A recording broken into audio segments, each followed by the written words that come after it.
Good morning. Good morning. Give me 1 second.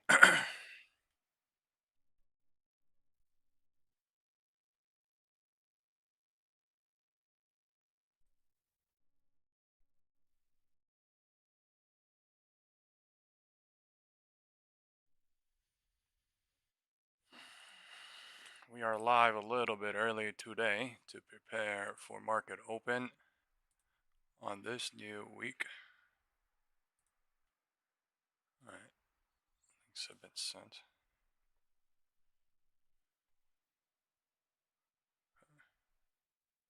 Good morning, everybody. Good morning, everybody. Bricks. They seem to have a pretty nice holiday. Valuation going up. You've been on the show before talking about just the number of software companies that are private, like about 90% or so are private. These valuations, they just keep surging higher. What does that mean for investors of both the private markets and the public markets? Yeah, look, I think it's the number one question that we're all grappling with, whether it's public or private, are the valuations that we're seeing within the artificial intelligence value chain, from the power side to the application layer.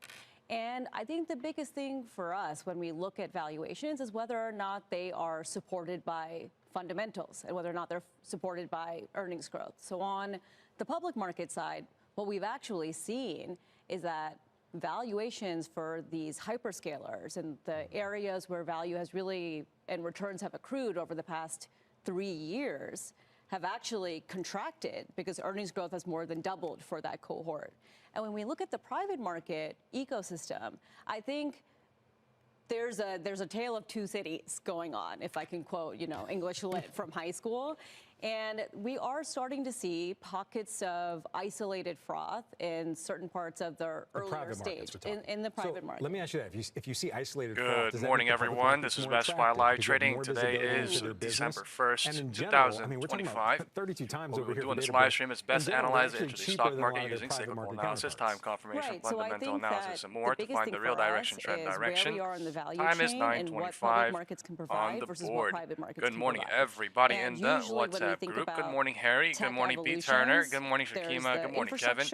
Chris. And then we Brooke, progress to the application stage. Donna, and so everybody far, in we've the seen a YouTube lot of chat. Good value morning, accrue Jerry, to the Scott, infrastructure Zach, stage. Think Jeff, semiconductors, think the Vinny, hyperscalers, think the Sime, power infrastructure Mike, players, utilities. everyone But we actually think we're on the precipice of moving towards the application layer.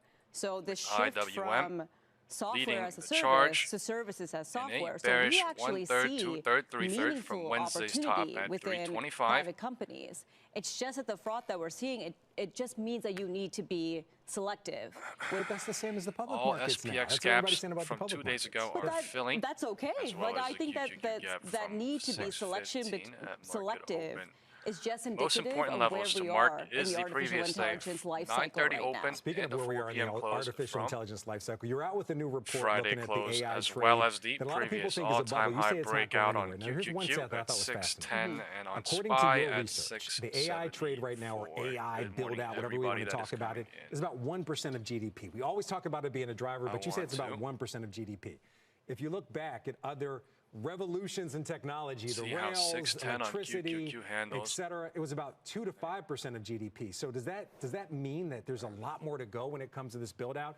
And these thoughts of a bubble are silly compared to how little GDP it really is? Amazing. Yeah, look, it's a great question. I think when we think about capacity build out and bubbles, there are 4 things that we tend to look at.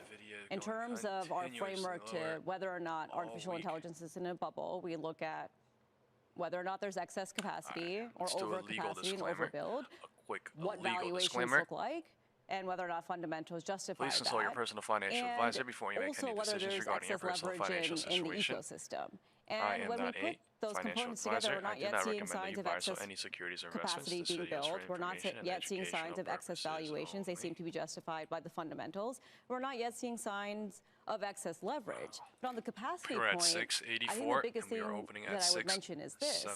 We actually believe that there's probably room to go because we're still in a compute-constrained and power-constrained economy. The demand, it's very different than what we saw in the late 90s to early 2000s, where there was a lot of fiber optic cables that were not being utilized. We are still at a point in time. What a morning open. All right, we have a lot of news coming out. This Black Friday, you can clean your retainer as well as CNBC saying stock futures fall to kick off the December with tech stocks and Bitcoin declining. Bitcoin having a bearish news coming out from overseas in China as well.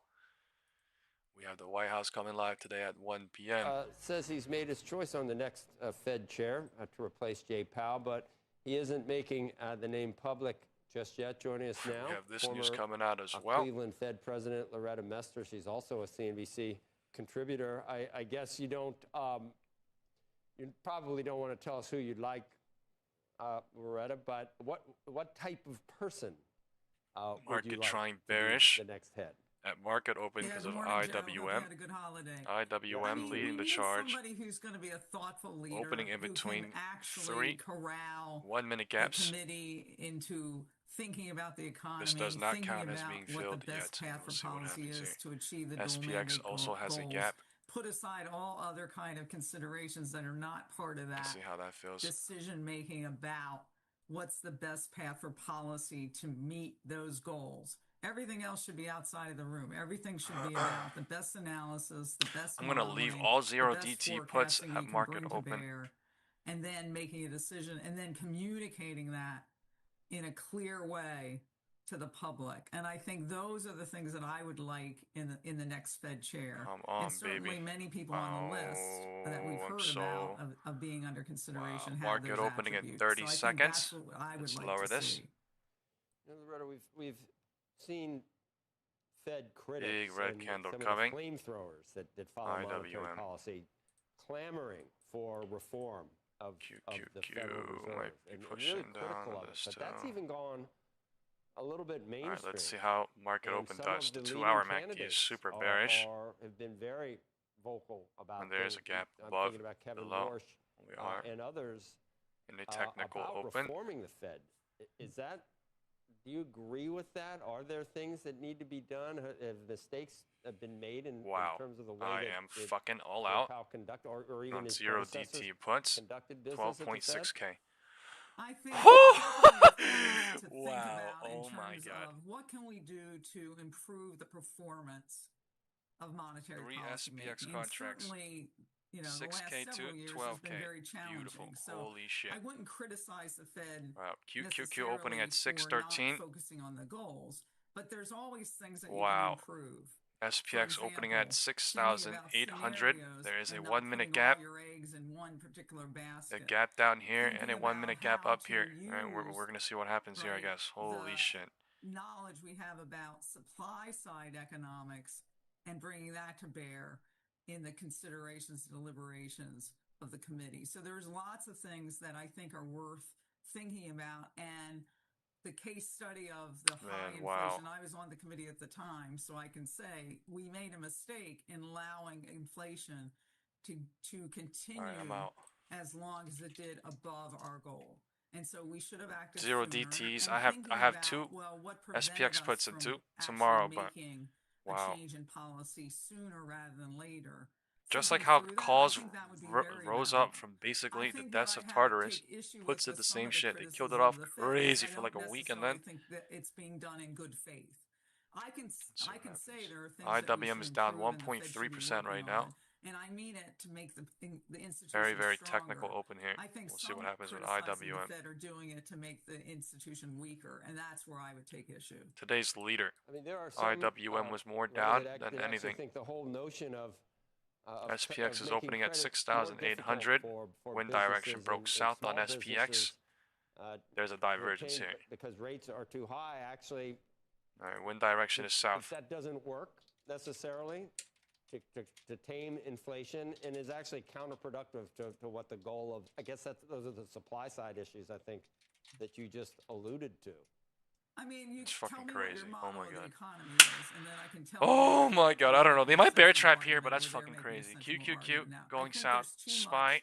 LOD breaking trying. There's a divergence at the floor with SPX. That's how bearish it is. They're pushing crazy lower on SPX, and SPY is not going for some reason. QQQ went. You want a Federal Reserve that's not necessarily Let's fucking doing what's expeditious. 6,835 0DT puts. I'm all out. Beautiful. Okay, what are the implications? If I lower rates too much, Am I going to create an inflation problem that won't be helpful to those small businesses that may benefit today from getting cheaper credit, but then will have to contend with high prices that continue to rise?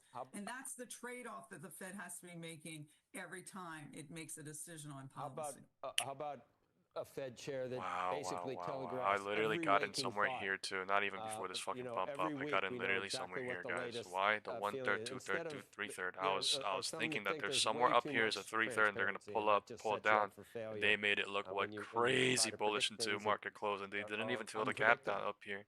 That's how crazy it Well, I is. think there You is guys a understand that, framework guys? that the Fed should The be gap putting up out here on about how SPX it's did not thinking fill about by the economy literally right 30 now. cents. There's a bear trap coming up. Bear trap, bear Unfortunately, trap, bear we trap, bear don't trap, bear trap, bear trap, have bear trap, bear trap. right Bear that trap, bear trap framework. trying. So it should All right. never be that we don't Cycle know how the happening. Fed There's would too many react bears at market open if now. the This is data literally a bear trap comes trying in a now. particular way and Right. supports a particular view It's of the literally happening outlook. while we're We looking should at it. know how the Fed's LOD likely to divergence react. cleared And I on the think floor. that's where we've LOD probably divergence gotten a did little not bit clear off actually. track. LOD We don't divergence really on the floor. know when the data comes in how the Fed is most likely to react to those data. The Didn't Fed's clear. not prescient. You're not But prescient. I'm not prescient. The chances economy are can work 0 DT and puts. evolve in People a are way so that we can't bearish. predict today.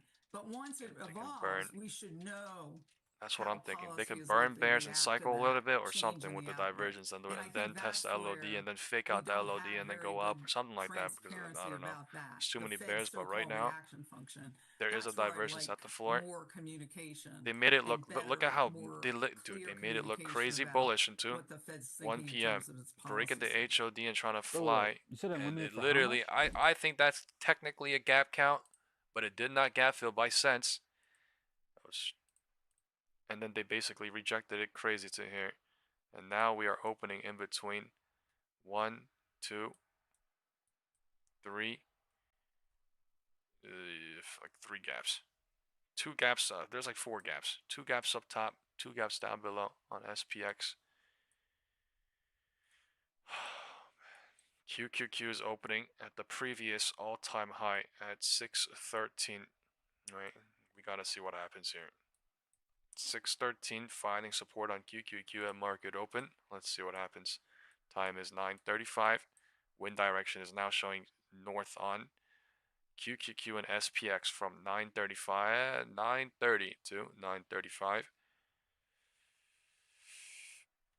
Technically, there isn't a divergence on the floor. Why? Because that candle 9:32 counts as 9:30 floor. So there is no divergence on the floor unless this is some special. I don't know. I wouldn't count this as a divergence because 9:32 is literally the last minute of 9:30. 9:30 going bullish into 9:35. So this is bullish cycle. 9:30 to 9:35 right now. No cycle confirmation, nothing anymore. Morning cycles are being created.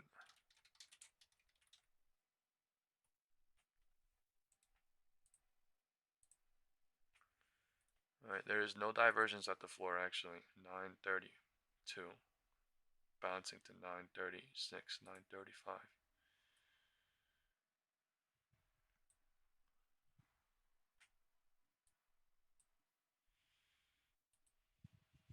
NVIDIA coming in with a big green candle.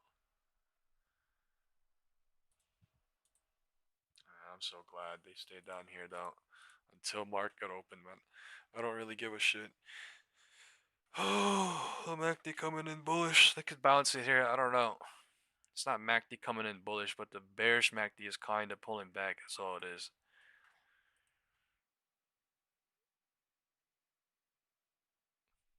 Alright, someone could say there's a 9:30 algo range here as well. So we would draw that for now.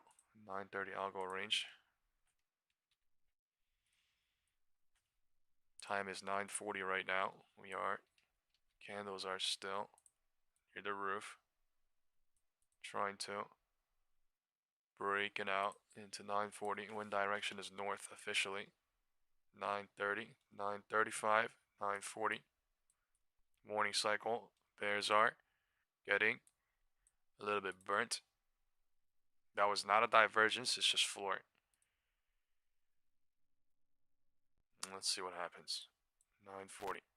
They're There's so many bears in the world. Why? Because it looks super bullish into Friday close, and then now it looks super bearish into market open. So they're doing literally the ping pong exact opposite of what people are thinking, based on market open, based on candle structures, not looking at higher time frame setups. But this is 0DT bears burning, new bears burning, old money not taking profit also burning as well, trying for now. Let's just say it for what it is, but also just admit that there's something else going on. There's all these people burning. This is why I was saying, like, long term 3/3 into 3/3, it's dangerous. Like, you can play short term, technically speaking, but at some point they're gonna what, use that to create a different cycle, and this is a different cycle that I'm talking about. Short term, it is possible, but talking about 1 week out, 2 weeks out, 1 month out without having a setup based on confirmation or something, cycle confirmation, time confirmation, or something bigger, you know, news based, presidential news or something, is just so risky. But wind direction is north officially, so we will draw the wind direction. We will go look at IWM and SPX real quick after we do this as well. Look at how many gaps we have on QQQ. Okay, we will just go take a look. How many gaps do we have on QQQ? We are opening in between 1 gap, 2 gaps. We did not fill this gap. We are opening in between 3 gaps. We are opening in between 4 gaps. So this is not a joke when we're talking about this is a technical open. This is a absolute technical open. This is like the same thing as, this is called a island push down, figuring out what to do with the island push down. That's all it is. All these, they could chop crazy, burn bears crazy, and then use that all to go lower. They could burn bulls crazy, blah blah blah, and then come up and then do, you know what I mean? Nobody knows, but all I'm saying is this is an island, something crazy going on. So we'll see. 940. Rejecting. You heard me say there's 2 gaps above, 2 gaps below, right? This shit is not a joke. Bears are here. This shit is not a joke. This is fucking crazy. I don't know. I mean, if this candle flips, I could say bears are here, but I mean, they could trap here crazy. But all I'm saying is there's 2 gaps above and below, and that candle coming in insane.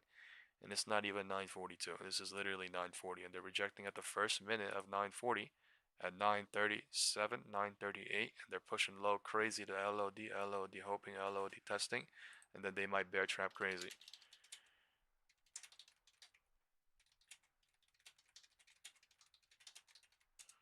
I don't think so, because QQQ LOD breaking soon. This is crazy bearish.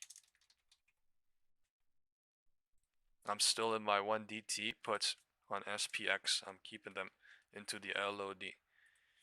I'm not in 0DT though. Fuck that shit. Look at QQQ and look how different SPX looks right now because of IWM. IWM is still a beast. Why? It was a beast all of last week.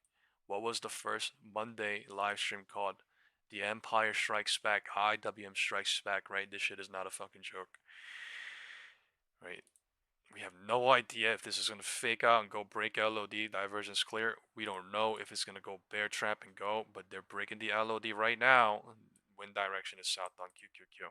There's something crazy is going on here. They're breaking the floor. There's a divergence now at the floor and at the LOD on QQQ and SPY. Something crazy going on. This is why I said it's bearish as fuck, because it's literally one weird ass candle. I have no idea, but I mean, someone could have been one, dude, done.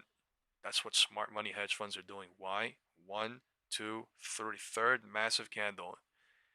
They leave and then they cycle, figure out what happens. But I mean, that is literally LOD floor testing, and I said that in that green candle at 940 in the WhatsApp group.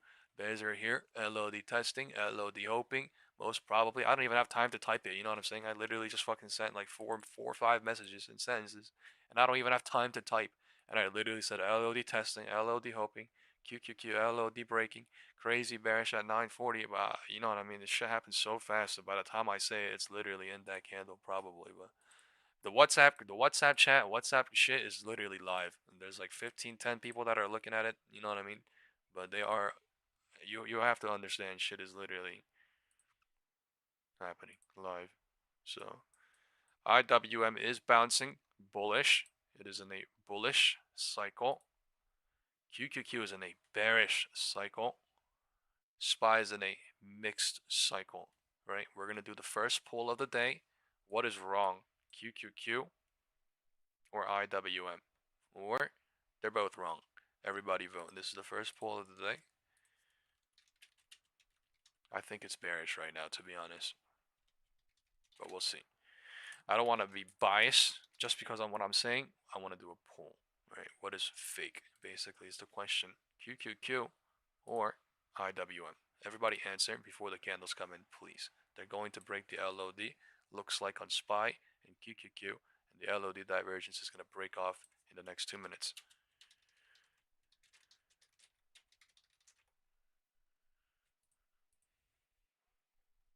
IWM is faking big time.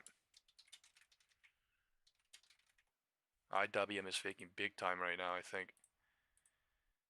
Or unless this is the true bear hope and they go boom in this candle and then they slap chop cycle here for 40 minutes, 1 hour, and then they figure out what to do with all these bears trapped and all these bulls trapped, that could be possible too. Just because these candles are coming in here like now does not mean it's going to go, but it could go if IWM says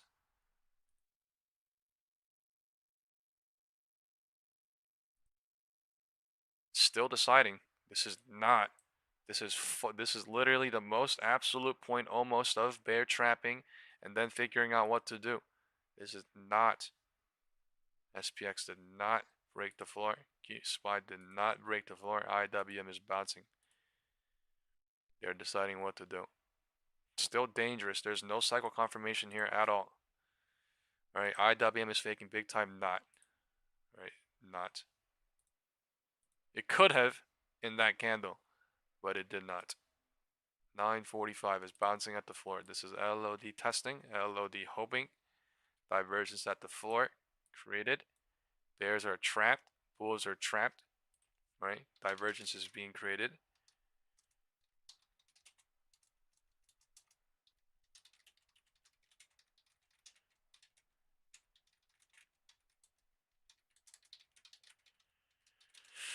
Alright.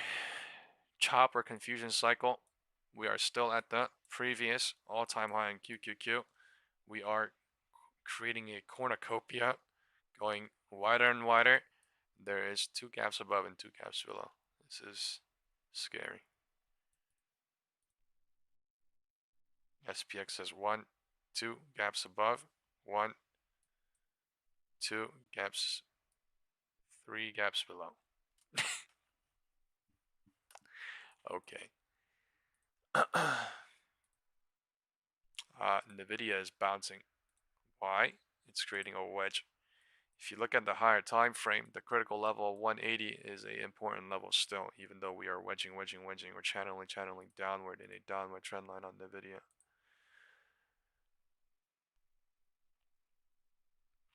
IWM could truly bear trap everybody here. I have no idea. Let's see. Or this is the absolute most bear trap now. We are literally roof testing now, HOD hope testing with the divergence on the floor. I don't even want to draw the wind direction, but I will. But it is very confusing. Cycles are. Yeah, I call this mixed winds, right? SPY and QQQ is not showing the same wind. It is not showing the same momentum. It's basically trying to confuse and trap is what I'm trying to say. Cycles are not the best right now. Like, what the fuck is this shit? Bear trap, bull trap, bear trap, bull trap. There's so many bears here too, probably. So I can't even say, you know. I don't know, man. It's pretty crazy to see this shit bounce from 945 into 950. That's what I'm saying. But the market does what it does with the divergence at the LOD. They're doing this shit. That is crazy. IWM is going from 935 into 930 into 935, and it looked crazy bearish because of IWM into pre-market. All right, the poll. Let's see what the poll says. All right, what is wrong right now? 2 people said QQQ, faking 4 people said IWM faking. That was somewhere here. Steven said IWM faking. Captain said IWM. Mike said IWM pullback will be legendary. Okay, and IWM did not. So this is literally why I said I did not want to make anyone biased because on what I'm saying. But hey, that is literally what the candles are doing. But cycles are different. Cycles are changing, and the cycles are saying the morning cycles they're destroying the bears. Why? Too many bears off morning, overnight, whatever. Trying. Keep going up and down like nothing. 5, 615, 612. So, wow. Wind direction is now north on SPY and QQQ. They broke the roof, changed it. They broke the floor, changed it. Sorry, the other way. Things are moving. Things are happening fast. Happening real fast. Like, look at this move on. Look at this move at 1 p.m. Moving boom up, right? And we just had a boom down and boom up. Like boom up, boom down, boom up. That is not a joke. SPX just moved crazy. I can't even see SPX, man. Or SPY all the way up there. I gotta go look at SPX. Look at this shit. Boom up. Down, up, down, up. Wild.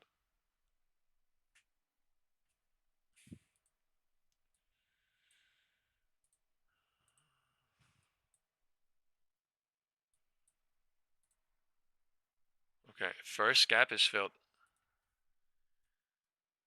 It's one. That is not a 1 minute gap. What are some whichever gap filled? There is a 1 minute gap down. Why did I have that marked? I don't know. I gotta check. I don't think that was a 1 minute gap. I think that was just a gap.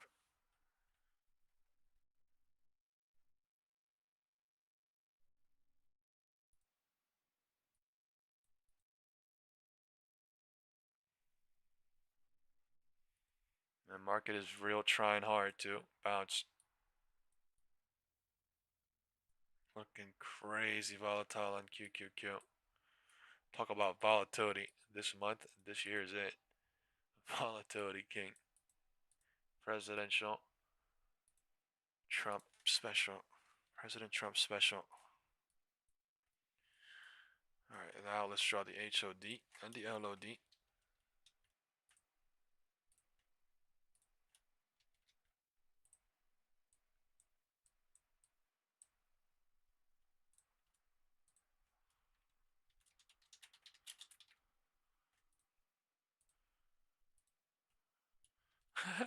My SPX puts at market open was at 4.3K, $42 each, and I got in for literally 17, 19. So I fucking left. I got it for like I got it for 19 and like 22 or some shit, but that is fucking crazy beautiful. 0 DTs, and I still have 2 Tuesday, but wow. In my opinion, there's always 0 DT cycling. Things are different because of it at all times, so. Oh man. QQQ did not get fill yet. SPY did at this level. Let's see if QQQ does. They broke the floor in 5 minutes. They broke the roof in 5 minutes. So there were a lot of bulls and a lot of bears trapped at market open, but now technically speaking, you can't lie. They did go live for they did go low for 1, 2, 3, 4, 5 minutes, 6 minutes. That is the true LOD test, and then they bounce it from the LOD to the roof. So it is fair, and they are cycling. They are cycling. I took a 3K loss on Friday, and now I literally got it all back. That fucking 1-0 DT, fucking right. I held the rest of it. Expiring today and tomorrow at Friday close into the bump up like crazy.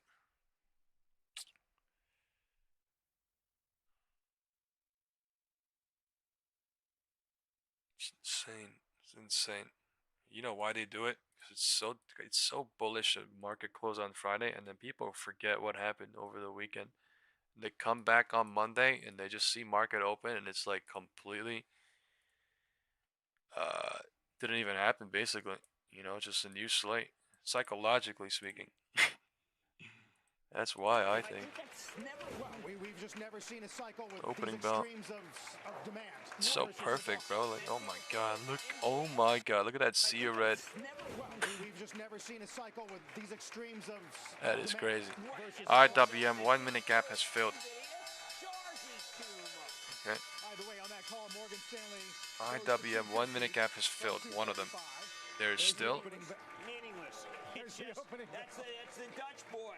I mean, look, I've seen it so many I think times. this gap is filled. I don't know what this is from. Morning, first thing it says, really? I mean, like, I'm like busy trying to defend this, and you come up with There's one up synopsis, there and then two you down there realize that now. synopsis is a very important company in the Bear trapping off of this push down. Technically speaking, if they go crazy bullish and they break this high, we are still in a bullish cycle, yes, but I mean, that's a lot. Commercial bank, Jim, is we're right back to 68.10. Right, they could do that after a day or two. I mean, if you really think that one day was, Right, they could bear burn everyone today, and then bull burn using this gap, and then come back up after they fill one or assumption. Right, let's look at the 2 hour. 2 hour is still bullish on SPX, but SPY looks completely different. 4 hour still looks bullish. Oh man. Counter.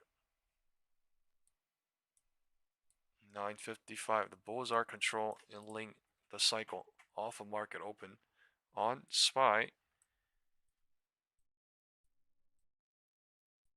This is counter cycling at the minimum against human psychology too. Candle structure 25 points off the morning open, so that is.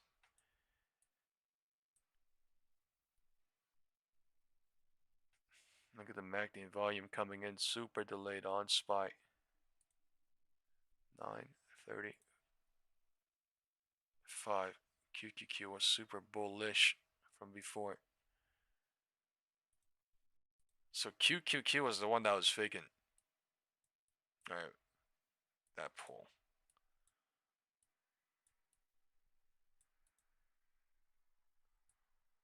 $9.55. 10 minutes they're going higher from the floor. And there's no confirmation lower. The bulls are coming in crazy now. They're coming in fucking crazy now. Wow, I want to fucking see what happened to the 0DT. I am glad.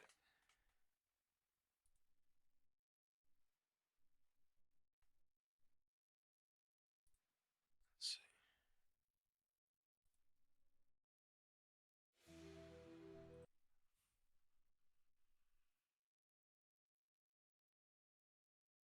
Wow. You won't fucking believe it. The puts I stole at fucking $4,300 each, or at $1,400. Mohammed Al-Harian from the University of Pennsylvania's Wharton Holy School of Business. He's that also is Chief crazy. Economic Advisor at Allianz. That is and Mohammed, crazy, welcome. man. There have been The some fucking interesting SPX trends in the puts at market lately. SPX What puts have that I you made sold of at all these AI trends that $4,300 looked at so market concerning 2 open is weeks ago literally and at then looked pretty good last week? $1,400 right now. Holy fuck. Because I think That that is AI trade fucking has become more crazy. differentiated. People have understood that vertical integration matters. Wow. They have understood that multiple sources of revenues matter. So we're starting to see AI being much more fundamentally driven than hype driven. Explain that. I don't get that, because it seems like every time there's a deal, both companies tend to go up. Whatever two companies are there. How are we differentiating? They're definitely transferring hands like fucking nuts. Let's say that much. Gemini 3 was a significant change in the landscape. I think it made people realize that if you are going to be a winner in this arms race, because it is an arms race, you have to have certain attributes that not all the companies have. So you started seeing Google outperform other companies. Now you're starting to see much more consideration of how you're funding yourself. Are you funding yourself mainly from revenue, or are you funding yourself from circular financing? That's all good, because you didn't want the bubble phase to get carried away too much, because otherwise there would have been a lot more damage than there would be otherwise. The idea of data centers being pretty fully booked at this point. I heard one person describing this as saying we're not in the same situation we were back with Lucent or Cisco or some of those companies back in the early days of the last big tech bubble. Why do I want to short here real quick? These data centers are still fully booked, so you're not building out empty demand at this point. Correct, and there's a perception that maybe even a waiting list, if you like, for use of these data centers. I think it's I'm in so good to be having 3.2K them now, DT right now. if we didn't have that on the demand side, if we didn't have AI-related activities drive GDP, we'd be talking about stall speed, because the rest of the economy is having a harder time. So we have this transition. Is that because those resources have been all devoted to AI, and they would be resources that could be deployed somewhere else if it weren't for that? No, I think it's because AI has become no confirmation rejection, so one or two massive red candle maybe. Legacy. We've talked a lot about Smart affordability. money. The consumer somehow keeps on going, but there's concern. There's concern about the labor market decoupling from GDP, so there's concern about the labor market on there. But if it weren't for AI related, we would be talking about stall speed. So it's a really good thing. And remember, this is just a demand transition to the productivity impact of AI. There's no confirmation lower. Stocks, though, that There's have a been volume. front and center for this. Those companies IWM like a leading the Microsoft, charge. so many of these companies that for a very long time, Oracle and others, Wow. that were able to bring in a lot of profitability because they did not have a lot of capex that they were spending. You know, these were very asset-light companies. That's not the case with this. Do you think the profitability will follow the money that's being spent here? I do, but a lot will depend on adoption. So what do we always talk about? We're fascinated by those who are working on AI, the builders, the exciting new foundational models. But we don't talk enough, Becky, about those working with AI. Still bullish showing. And that's going to be critical, because adoption Candles is are going about to to blow up. If you step back, we do need an adoption policy. We don't have that right now. And that's where we risk falling behind China. Accenture, I think, is number 3 on the S&P 500 list of gainers this morning. It's up pretty sharply after announcing a deal with OpenAI that it's going to be using Making bears hope. This is the last confirmation checkpoint, too. Confirmation lower here, not 955.10. Using them and seeing that as an enterprise book. Yeah, it's up by about 2.8% right now. That's all fine and well. No confirmation lower. Bears are trapped off of 955 in terms of, as into Joe 10. pointed out, 10 bounce. 10 is deciding what to do into 10.05. To put you in touch with 10 is deciding what to do into 10. Tools that make them more efficient at their work. You will need. I mean, Accenture is a perfect example of a company that has understood. So it talks about reinventors. A lot of bears still trying, maybe. It talks about it having to upscale its own labor force so that it could help others. And I think Julie Sweet, the CEO, is leading in a very visionary manner. If you talk to others, you'll find a wide dispersion. There are those who are ready to adopt. There are those who say, our databases don't speak to each other. We can't even go anywhere near that. So you're going to need help with a lot of the distribution when it comes to fighting crazy at roof. Accenture has taken the lead on this because it has understood that the first step is to reinvent yourself, and that's exactly what they've done. So what are you watching outside of this AI trade? Obviously, that's leading the market, has been for a while. I'll go range traded There's a lot at. of other things that are happening, Federal Reserve and beyond. Yeah, I think what you heard Loretta say this morning. It's frozen on IWM. Is that we need to pay more attention to the supply side. We are captive. Bears are in danger here still. I'm just trying to cut this month or not. Get a little rejection, honestly. Who will be the next Fed chair? That little rejection, bear trapped. Is how will this trying to Fed break the reformed? roof. This Fed went to sleep, and I think that what you heard Loretta say, and this is important because it comes from someone who's been inside the Fed. Yes, we made mistakes. Now or never. Yes, we have to talk about our forecasting. We have to think about scenario analyses, not point estimates. We have got to be better 10:05 and at 58 the supply seconds. side, and most importantly, the compliance culture has to improve. So there's a lot of things that we have to focus on the Fed because it's so central to our economic well-being. And that will play out over what, the next year? Or you think this is a much longer term? So I think what the secretary said on your show last week was perfect, is we don't need a play-by-play Fed. We'll see. We need the Fed to cool it. We need the Fed We'll to see. step back and take a bigger sort of visionary view. And we need reforms. We desperately need reforms. Confirmation rejection trying. Time is 10:05. Which is critical not just for the U.S. In 10 but seconds. for the global economy. Is there a point where the market gets uncomfortable with reform, or the market you think is clamoring? Time is 10:05.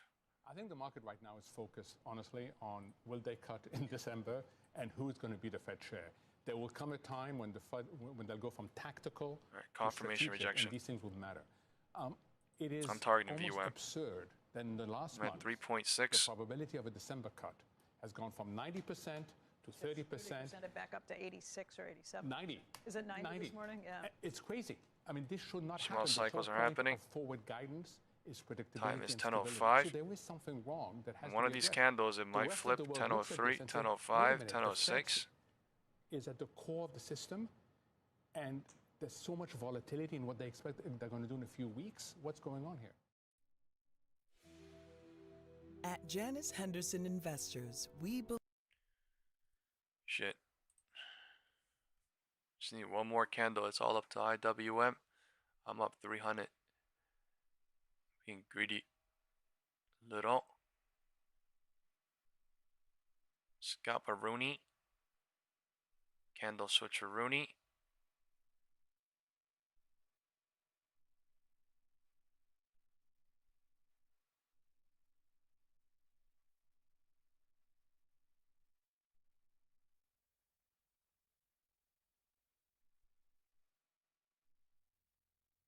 Time is 10:05.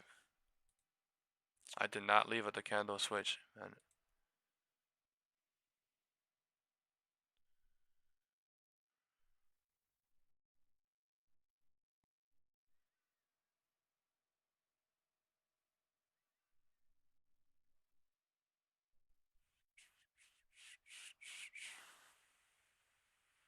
Time is still 10:05. 10:05 is deciding when to stop.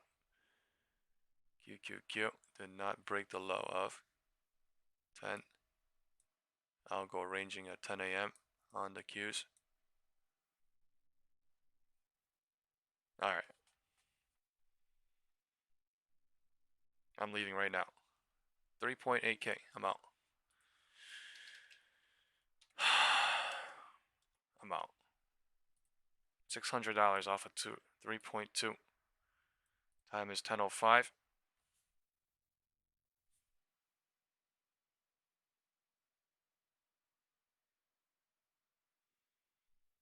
They're cycling. I'll go ranging at 10 on QQQ. People are not noticing the algo range, but there is an algo range created at the roof. Let's see what happens at the roof with the cycle being created now. SPY looks completely different because of IWM.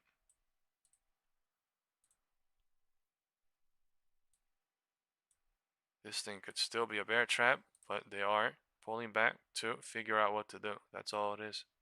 Would they cycle confirmation off of 955 and 10? That's all it is. Let's see.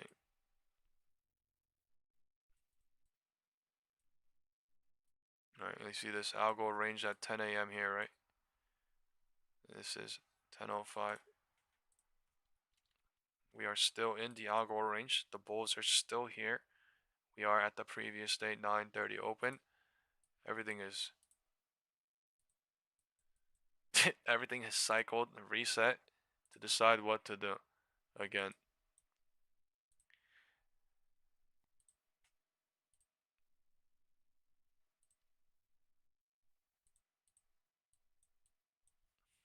Let's see if there is a bullish cycle off of 10:05 into 10:07, which is coming in 5 seconds here. There is another green candle that breaks that high. It would signify that there's a bullish cycle from 10:05 to 10:10 at the minimum. QQQ says so.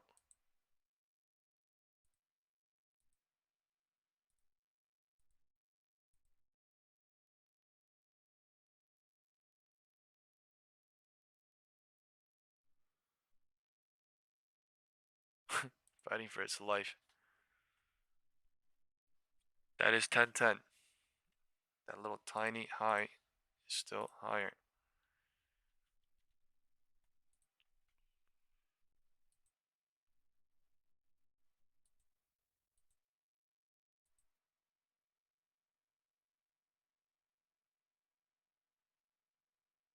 Right, something more than scalp, something, you know, probably better to wait for a higher cycle to be created, to be honest. We are very at a level where the market wants to figure out what to do.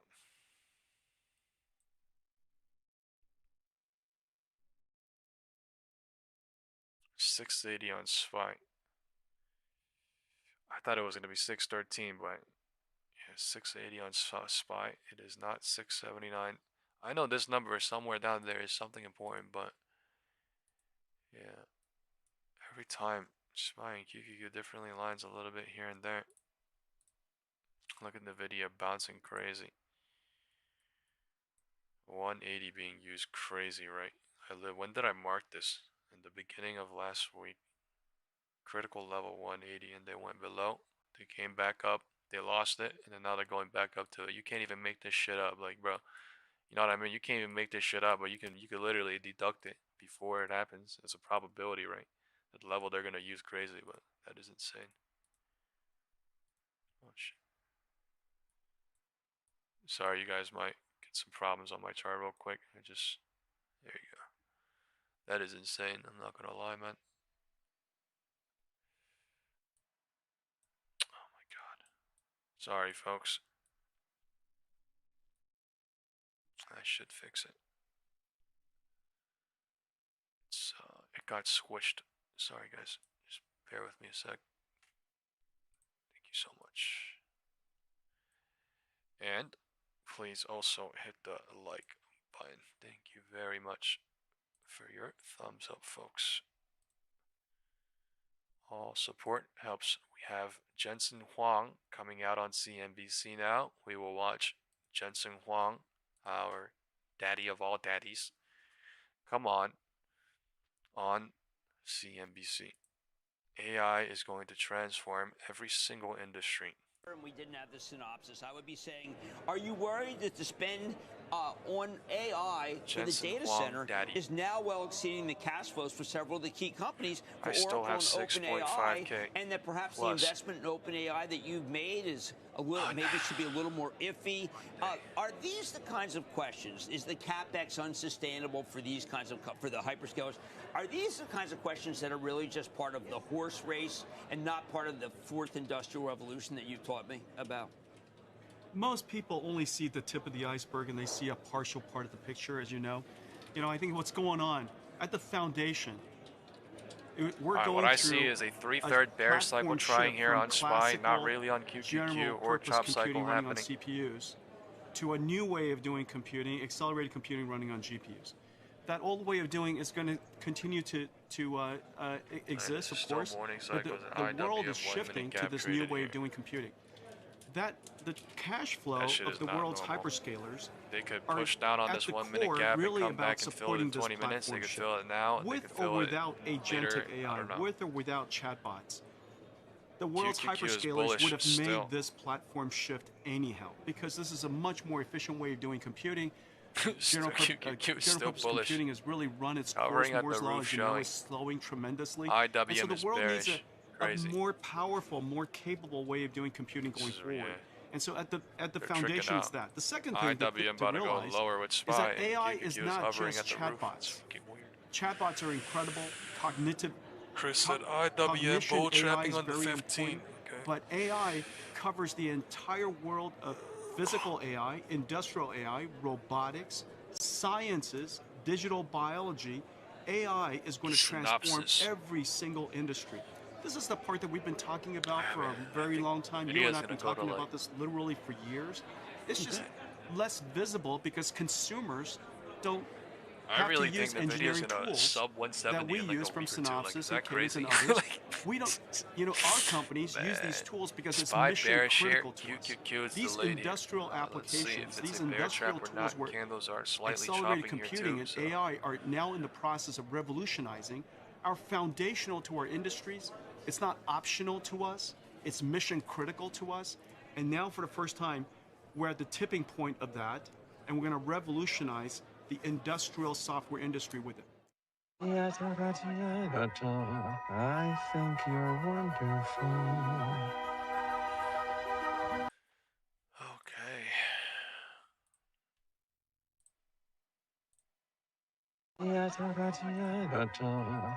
I have one more from Jensen Huang. This dangerous cycle is being created, chopping like nothing. There's a lot of bears and a lot of bulls here. This is very exciting and timely. NVIDIA founder and CEO Jensen Huang and Synopsys CEO Sassine Ghazi. And both these gentlemen, I think, have a lot to say about the larger issues beyond what we've been dealing with. Gentlemen, thank you for coming on so much on Squawk on the Street. It's this timely moment. I'm going to send the SPX put to call ratio now. Thank you. Great to be here.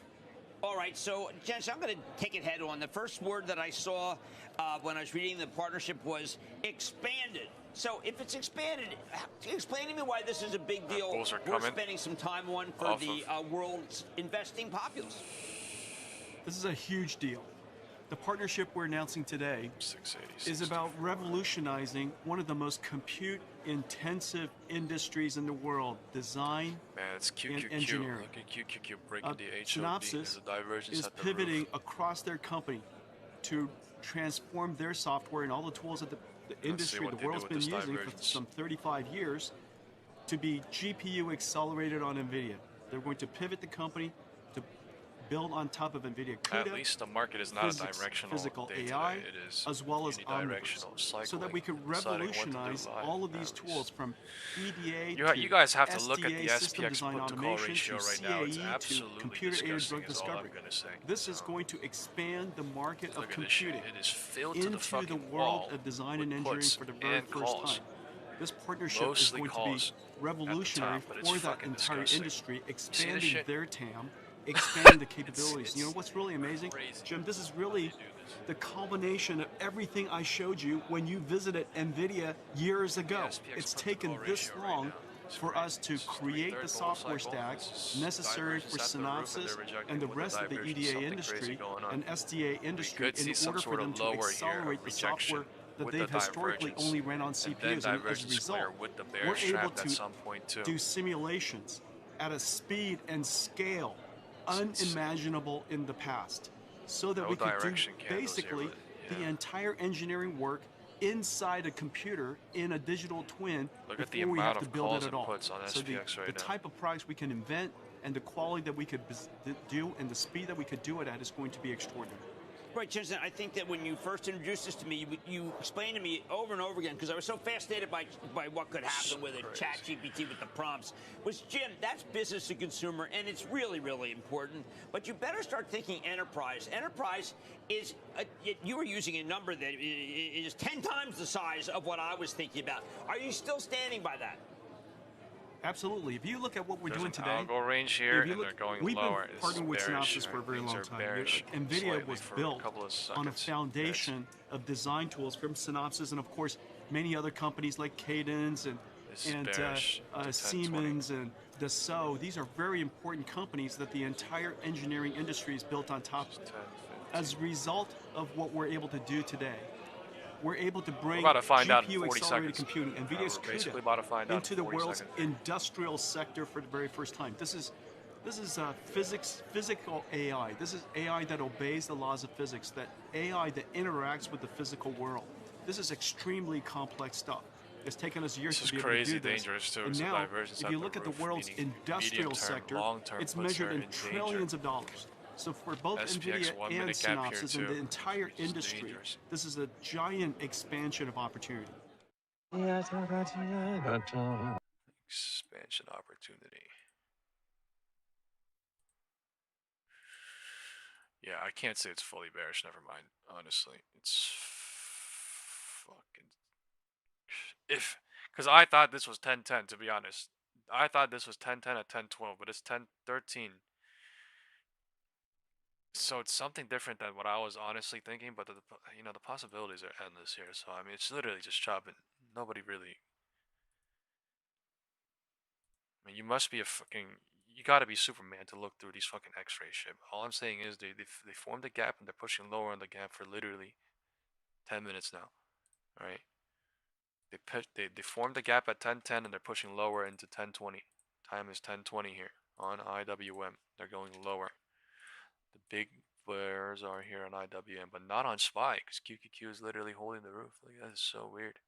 How the fuck does that work? I would have expected that thing at VWAP and then maybe bear trap, but like it's bear trap in here. I was literally expecting VWAP and then bear trap maybe and then cycle, but yeah, something is different here. IWM going lower on the gap. This is called a 1 minute gap push lower on the gap. They come back whenever they want later. It's just happening super slow.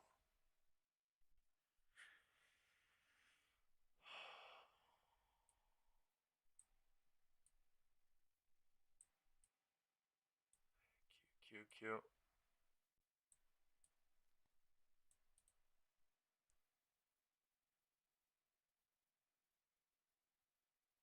It's the only thing that's bullish with NVIDIA. NVIDIA is bullish.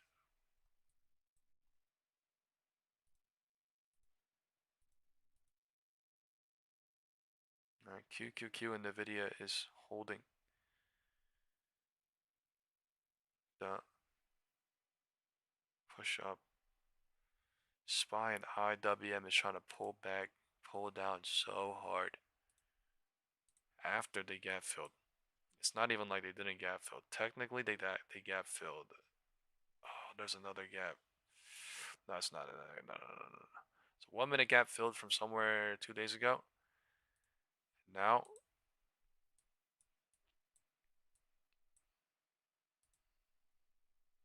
created another 1 minute gap.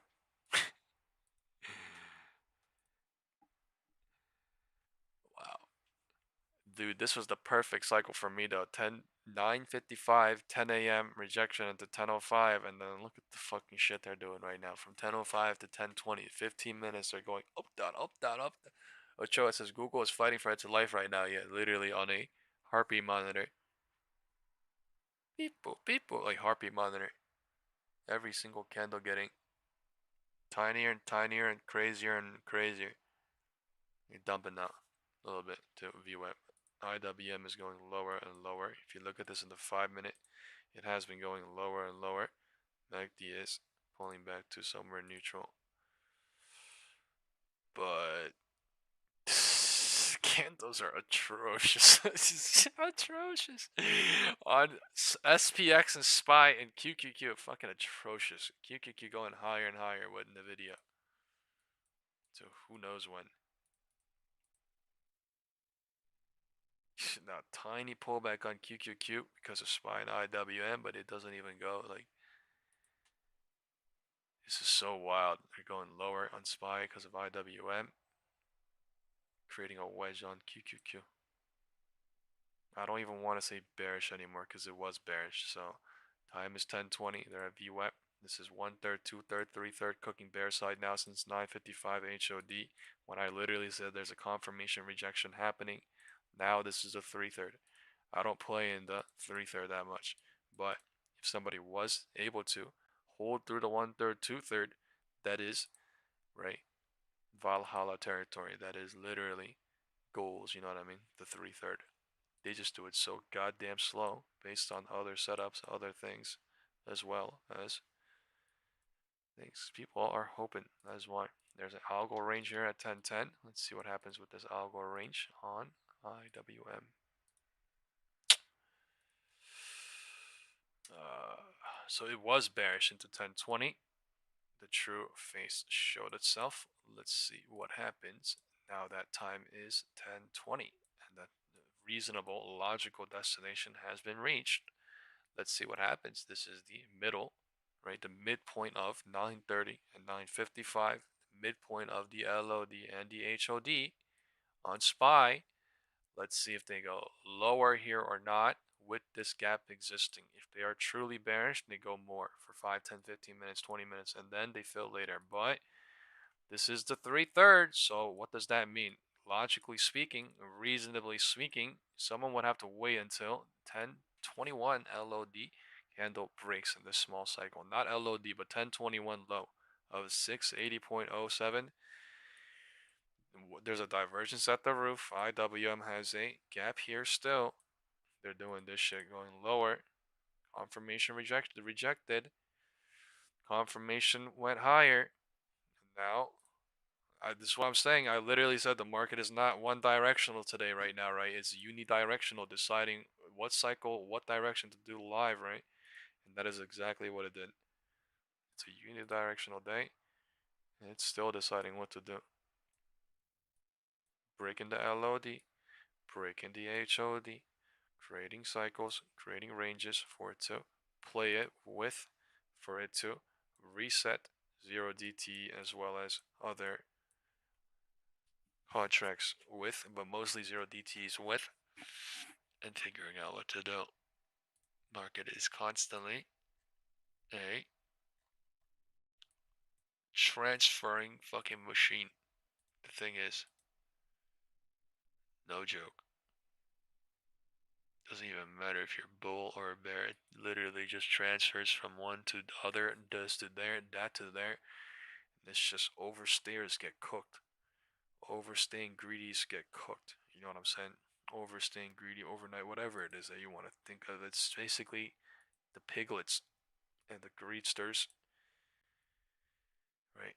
Because they want to make us primitive, right? They want to make us the candles, I'm saying.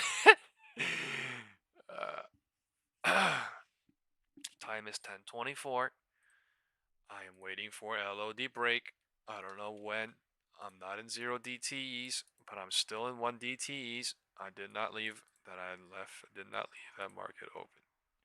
I am not scalping lower right now because nothing says it's gonna go right now and go break LOD in 30 minutes or 1 hour. You know what I mean?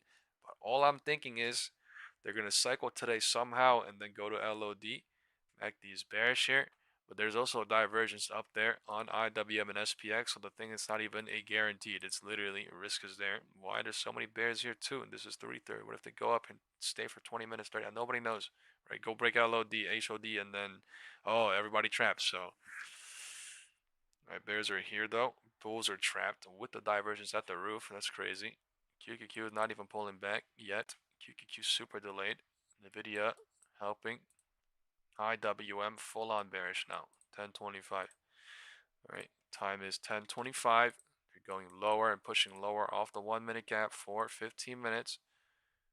1, 2, 3, 15 minutes now. Let's see what the fuck happens, man. This is the 3/3. I can't possibly chase this red candle though. This is literally, I gotta watch. I gotta let the cycles build. 3/3.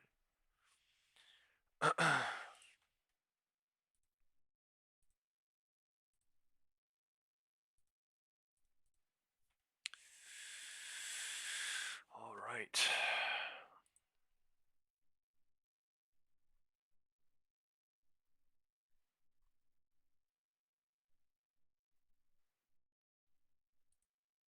Beautiful. It's saying seasonality is a fickle. For this last month. So is seasonality our friend in this situation? We just hit the stat on December being one of the best months of the year. With all that's going on in the markets, 10:25 is bounce strike about a bubble until just the a few low weeks of ago. the Should we look at 10:25 seasonality candle for this breaks last here. All bears. All puts are in danger. You know, sometimes it off works this great, and on 1/3, balance, 2/3, you can 3/3 look at cycle. trends, but that doesn't That mean does that in not any mean there is given a cycle month, in confirmation any given higher. year, it's going to It work actually for right now you. looks really bearish. November, But you know, I gotta classically call is out the actually the candles best month and of the the year, and market we for what it is basically trying to required create. a half So a day with no volume I'm gonna and a do that late instead of month-end being markup rally biased to on just candles. eke us into positive territory. So Time is I don't 10:30 like to and base stuff on 3 seconds. seasonality too We'll much. find out how Yes, this there's the cycle old forms here. adage, sell in May and go away, meaning, you know, buy in October, Do they go November, higher and into through April. 10:30 That or does not? tend to work over time, but in any From given month, I wouldn't 10:25, pin my they hopes are on it. All right. for We did 1 see kind minute of a at the rocky minimum. November, but last week we saw, well, whether it's positivity, bullishness, whatever you want to call it. A lot of banks put out their S&P 500 price targets for 2026. The average right now, 75.80. The median's just under that. So again, positive, bullish, whichever way you want to look at it, but you're seeing it very differently. Bearish. Why are you seeing it so differently than the rest of your counterparts?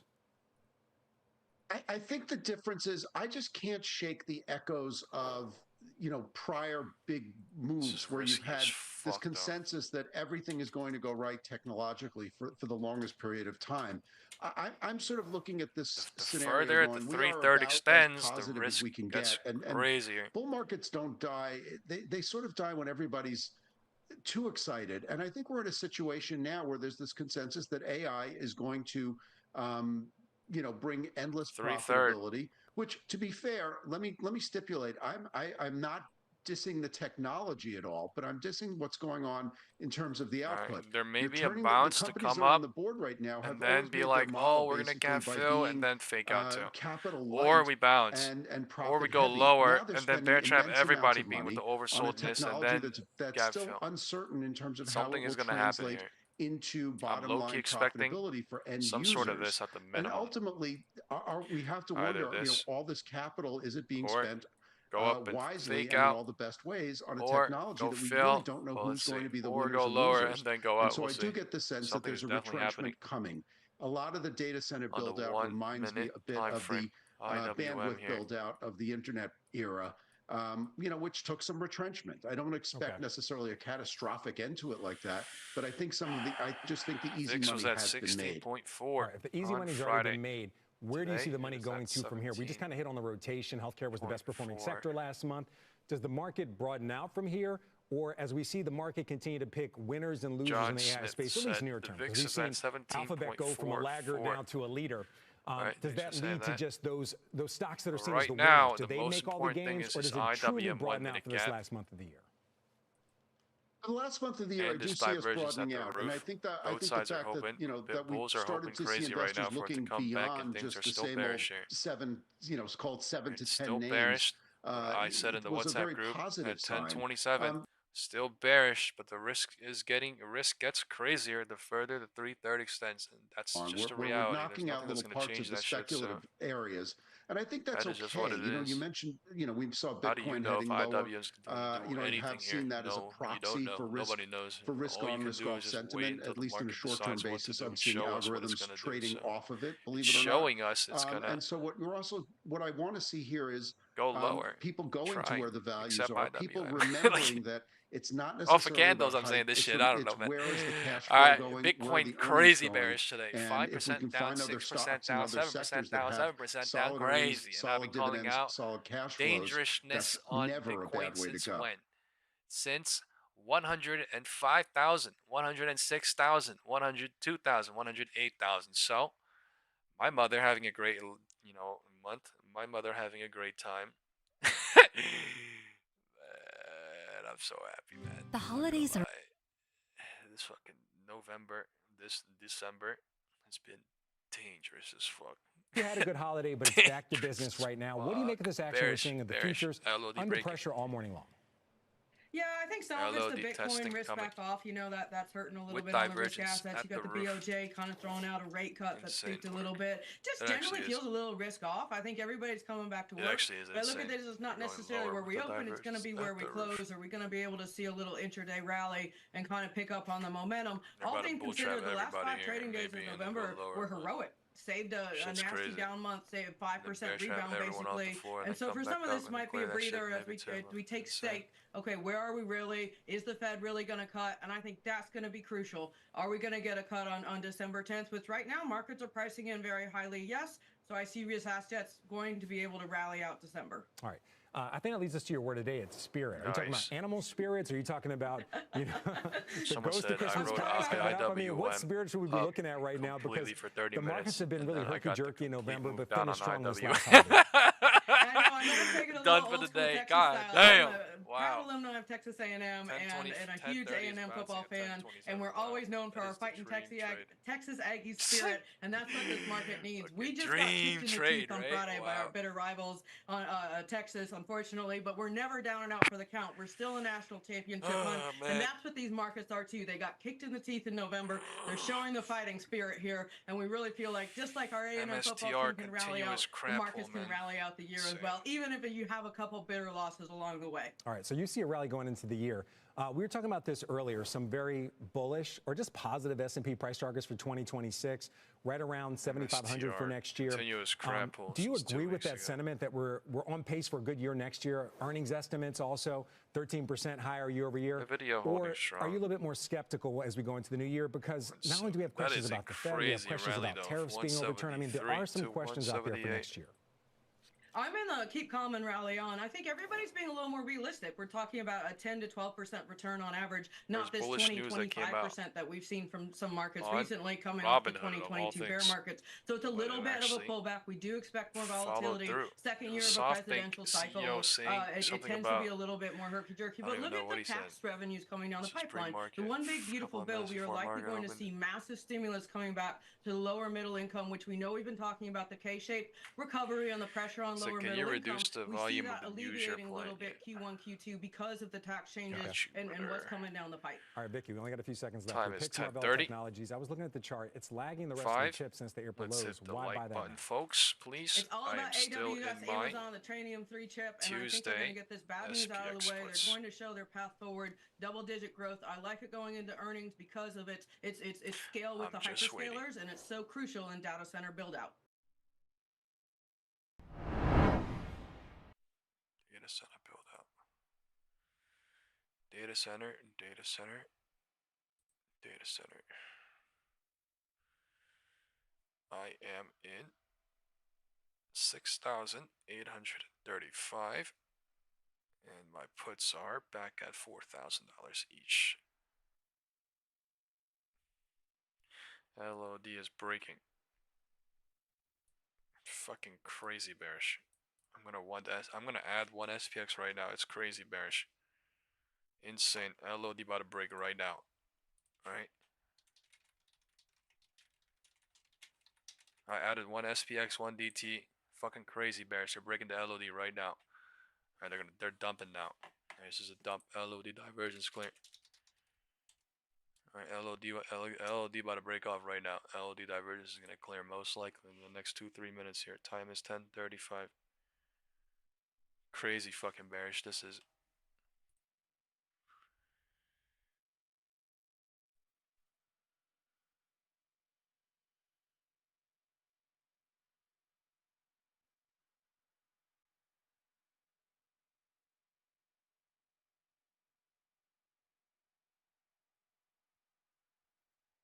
Insane. I'm in 6/8/35 into tomorrow. Fucking insane. They're about to go down here. That shit sounds fucking insane, but LOD about to break right now, and the only thing I see down there is literally down there. Look at this crazy bull trap now. Wow, man. I'm at 2.3K. LOD is testing. LOD is hoping. Sorry, I'm at 12.3K. Fuck am I saying? I'm at 12.3K. 3 SPX puts right now. 2 from Friday, 2 from right now. Sorry, 2 from Friday, 1 from right now. Time is 10:35. This is LOD testing, LOD hoping. The thing could bounce and rip here for 20 minutes or an hour. It could. Nobody has fucking clue. Nobody can hope on nothing here. It's just up to the market. And there's an IWM gap up. Fuck.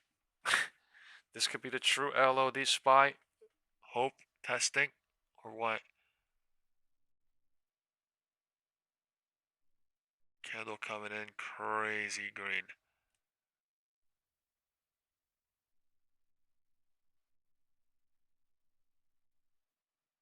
Crazy green.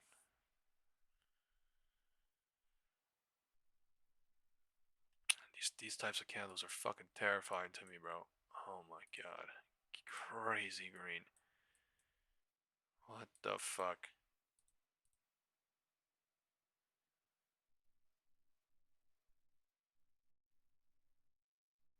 There's a divergence at the roof and at the floor.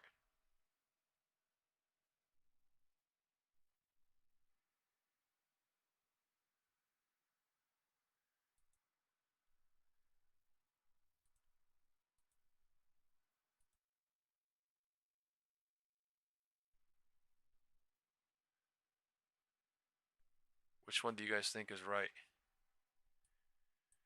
or wrong? This is the second poll of the day. Everyone type before the candles come in. What is the wrong divergence?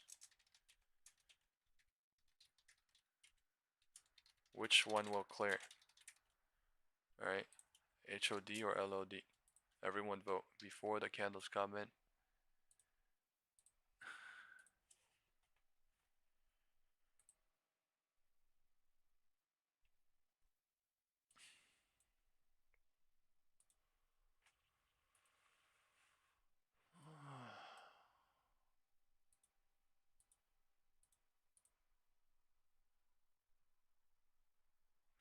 Fucking 1035 booming up and creating an algo range to play in. This shit is fucking evil.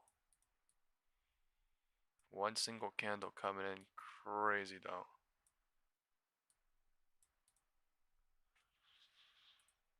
At the floor, just like how they played at the roof.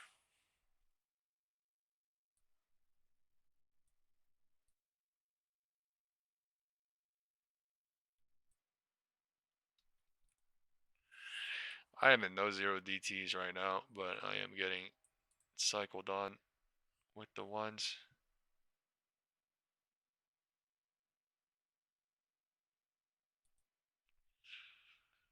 Bearish trap off of 1035. Time is already 1040. Algo range is breaking out into 1040. VWAP is trying to flip showing.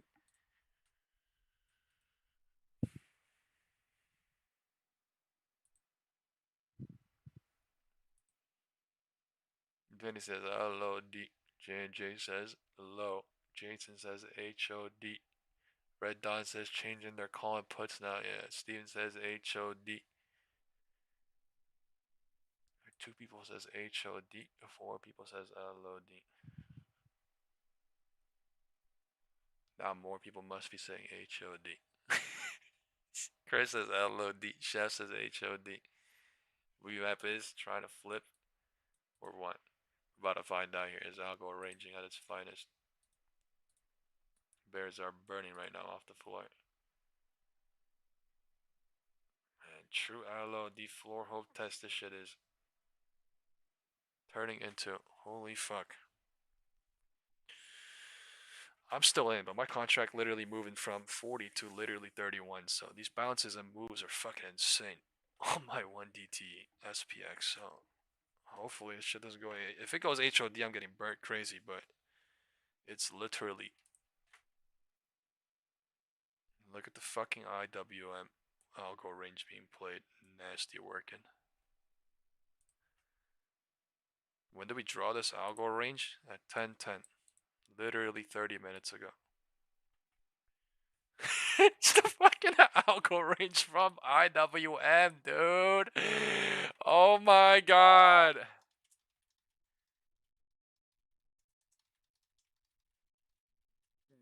This shit is so nasty, dude.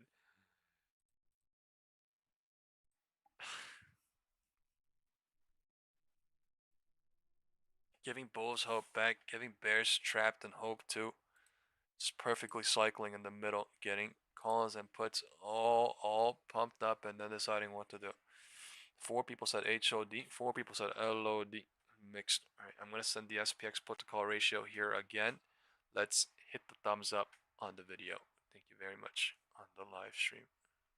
Appreciate it. That's the only way how you people can watch and find the live stream. So there is a lot of puts, a lot of calls. on 0DT SPX right now. Just like earlier.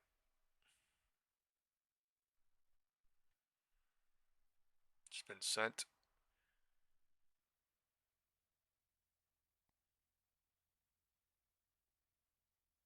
We are right at neutral gamma territory at 6,814.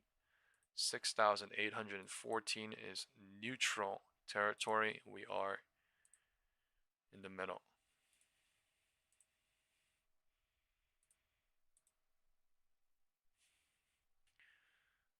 With a fuck ton of bears and a fuck ton of bulls.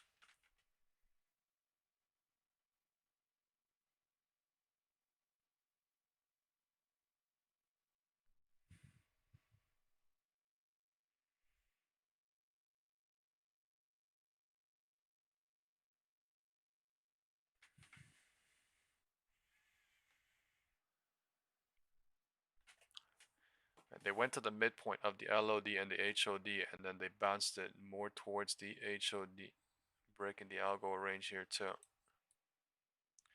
HOD tested, LHOD hoped at 1040.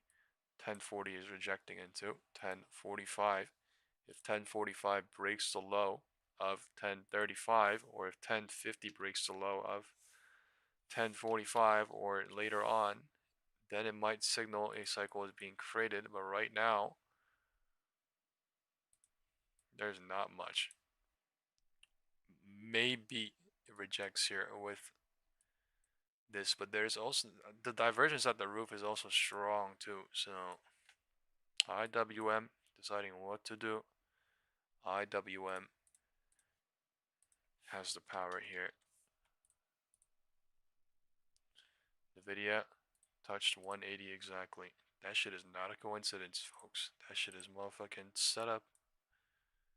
What the fuck did it go from 174 to 179.96, 180? That shit is not a fucking coincidence. I don't care what anyone tells me. That shit is not a coincidence. 180 is a special number. 180 is called setup number. Marked this bitch 5 days ago. You know what I'm saying? I don't care what anyone says. This bitch is not based on candles alone. It's clearly based on setup. Breaking the wedge, coming back, testing, whatever it is, where they trap people, where everyone's trapped now. Bulls, bears, bulls, bears, bulls, bears. Everybody. Same shit they're doing on Tesla basically 2 weeks ago.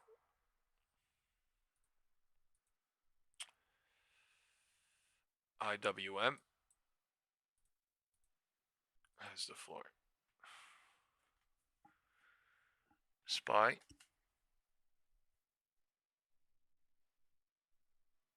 Trying to show bullish off of,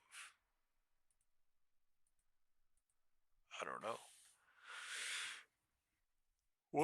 What is it trying to show bullish off of? 50-50.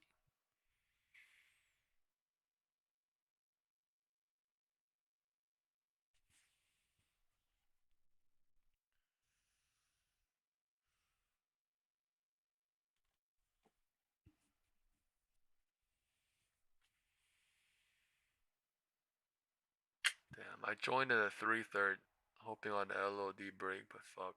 With one contract, I have 3 SPX contracts until tomorrow now, but broke one of my rules and I'm getting cycled upon. Basically.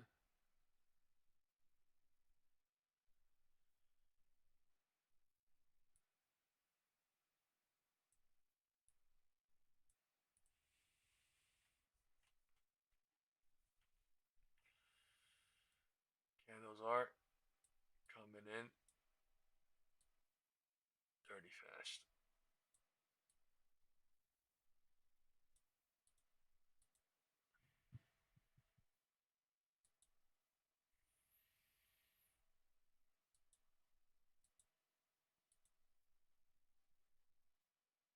Those are coming in dirty fast.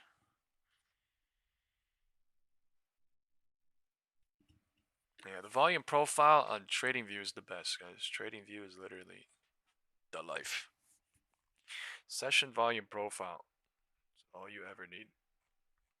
Session volume profile will save your life numerous times. Because when you change your charts, it changes with it. Doesn't matter if it's 5 minutes, 15 minutes, 1 week, 1 year, 1 month. It fucking really just changes with it. It's amazing. Alright, bears are here. Bulls are getting trapped off the small cycle.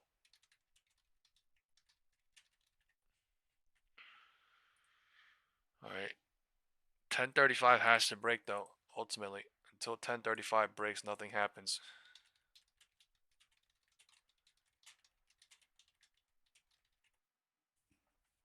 Sadly here. Until 1035 breaks, nothing happens. Until 1040 breaks, nothing happens here for the bulls either. Just chopping at the middle.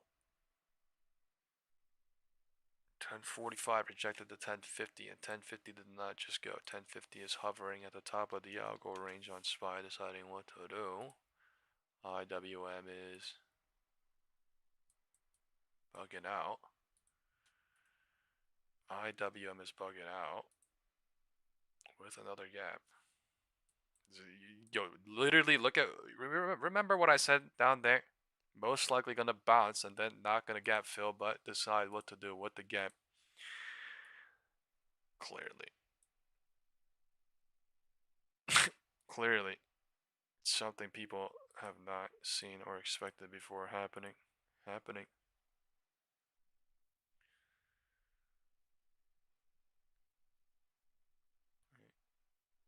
People just go off candles, bro. I'm telling you.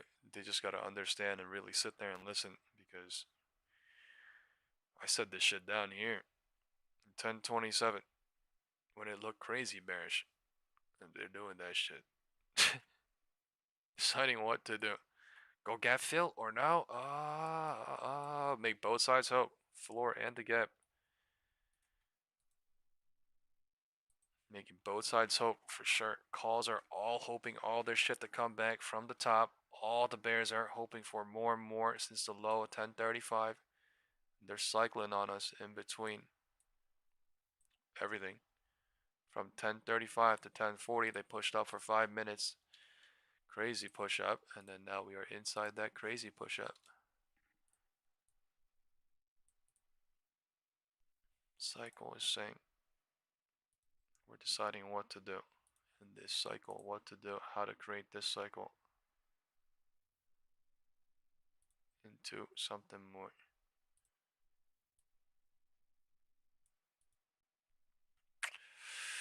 There's a divergence on the small cycle high too. I mean, anything could happen here. They could bear trap for quite a bit and then test the HOD and then decide what to do. But they are creating a wedge here too. I don't know, man. I don't know how the fuck they're gonna go lower now if they're doing this shit, to be honest, into tomorrow, but it's looking less and less bearish. Less and less bearish into tomorrow. Unless this is all faking out, but I have no idea. Some advanced level charts happening today.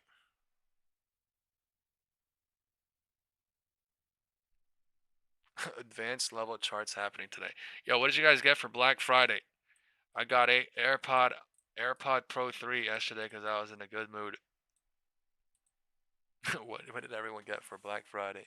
That's what I'm interested in.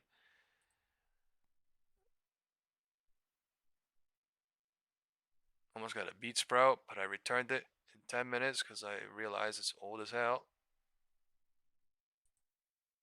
What the? Did you know your closet is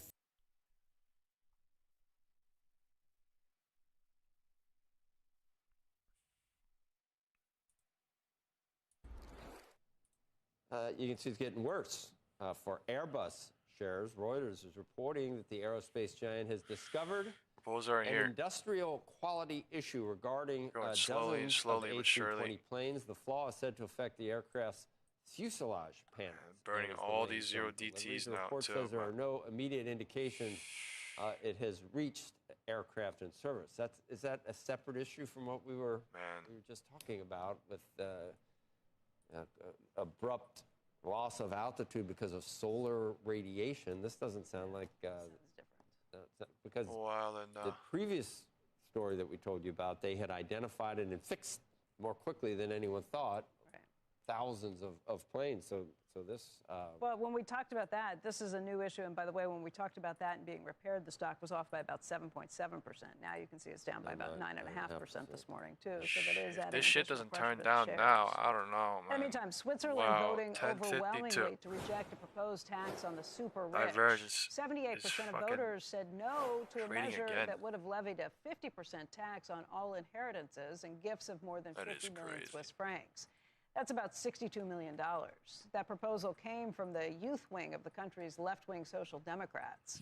Money that was raised from the tax would have been earmarked to fund policies to combat climate change, but people looked at it and said because it was such a huge tax, a wealth tax that goes along with this, that it did not have a great odds of passing from the very get-go. Great use of fucking money, nuke? Wealth tax. Perfect. We'll stop that. What is his fucking nuke? 1, 2, 3 minutes. Holy shit. They actually went to go test the roof in 5 minutes. What the fuck? Oh my god. HOD broke in 5 minutes. So fucking wild.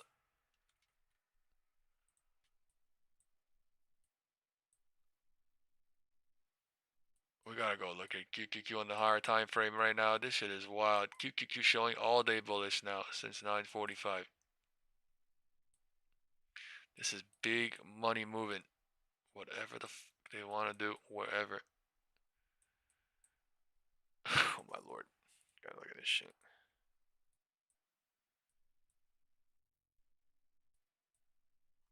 QQQ counter bullish, man.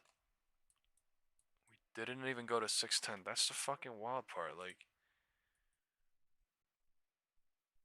previous all-time high breakout point balancing. That's what it shows us today.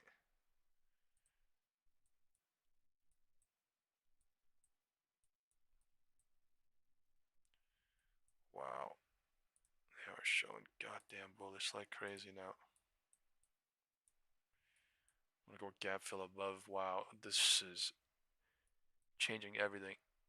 I don't even know if I want to fucking hold this shit into tomorrow now, to be honest.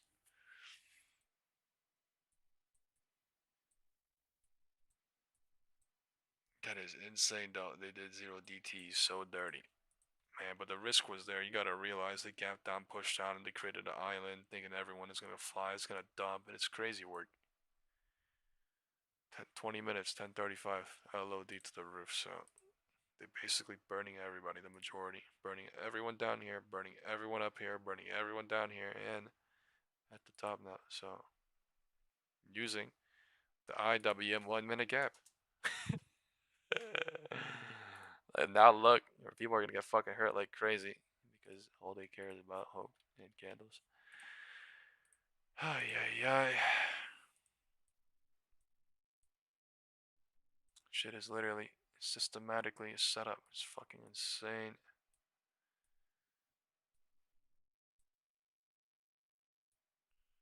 It is insane.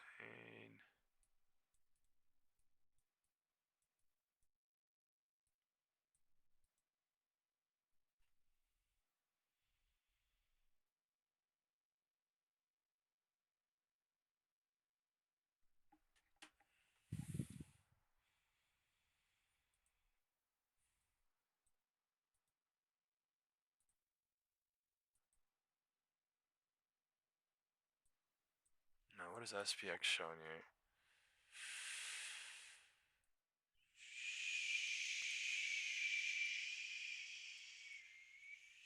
Pretty wild. Pretty wild day. Unidirectional day. Down, up, down, up. Fucking like nothing.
Man, this contract's moving. I'm not gonna lie.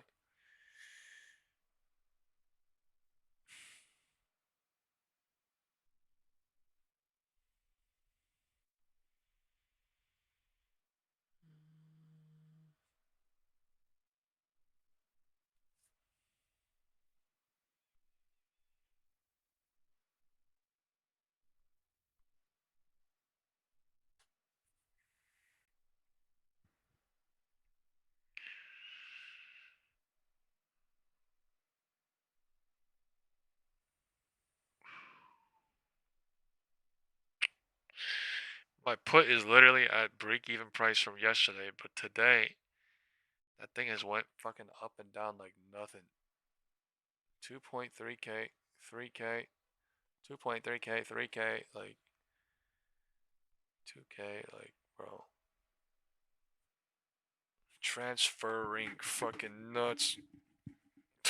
10:30 to 10. 9:30 to 9:55, 9:55 to 10:30, 10:35 to 11, like, wow.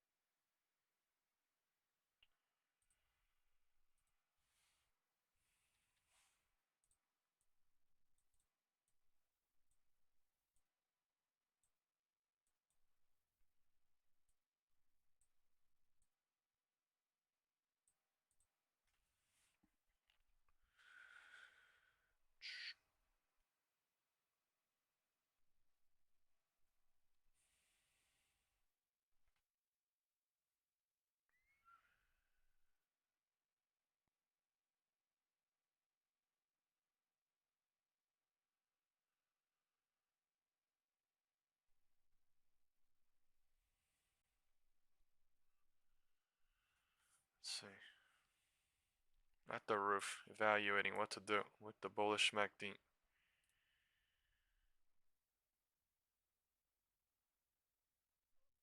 Divergence on the floor and the roof.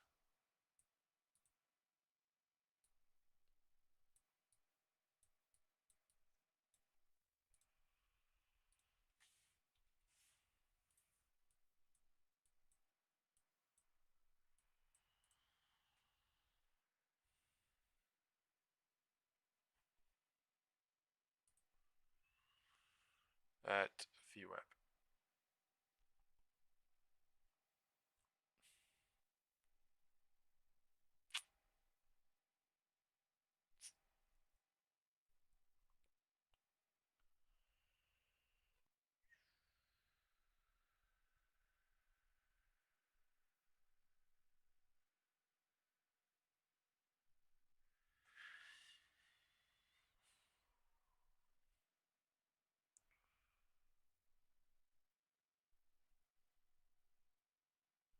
All right.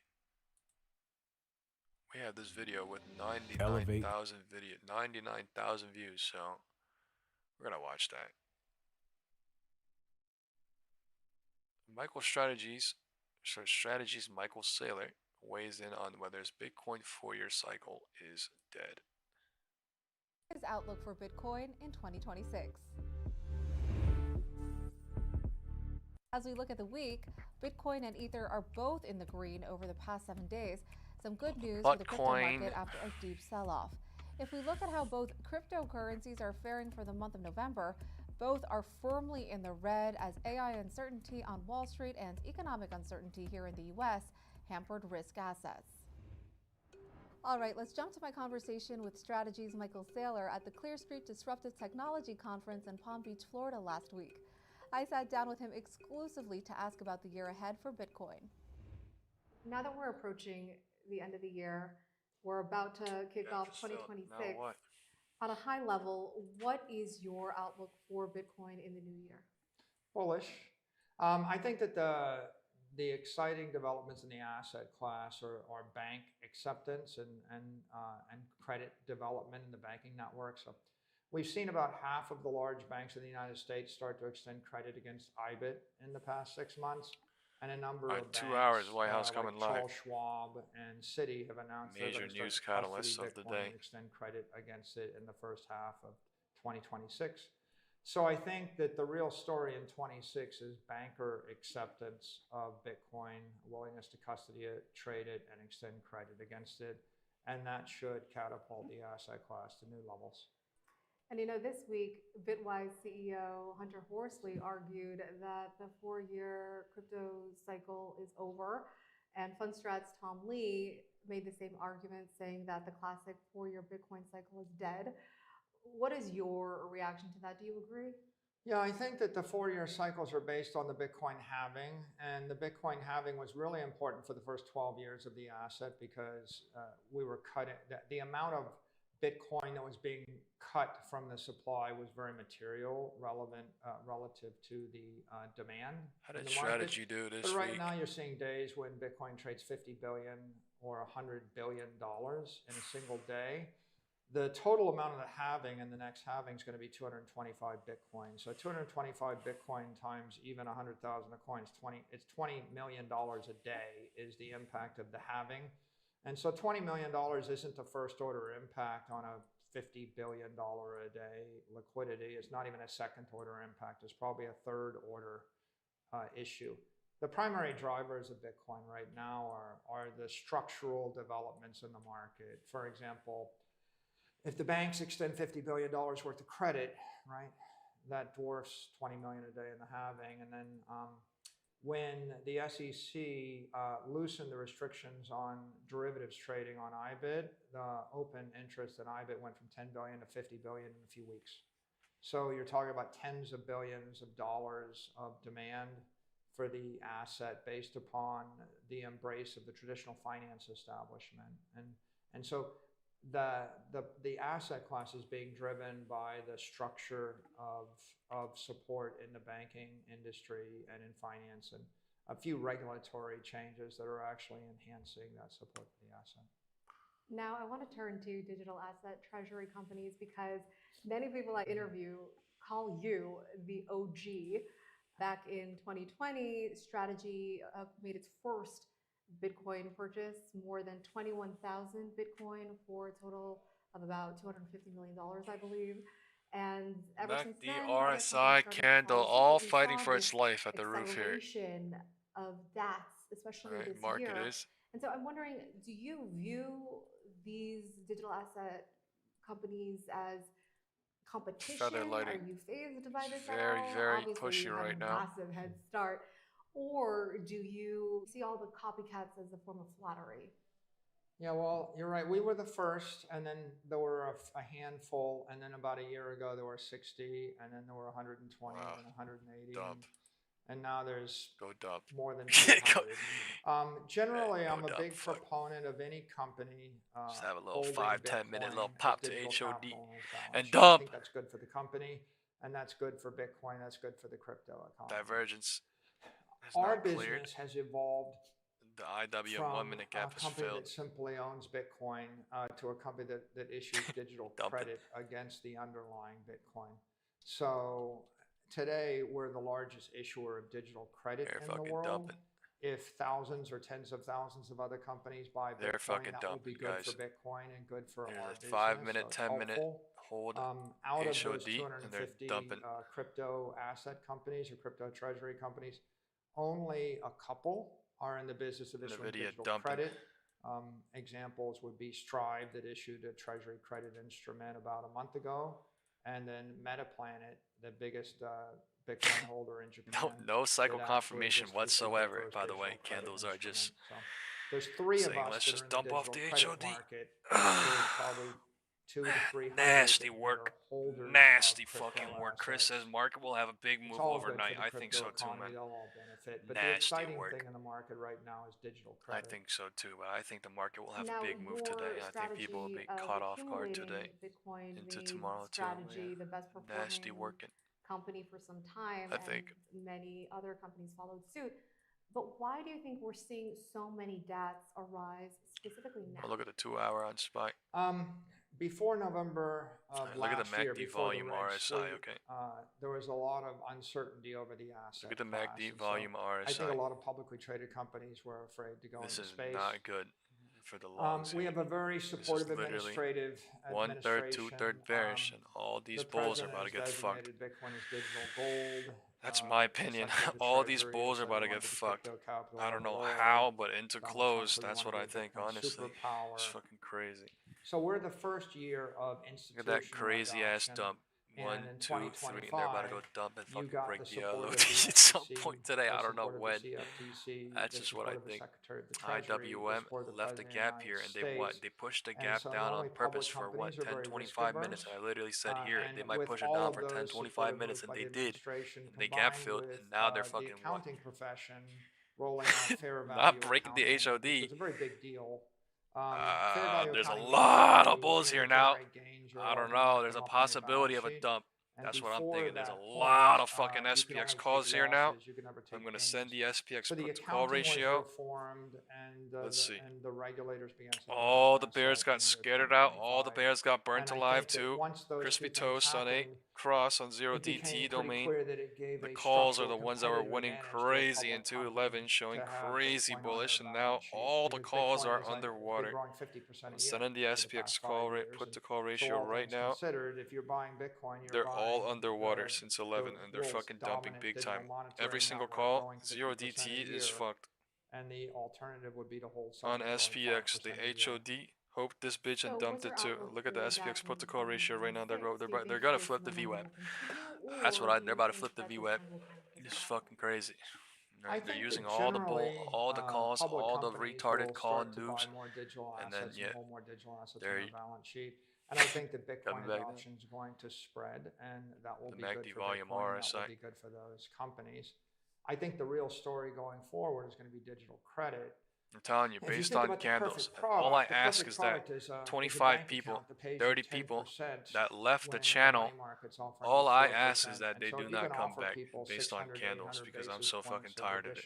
I don't want to fucking sit here and waste anyone's time, so whether it's you in know the what I euro, mean? the yen, or the dollar. Hopefully they respect that. Everybody's reaction is crazy out here. Yeah, I want that. What's the catch? Yeah, man, a man out here, you know what I mean? Idea is being used like crazy based on what Bitcoin is, whatever the fuck going on. Powering digital credit, and digital credit is 2 to 4 times more compelling than traditional credit instruments for people that want fixed income. Cycle trading. So on top of seeing the rise of debts this past year, we also saw this That's all I IPO ask. boom Based on candles, to please. crypto companies. We saw Galaxy Digital go public in May, followed by Circle's blockbuster IPO in June. We saw many others. It might not. A 2-hour literally could wipe it out, though. But I mean, so possibility. What's your reaction to this crypto company IPO boom?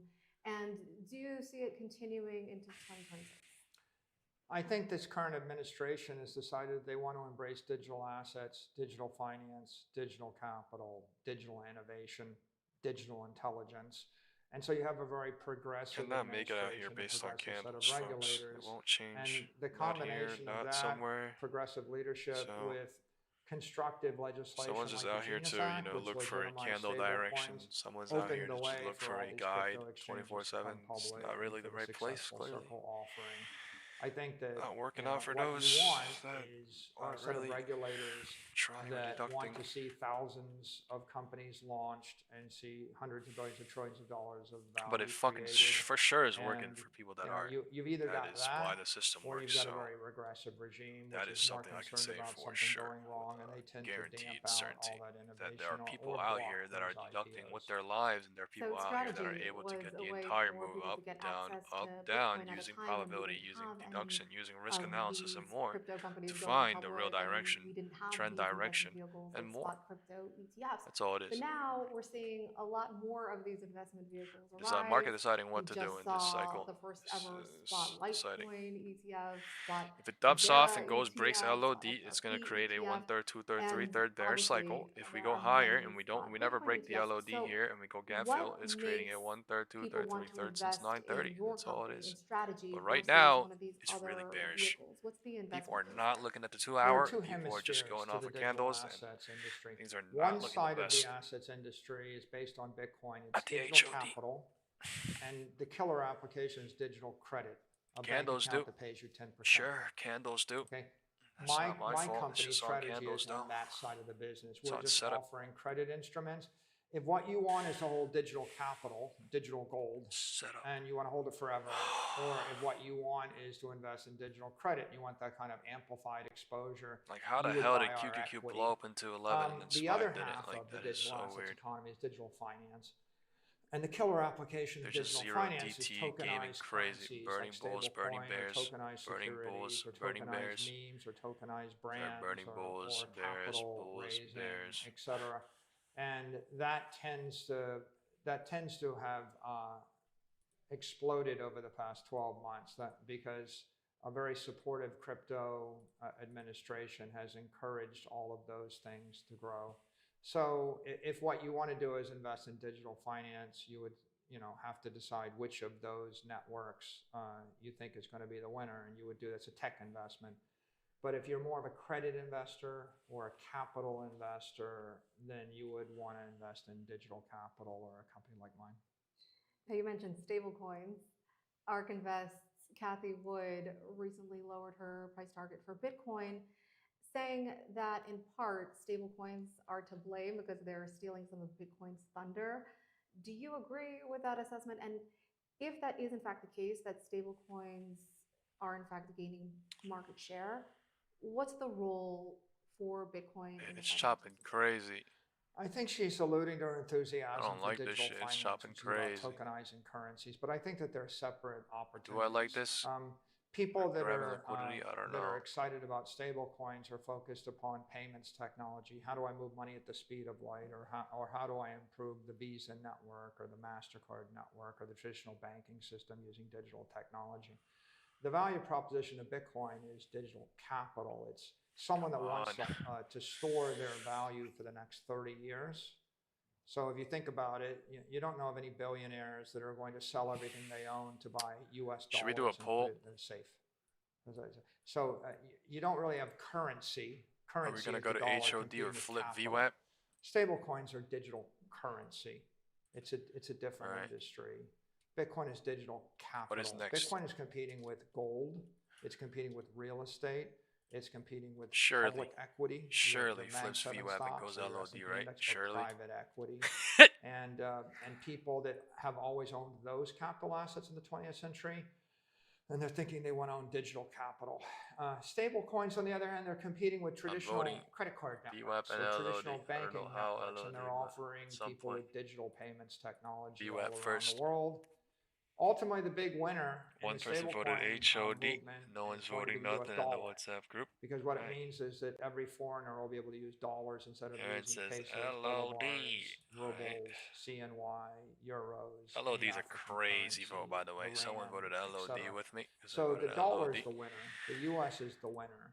Two people voted technologists HOD. that enable and host those digital dollars. One person voted VWAP. We already have VWAP. Nobody's arguing is that crossing Bitcoin lower. is going The bears anywhere, are but here. there is that argument Let's see that if the bears are here to stay. no utility and know that not by stick looking around. at the 5-minute time frame. And yet we're the seeing candles all and what these it does in spot the 5-minute altcoin candle or ETFs higher. arise here in the U.S.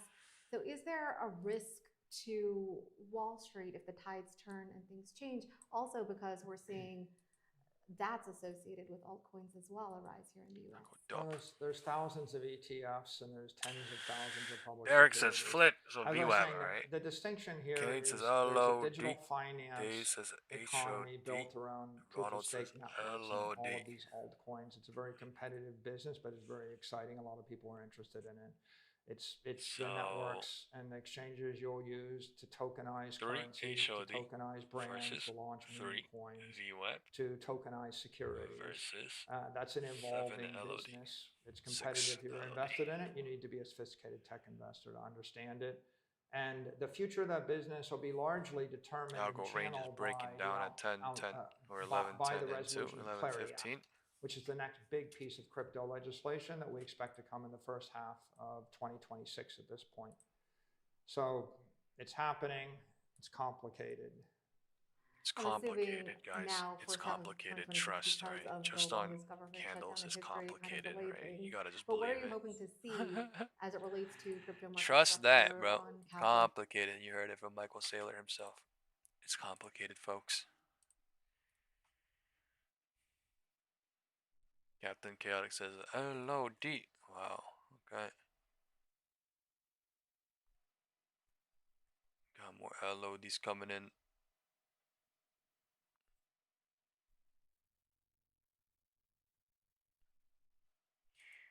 Insider action. This Black Friday. Multi-million-dollar sell-offs across major U.S. companies. What the fuck is this about? Chevron, app-loving, EA, Monolithic Powers, Monolithic.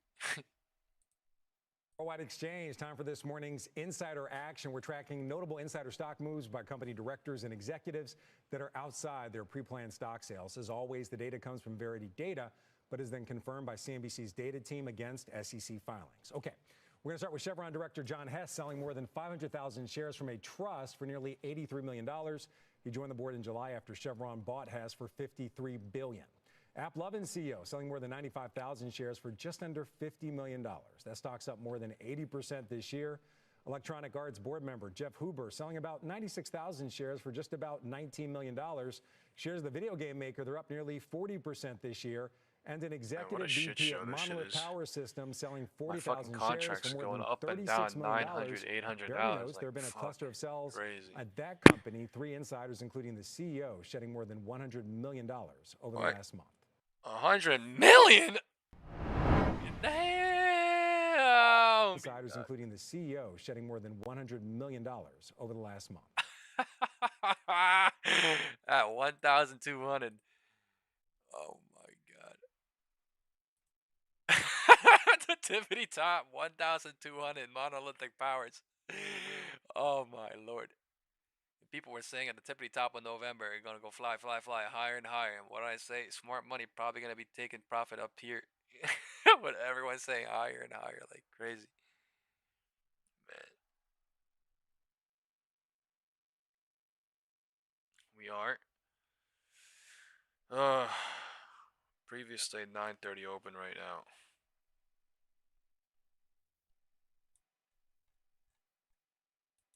I should have left everything at market open. I would have been done. Literally. Now I'm just in some bullshit waiting for the other. To be honest, I would have been done. Every single contract was at 4K, so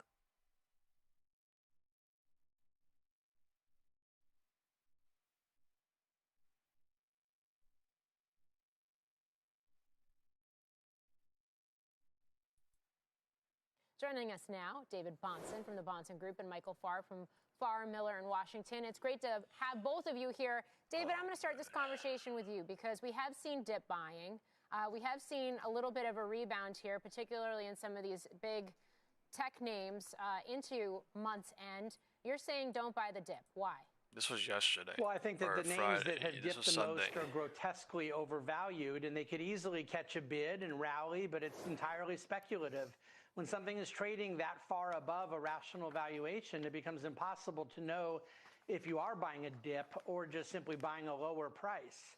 There's a big difference. And I think you look at NVIDIA, market had a little bit of a recovery the last few days, but I mean, it's a substantial drop. It had a nearly 20% drawdown in the middle of the month on really, really good news. Not bad news. There was nothing disappointing. It's just an expensive. It's fucking literally right where my put is expiring into tomorrow, bro. It's fucking pissing me off. It doesn't mean it won't go higher. It just means you're speculating, not investing. 6,835. It's doing the same shit as yesterday. Like, it's pissing me the fuck off. More volatility than we usually see in the month of November. It's going up and down crazy. For December, which is seasonally a pretty strong time of the year. I'm looking at your notes here. You say that portfolios are 6,835. It's going up and down fucking crazy. And as any time you can remember in your career. Why? My God. Just for what David Bahnsen said, when you get somebody as experienced as my friend David, you really have to listen to him. And I think his point that even though the price is lower, doesn't mean that it represents good value. So we're trying to manage portfolios. A lot of them have really increased over the course of the year in some rather concentrated positions, which leaves portfolio managers in the position of trying to figure out how they're going to manage risk, how they're going to manage the taxable consequence smaller of than selling, before, but trimming, wow, and like doing it's what channeling we need to wedging do. crazy And then right now. where do you put money and where do you find value? And you better be sure you're not just buying one of those lower prices at a really exorbitant multiple, as David suggests. So 11:25 is here in 35 seconds. To do it. I think additionally, the markets have created this narrative, Morgan, for the Federal Reserve, that somehow, based on two words from the New York Fed president, as Roger Ferguson said on Squawk Box this morning, that they're going to come up with another cut while none of the other Fed governors have said it. So I think the market might also be in for a little bit of a disappointment coming up, which increases the need to be cautious. Okay. So, David, where would you be putting money to work right now? Well, you notice in the month of November, it was not a risk-off month. I mean, you have things that are impossible to value, like Bitcoin that dropped 30% intra-month. We talked about some of the AI trade. Healthcare was up double digits. That's crazy. Consumer staples, the dividend growth type things that we focus on, picked up about 800 basis points relative to the S&P on the month. That doesn't mean that trend continues. It just does indicate that, like some of the other periods where expensive tech fell off, it's like 2022 is the most recent memory. It doesn't mean everything falls off. That there is often a rotation in the better value side too. It's not even just regular. Michael here with us is one of the better growth managers I know at buying reasonable Chris said fear and greed has moved back to extreme that's all now. I'd recommend. Wow, not to get out of risk, but whether it's dividend growth, value type things that we like, or growth at a reasonable price, that's all different than buying things at 60 times earnings you hope go to 80 times earnings. NVIDIA up 1%. Michael, I'll put the same question to you, especially as we do look not only to the end of the year, but to 2026 here. Well, let me give you a little bit of caution about being overly cautious, too. Morgan, follow on what David said, particularly if you think about NVIDIA. Here's a stock where everybody's saying, okay, they're spending too much on the hype and expectations of AI that might not be realized, and yet we know that NVIDIA reported like 60% year-over-year gains in earnings. They've got $500 billion in orders on chips for 2025 and 2026 combined. They are delivering numbers. And you do get, with new emerging technologies, this period in a stock's life where sometimes they're just overvalued, like Amazon was for years based on historical metrics, but they continue to deliver. Will that happen or will it not happen? It's very hard to bet against some of these stocks, but if you really do stick with a valuation discipline, you really have to look askance at them. So I think there's great opportunity coming into 2026. I think any number of value stocks should be balancing out your portfolio.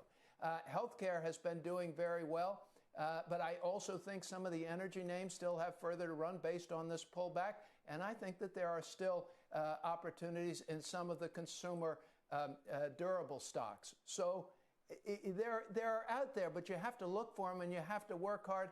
And don't throw the baby out with the bathwater on even these bigger stocks. Okay. The value may materialize. Well, hi. Volume's getting smaller and smaller.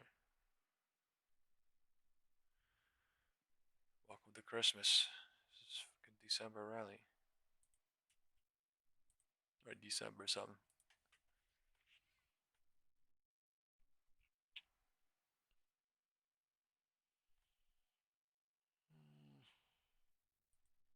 All right. So we got to just make sure we kind of spell this out. It wasn't a cybersecurity issue. It was a cooling issue that led to this outage. But really the thing...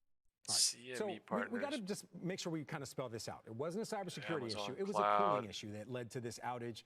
Talking about the shit that happened we're talking about here is concentration risk, the fact that one site can have this impact. As you're looking at this situation, what's the remedy? Is it diversification of providers? Is it more backups to that one facility? I mean, how do we fix this problem? Well, I think you're right. I think it's both. At the end of the day, all of our economy is based on this digital infrastructure, and for the most part, it works great. And we forget that even 99.59s has that 0 point something at the end where there will be a failure. And if we have a single point of failure and only one option and one vendor, at the end of the day, we're going to see ourselves in trouble like this all the time, which is why we need redundancy, multiple vendors, and an open platform. All right.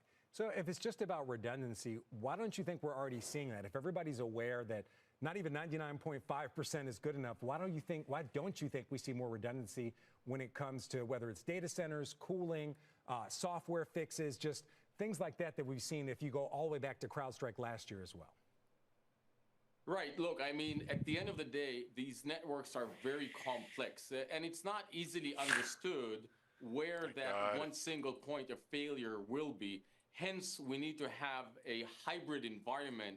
At Checkpoint, for example, we call our connectivity fabric. This shit is all zero DTEs making it do this, but my gosh. We have both physical, virtual, my one DTE is moving like it's fucking zero DTE right now. Support each other, because at the end of the day, it's going to be very hard to pinpoint that one single point of failure. Okay. And so I'm we need to send change the our SPX put to philosophy. call ratio. And honestly, for the most part, all calls are still there. underwater. We need to take the next step. That's what the SPX put to call ratio shows. More profound, the bulls are still in danger. Going into the next phase all calls are stuck which is off of 10 and 1105. That's what it is. That's what the SPX put to call ratio shows. Why can't AI just fix this? Why can't AI predict where these weaknesses are, and why can't we address them today instead of waiting until they happen? All puts are also artificial intelligence in the digital infrastructure is both a huge opportunity, but also introduces novel challenges. And so, for example, when you look at the journey that we see with our customers throughout this almost existential journey for most of us, you'll see that in the first phase, we're enhancing humans. In that phase, we're just making humans more effective and lowering the amount of mistakes that they make. But as we go through this process and we actually replace humans, and when we get to the third phase, when we actually use agents that start negotiating and crossing lanes, this actually introduces new problems that we need to be aware of. And so we need to sort of redefine the way we look at this security and infrastructure going forward. Right, you guys are saying Powell will speak today? This concentration someone's saying today. Powell I know you said there's limitations when it comes to AI. What time is he speaking? What about quantum computing? Can that be the fix? I mean, I think everybody's looking for the fix other than the most simple one, of course, which is redundancy. Is there a technological fix, or is it simply just about building more backups and building more capacity? Yeah, I don't think there's a silver bullet, Frank, honestly. I think that redundancy is one way to look at it, but it's also optionality, right? So you have redundant systems, but you also have the capability to work from on-site, on-prem, and virtually from the cloud. You have one cloud, but you don't use only one cloud. You have multiple clouds, and so now you can work through clouds. So it's more of a philosophy and an architecture than just going to look for the latest, for the optional redundancy. And honestly, I think artificial intelligence will optimize, simplify, and automate, and will solve some of the problems, but obviously introduce new problems, both because of the fact that at the end of the day, these models are probabilistic rather than deterministic. And perhaps we don't have the time to go into this now, but remember that we're not the only ones using these incredible technologies. Offense is also harnessing these technologies, and they have one advantage over defense, which is they have less guardrails, less governance, so they're actually usually one step ahead, which is why we need to be ahead of the curve, and is why we're at Checkpoint specifically, we're building a full stack security for AI that takes into consideration the journey and how offense is harnessing AI. Damn, they're perfectly eating my fucking... They're like perfectly not letting my shit come back into profit, and it's just like... Oh...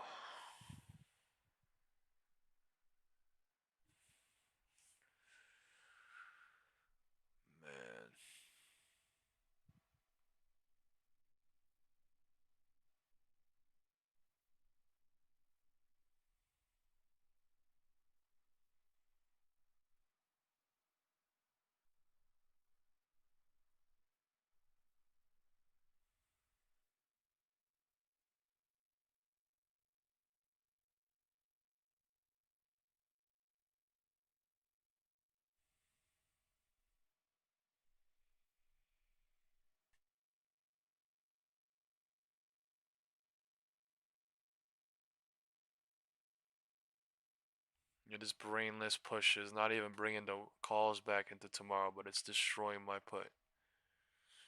Brainless push on my one put that I averaged, and my other put is literally at average price right now. But yeah, this shit is fucking brainless now.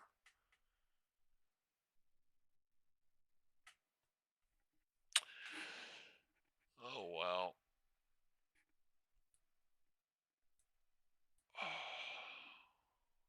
Even if I sell now, I'm still in profit because of the zero DTs that I sold at market open, but I literally do want a zero DT. I mean, I want a LOD exit on my one DTs.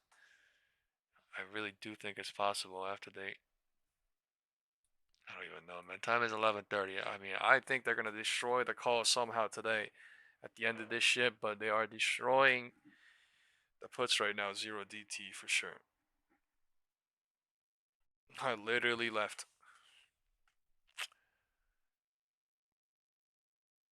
Market open. I should have just left everything. Fuck.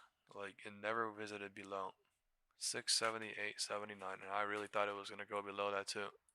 But the risk was crazy, holding on to everything. But so damn bearish that market open. It's huge gap down.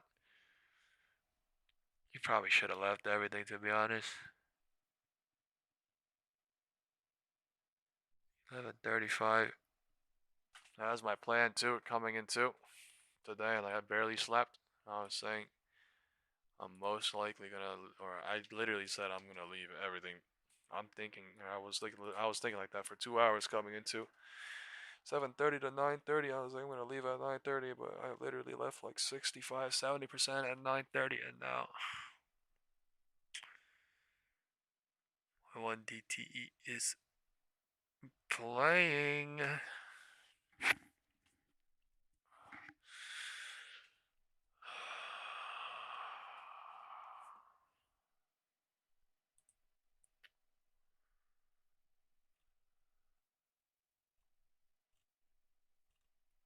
It's playing.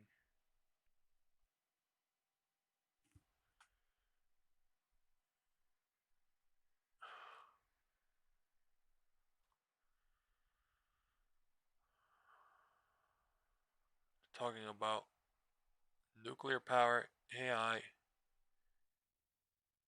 the space tech race. The fuck?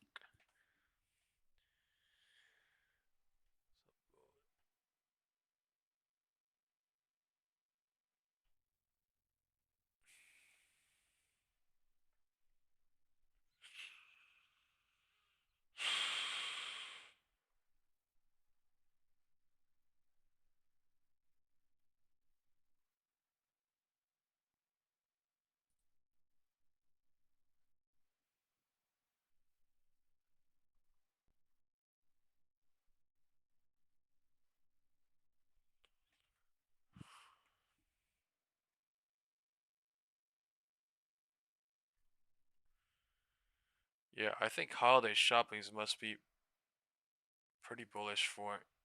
I don't know. I would think.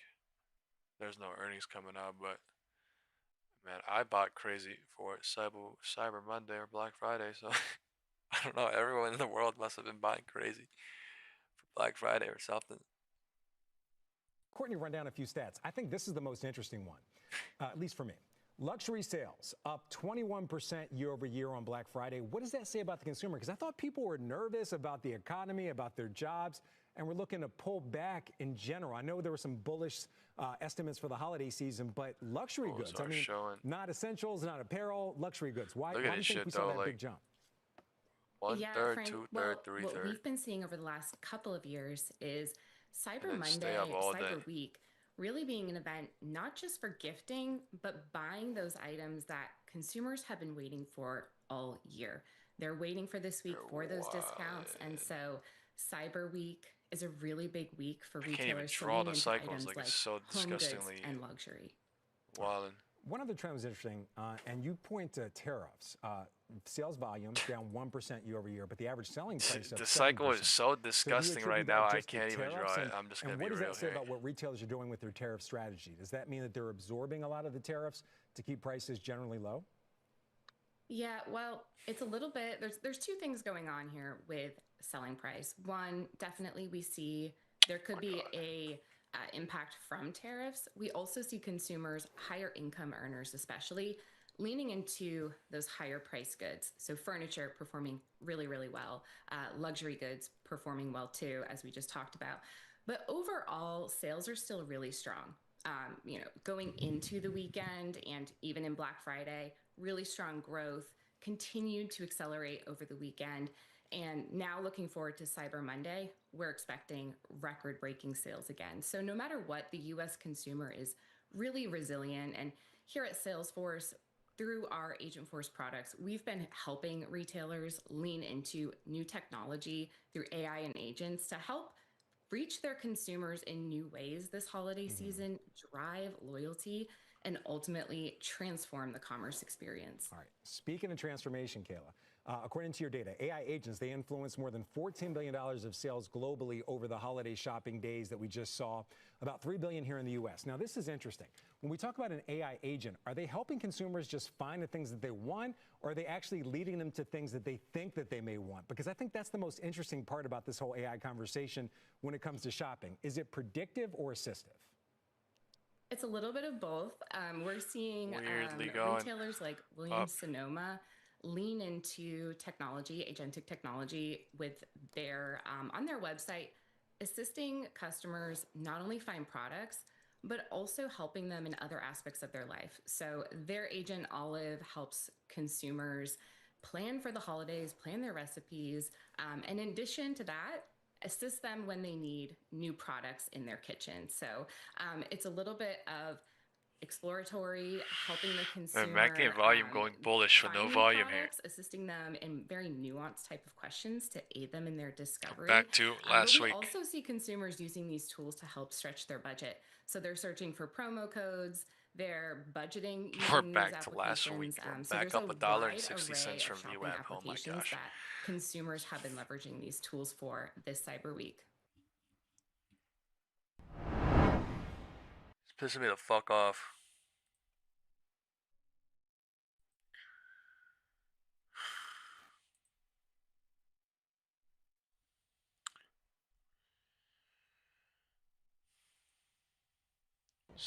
Joining me now, Cam Gaffarian of IBX, Axiom Space, Intuitive Machines, X Energy, Quantum Space. The list goes on. A technologist, an innovator, I would say a futurist. It's good to speak with you. Thank you. It's a pleasure to be here. So let's start a little bit with the space economy, because we seem to be at a Look at the volume. Like, how is this even possible? Last week, definitely, same thing. I think we're at the inflection point, and I think the space economy is growing by leaps and bounds, especially with commercial space and private companies jumping in, with both feet, and it's accelerating. And I believe with AI and Whitehouse quantum live computing at 1. and robotics as enablers is going to even accelerate further. So what does accelerating further look like? What are we on the cusp of realizing with space? Well, let's talk about some of my companies. Like, I believe by the end of this decade, candles are coming in consecutive here, thick we're red. Gonna have a commercial space At the end station. of the low volume, Axiom Space trying is building to. a commercial space station, and we're going to launch our first module by early 2027, and the second one later on. So we will have a fully commercial space station in orbit before the end of the decade, before the International Space Station retires. Intuitive Machines is going to have more moon landers, and as you know, we made a major acquisition recently. Stuck inside two algo ranges is not the best for it going formerly lower. Maxar Space, Lantris organization. So building that whole lunar economy ecosystem, it's growing by leaps and bounds. Low Earth orbit economy is growing. At the same time, the national security space with the Space Force and Golden Dome and all those activities growing. So everything really when it comes to space is growing quite rapidly. And I do believe we're at the inflection point. And if I just hone in on Axiom specifically right now, you're already sending astronauts to space, both, yes. both private citizens and increasingly government employees as well, government astronauts. You're oversubscribed. Yes. They're literally at, where am I put it? 6835. spaceflight Wow. Wow. You know, with the cost of access coming down, and I think it's going to further go down in the future with Starship and New Glenn and all of that. Bro, we opened at 6,800. We're at 30 points up. In being involved in space. So far, we've dealt with 11 countries, and the list is growing by leaps and bounds. And like you said, we are oversubscribed. We've done 4 missions. Our first mission, we took a Canadian astronaut, private astronaut, one from Israel, one from United States. Second mission, we took 2 astronauts from Saudi Arabia, first female from the Arab world, and one from United States. Third mission, an astronaut from Sweden, one from Italy, one from Turkey. Divergence at the roof breaking. This is bullish. Astronaut to space, so it was like a Neil Armstrong moment. Do they really nuke out here is a question, but divergence at the roof cleared on everything. An astronaut from India, one from Poland, one from Hungary. India was interesting. I did not know this, but there are 350 million people in India under age 16 that were tuning to this mission. So think about the inspiration that we create for all these countries. That is so fucking bullshit now. They're burning India, every bear now. ISS, Oh my god. Same thing for Hungary and Poland.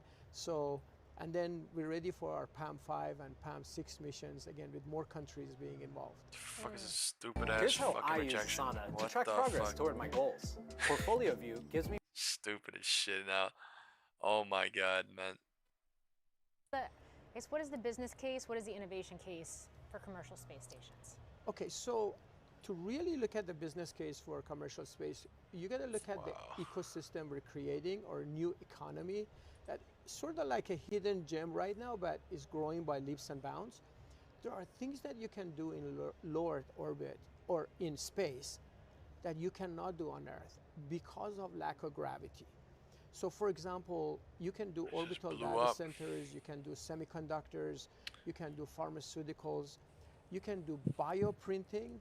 We know we can do bioprintings of corneas and retinas in space today. Maybe in the future, you know, we can think about possibly being able to bioprint a heart key to a person's DNA that you can maybe drop ship. Moment of truth, I guess. Now it's starting to go under. Things of that sort. So from yesterday, so everything that's happening in space really affects humanity as a whole, and so I think this economy in low Earth orbit is growing, and this new economy is going to be growing big time. There are things we can do, like, gapped up twice. For example, fiber optics that cannot carry infrared signals if you do it on Earth, that you can do in space. It's because the molecules naturally go where they need to go because of lack of gravity. And AI data centers in space. Yes. Something we've been hearing from folks like Jensen Huang at NVIDIA, but it's something you've already been putting money and tech to work on. The last few years, we've been working with AWS, with orbital data centers in a small parts, but we're quickly getting into it more and more. We're one of the pioneers in that area, and you know, when you hear from Google, from NVIDIA, from Elon, from Jeff Bezos, from Sam Altman, the future of data centers in space, that's a huge new exciting area that I believe is going to grow by leaps and bounds, and we're so excited to be part of it. And the lunar economy through intuitive machines is another area you're focused on, and building out that infrastructure. Why? I get this question a lot. So now I'm going to put it to you. Why is going to the moon, colonizing the moon, building out the moon, why is this so important? Well, first of all, there is the economy aspects of it, and there's the human exploration aspects of it. The human explorations, we're explorers, and we only have discovered very small part of the universe. I mean, we've done it with James Webb Space Telescope and Human Space Telescope. But my personal belief is that the ultimate destiny for humanity is to go to other stars. And we explore our galaxy and, and other stars within our galaxy alone. But So Moon and Mars are really stepping stones toward that. That's from human space exploration. But there are so many things that we can do in terms of mining, for example. Like helium-3, for example, is one of the things that everybody needs and wants that we can do for economic reason, but also national security reasons, right? I do believe that we're in a space race 2.0 this time with China, and United States needs to be running right now. You know, we've been leading the world for years, and I believe that we need to continue to lead and be the first country that goes back to the moon, and this time to stay and build a habitat there. When you talk about this vision of bouncing at humanity as all-time interstellar, high previous. it's If we were going off fascinating. that market, It's like something out of a sci-fi movie. Can it actually happen? What would it take to happen? How many generations out are we looking for something like that to even possibly take shape and happen? I'll share this with you. When I was at the launch site for our first launch to the moon, I made this prediction that by 2050, right, that's like 25 years, 24 years from now, that we will probably have hourly launches to a space city above Earth, right, where people live and work, and there's space manufacturing in low Earth orbit.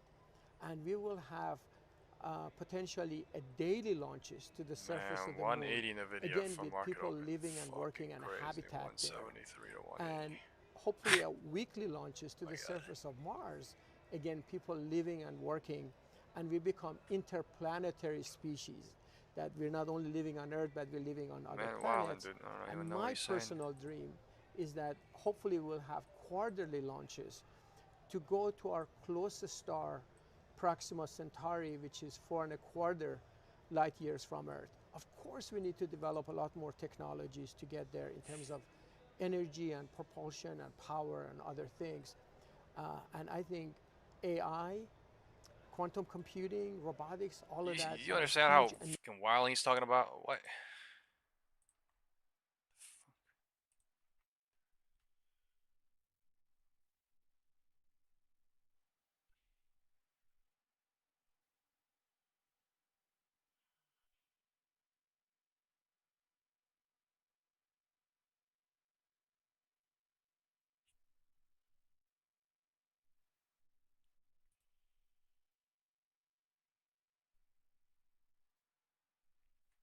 Alright, Whitehouse live in 1 hour.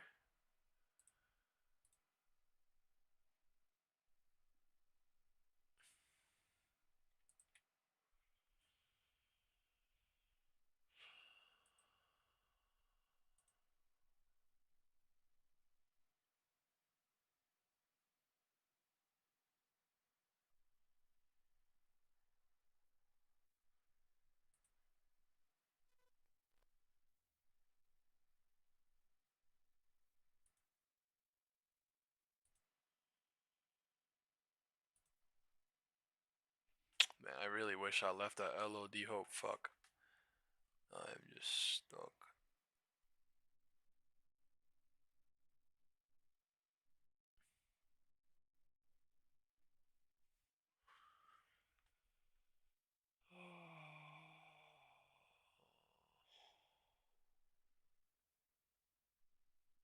This was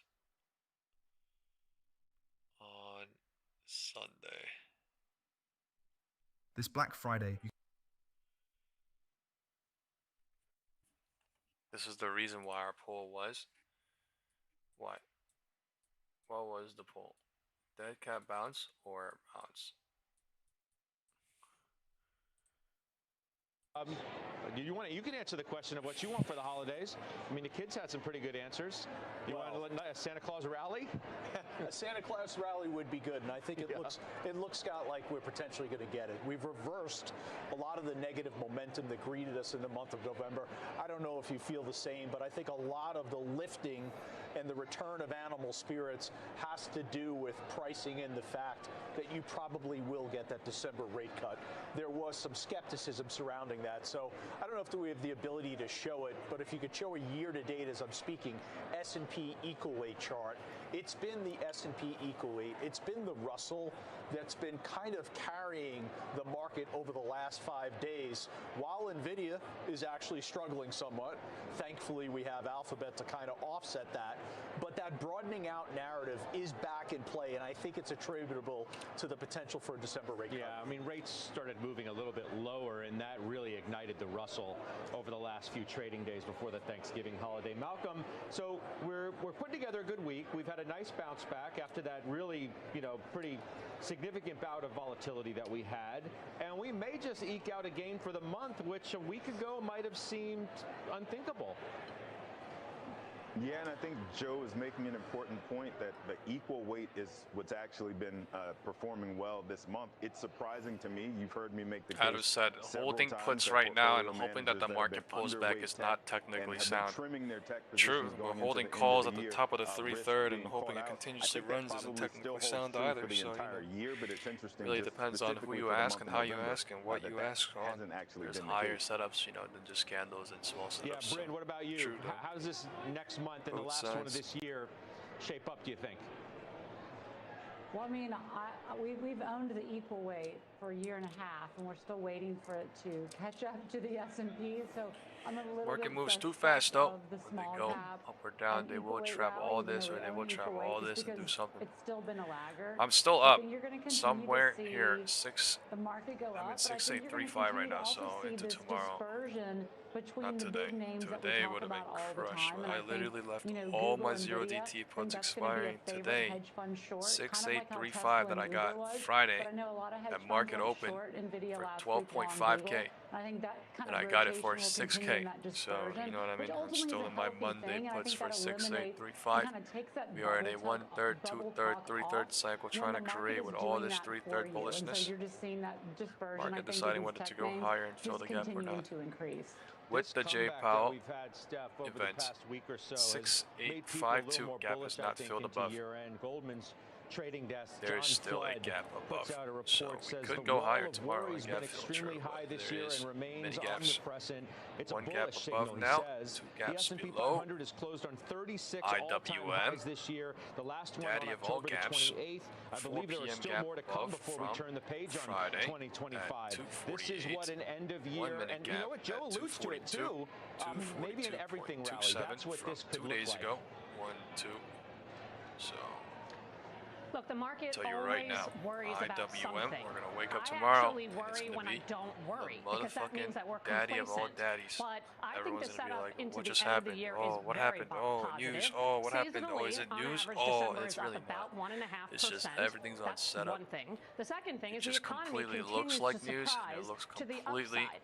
We had blindsided very good weekly jobless out of claims nowhere this week. because that's how they that do didn't it. get a lot of That's what they attention, and now you're at the 4-week moving average at something like 224,000 weekly jobless claims. That's very healthy. We'll see. It's cooling, This but it's 5-minute not pop-up collapsing. to So we new have the HOD labor pulling market, back. and the leading indicator is weekly claims. That's actually okay. We'll Number one. Number see. two, durable goods rose almost HOD 10% is 1150. this past month. The PPI numbers were pretty tame, still elevated at 2.7%, but certainly better than what we have been Whitehouse seeing news. over the last several Press years. conference is coming And final out at demand 12 for goods p.m. was actually the 1 biggest p.m. number since February. So you some add time. it all up, the economy is running at 3.5%, 4%, got a whatever bunch the of number time. is. It's above trend. That's leading to double-digit earnings. And I do think you're going to see an absolute broadening out in the market so that you're going to see, look at financials today, Scott. They're doing quite well. Industrials are doing well. Even discretionary doing really well. So I think it's going to be tech plus everything else. And I think you want to be as long as you can into the end of the year. Wow, Joe, I mean, that sounds like an everything rally. We have stocks, bonds, gold, Bitcoin. Bitcoin's recovered a bit. Gold went through its own bout of volatility. Looks to be back as well. What do you think?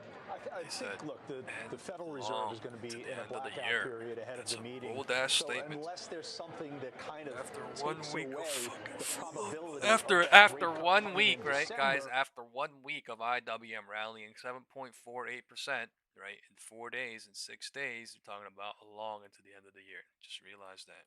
Fucking crazy. If that's not crazy to you, I don't know what else. You know, what else could be crazy? No pullback whatsoever.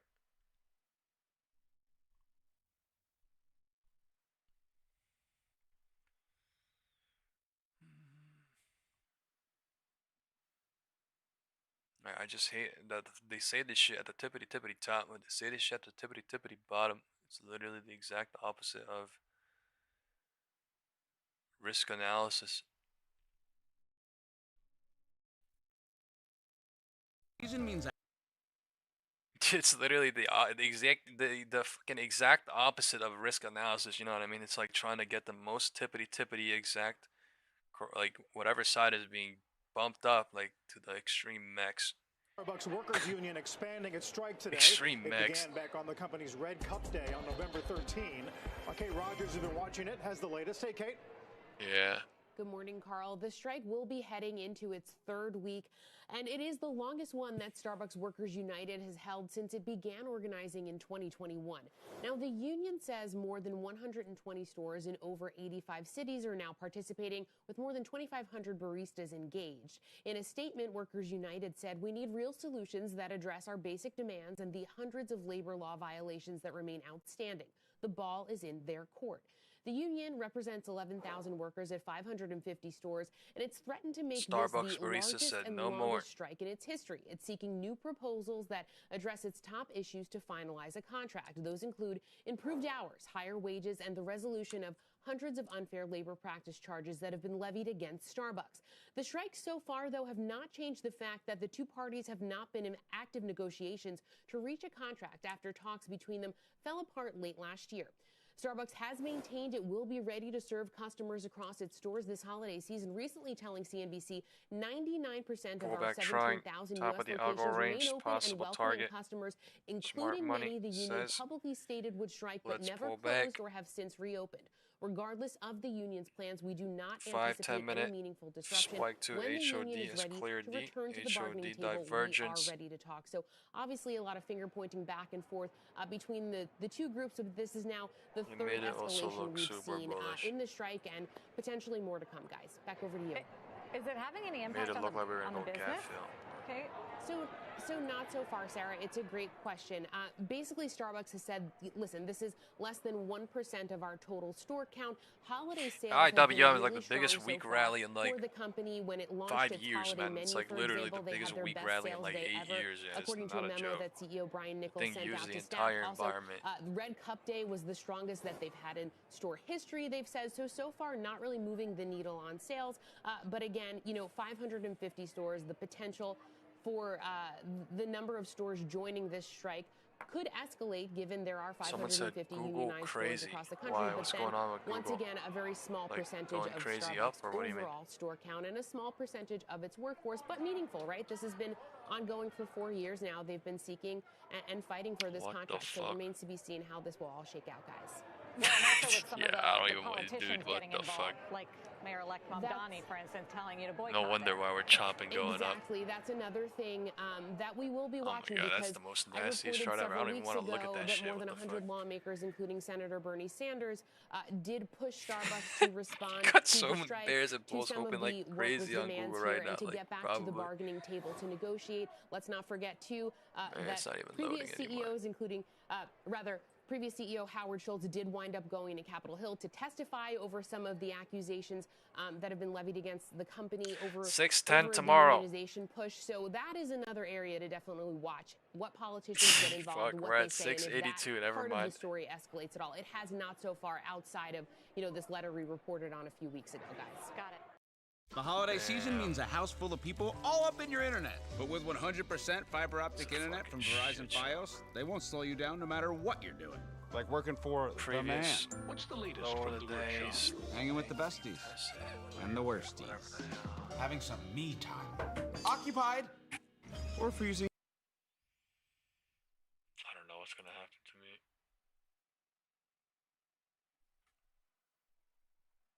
Shit is still bullishly chopping up.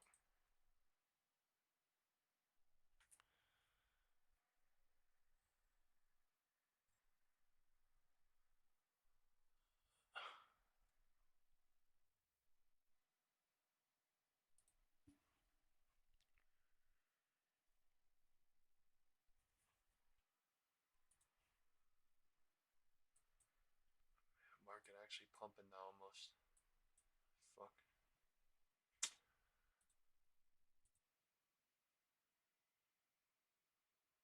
fucking no volume bullshit happening now. Oh my god, man. Bearish volume into 10:30 and then 10:30 bearish volume pulling back, allowing it to bounce like so perfectly. Google 1 minute gap, like this shit is so perfect. Like, oh my gosh, man. It's so fucking goddamn perfect. Nah, come on now. This is it. 12 o'clock. If this shit doesn't dump, I'm fucking leaving. And some loss, I don't give a shit. It's whatever. I'll be in profit for the day, but I'm talking about these contracts they're at.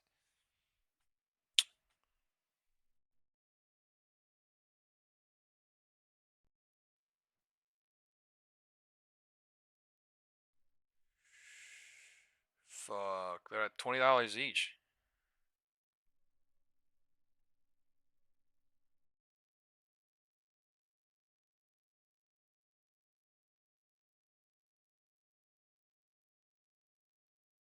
It was fucking 4 point something K at market open at every one of them. Two. But that's being greedy as shit. Greedy as shit.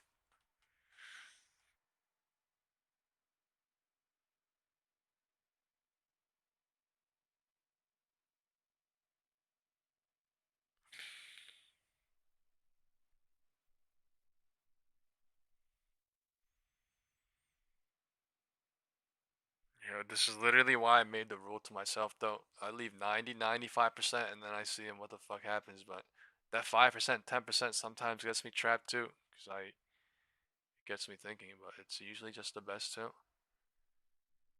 Get out of the way and then see what it does. When the market pushes up or gaps down crazy. For me.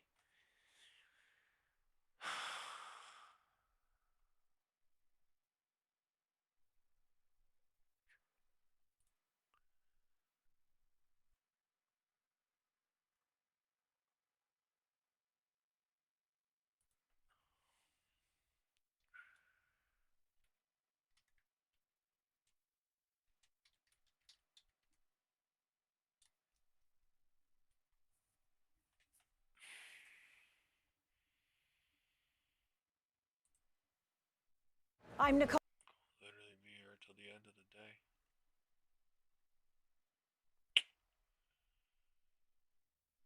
Oh.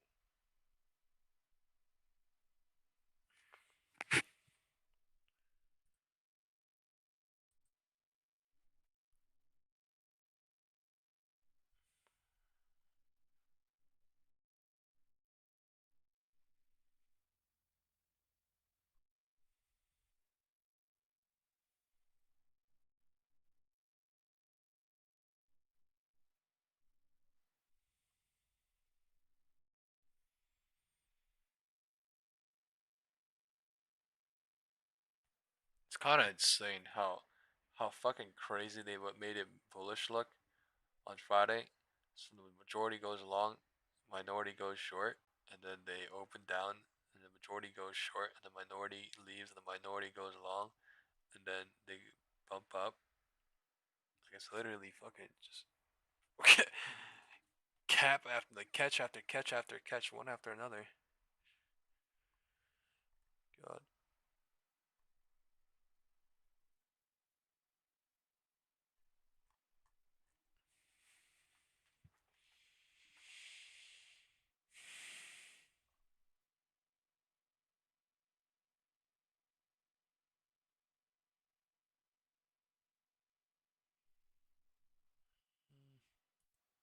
Kevin Hanks live at the CBOE pre-bell playbook, joining me right now to take a look at the big picture. It's good morning to you. Kevin Hanks. I don't know why this shit is so fucked up.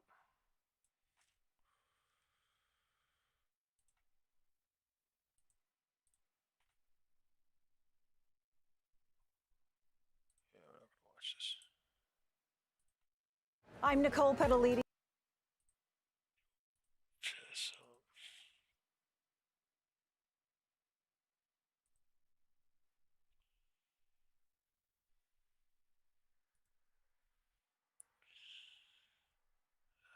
Market really trying to go higher and higher until the Whitehouse press conference.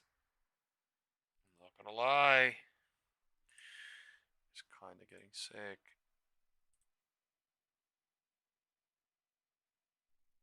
I don't know why this shit is bugging out like this too now.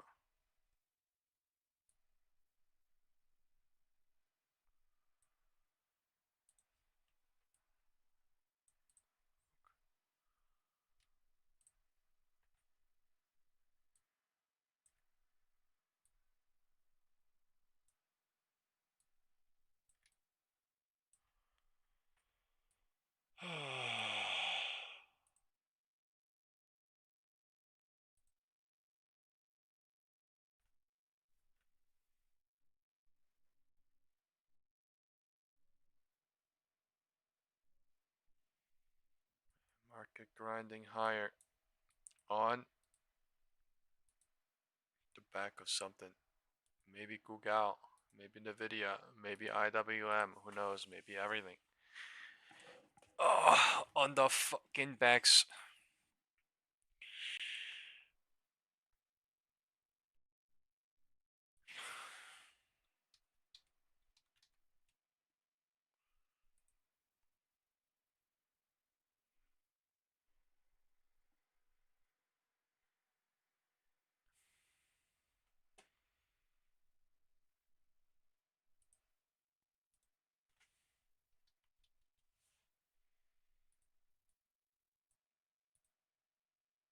Going continuously higher. So when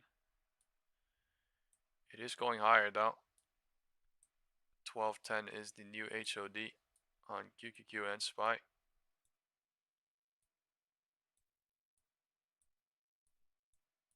No confirmation rejection, technically speaking, here too. Just higher on shaky looking candles. Volume trying to go bullish here as well, but shaky looking volume. Just comes in with a 5-minute pop and then fucking shaky as shit.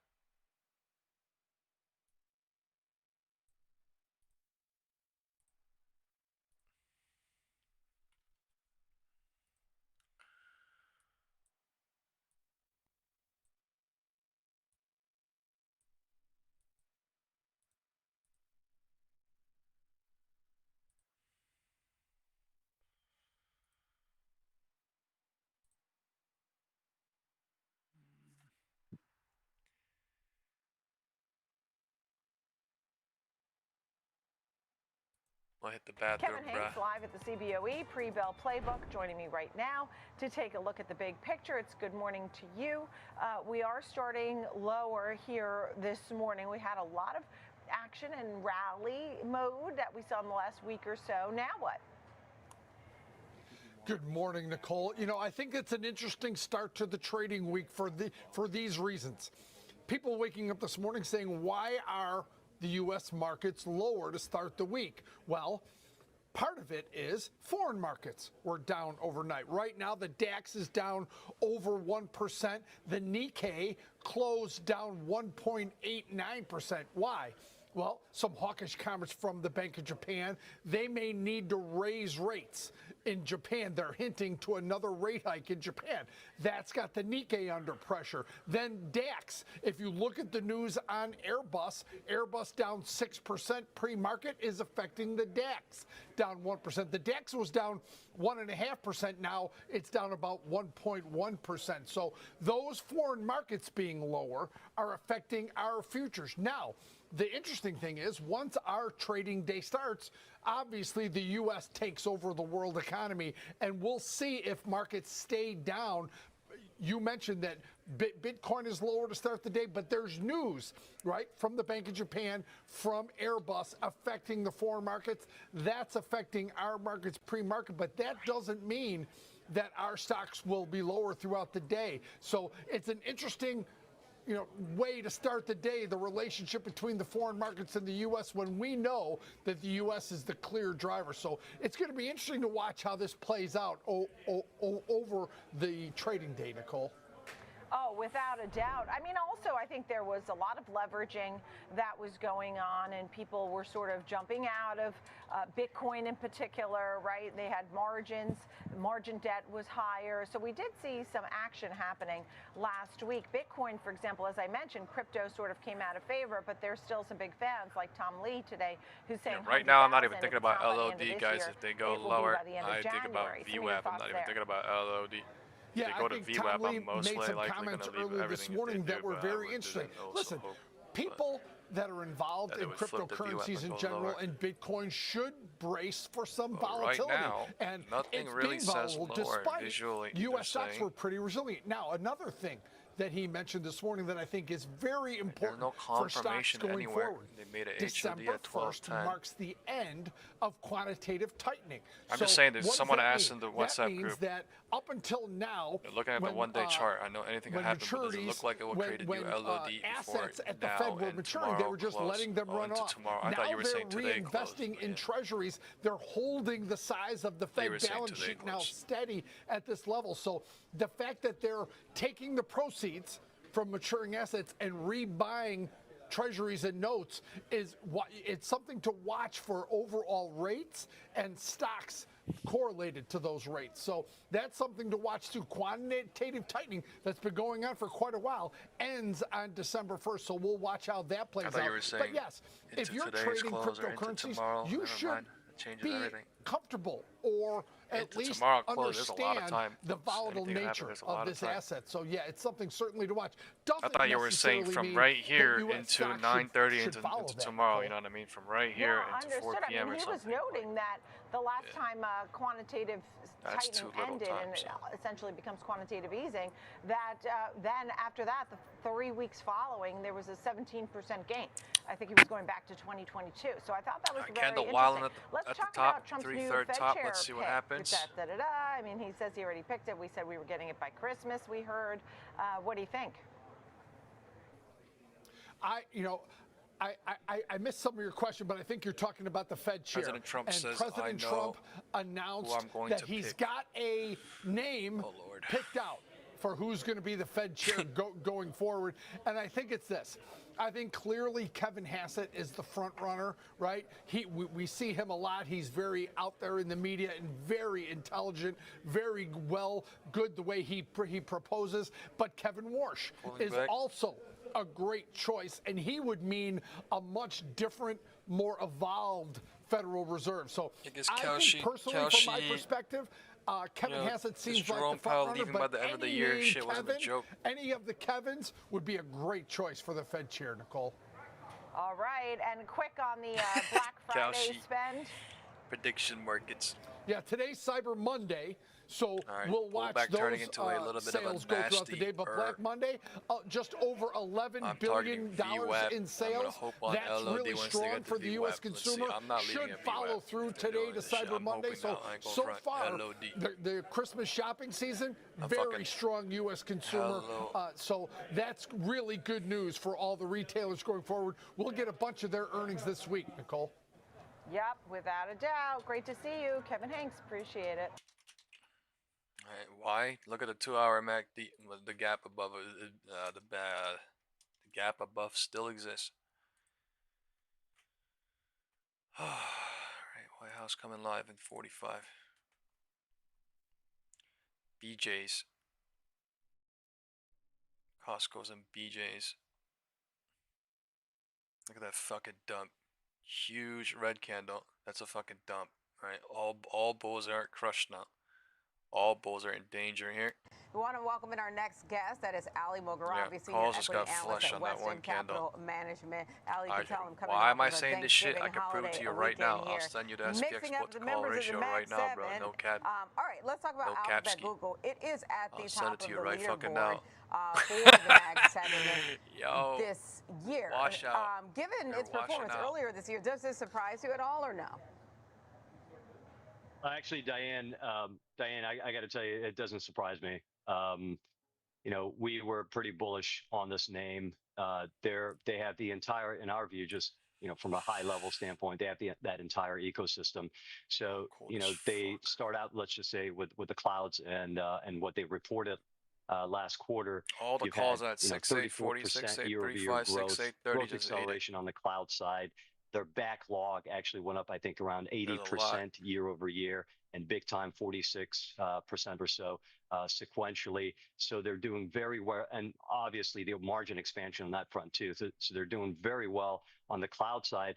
And then what really actually is standing out nowadays is the Gemini or AI side of their business, which they are actually not only becoming more productive, more efficient, because they're using partially their own chips, those TPUs, but at the same time, as we see from the cloud numbers, from the cloud revenues, they're actually monetizing it. So you're seeing a good mix of efficiency and product and monetization in terms of ROIs on their AI investments. So overall, I think they are, right now, they have the lead on the overall AI front, which is really impressive to see for these guys. In terms of the share performance, when you think about the cloud growth, I mean, they saw 34% cloud revenue growth. What's your expectation for that momentum as we head into 2026? Well, we expect. I expect it to be pretty impressive going forward. You know, there could be some deceleration, but nothing significant. So cloud growth above 20-25% through 2026 seems pretty realistic for us.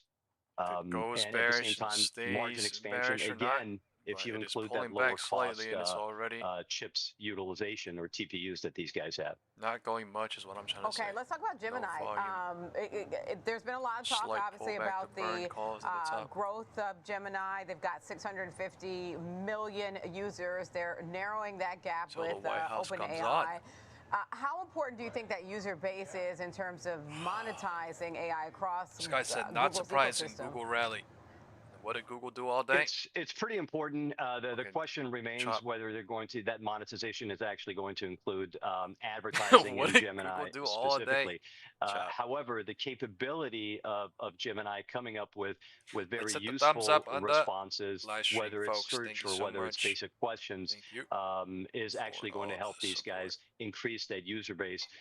In terms of monetization, though, if you think about Gemini, at the back end of their search, and the way what they're trying to do is basically integrate it through all of their products, we could see improvement on the monetization side on their consumer businesses segment. So, you know, they talked about the universal search 2.0, which includes Gemini. And I mean, think about it this way, they're actually going to be integrating Gemini as part of their, you know, the Waymo operating system, and obviously the Waymo, the autonomous vehicle, the robotaxi that's been doing so well. So that entire integration of Gemini into all of their products, whether it's B2B, which we've already seen, but also B2C, I think, you know, gives us some good hope for further monetization. How should investors think about Waymo within, you know, as a vertical and its value inside the Alphabet wheelhouse? Oh, that's a call option. That's a call option, and it's certainly right now the robotaxi / AI, AV leader in the United States. So, you know, these guys continue to expand throughout many different cities. I mean, I am currently in Los Angeles, and I've been using Waymo since you know, it became commercialized last year, and it's been very impressive. You know, in terms of internationally, I mean, obviously they're planning to launch in London, as they said earlier this year, and so Europe seems like another attractive growth opportunity for Waymo. But overall, right now, you know, Waymo does have the lead, but it is facing competition. I mean, Zoox. Not many are talking about Zoox, but that's Amazon's robotaxi, and it's been doing pretty well in Las Vegas. And obviously, we've heard you know, Elon Musk and Tesla talk about their cyber taxis. So there's some oncoming competition, but these guys are certainly in the lead for the time being. It's so interesting because I have heard that it's more common to see that, like, a Waymo vehicles in LA. A friend had visited there, and he said it was kind of, for him, it was a little unnerving to see that, you know, because it's just different. It feels like the future is now. So, Ali, let's go back to the chips conversation. Sorry, did you want to jump in? No, I was going to give you, Diane, I was going to give you a little story. Actually, my son is very familiar, just to give you an idea of the brand. My son is very familiar with the brand Waymo and Uber. So that should tell you something. That does. That definitely says something. All right, let's circle back to the chips conversation. You talk about using their own chips. How much do you see that causing any potential pricing pressure in the competitive landscape for Alphabet, Google's chips versus NVIDIA? Not much yet. Not much yet, but in the future it could. Again, their chips is at a lower cost. They've been utilizing it internally for pretty much around 8 years, and they've been doing it whether it's on the search side, computations, whether it's on cloud, whether it's on the AI side. So they've certainly proven performance, and they could place some pricing pressure on NVIDIA. And this is obviously based on reports that they're going to have a deal with Meta. So we'll see. But that's a pretty good move by these guys, trying to, again, further monetize their AI capability, whether it's on the software side or whether it's on the hardware side. Okay, and Ali, let's go back to the origins of Google. I mean, it's search; it's a verb, right? So is search on ads still a cash cow for Alphabet, Google? Well, to a certain extent, surprisingly, yes, it is. We didn't expect it necessarily to collapse or anything like that anytime soon, but they have withheld their growth. They've withheld their margins. They're very impressive margins historically and currently. And I think the next phase, the question still remains: how is AI, their own Gemini, and also some competitors such as ChatGPT, going to affect the monetization of all of the search demand that they're seeing? But just to give you an example, just to give you some numbers, last quarter, both the volume and the prices on their search went up pretty nicely, around 7%. So in terms of demand for the ads, and in terms of actually inquiries coming in from the users, or I should say queries coming in from the users, they continue to grow pretty well. All right, we'll leave our conversation there for today. That's Ali Mogharabi, Senior Equity Analyst at West End Capital Management. Have a great rest of your day. Thank you, Ali.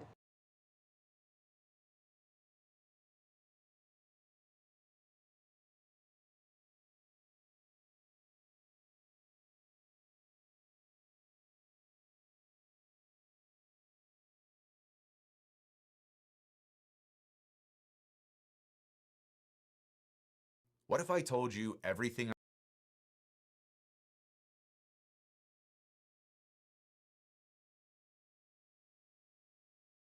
with some thoughts? Bob Greifeld, managing partner at Cornerstone Financial Technology Management, of course, former CEO of NASDAQ. Bob, good to see you again. Thanks for joining us. 30 minutes, Whitehouse coming live. Sounds like you think this is kind of NVIDIA's moving up the stack a little bit.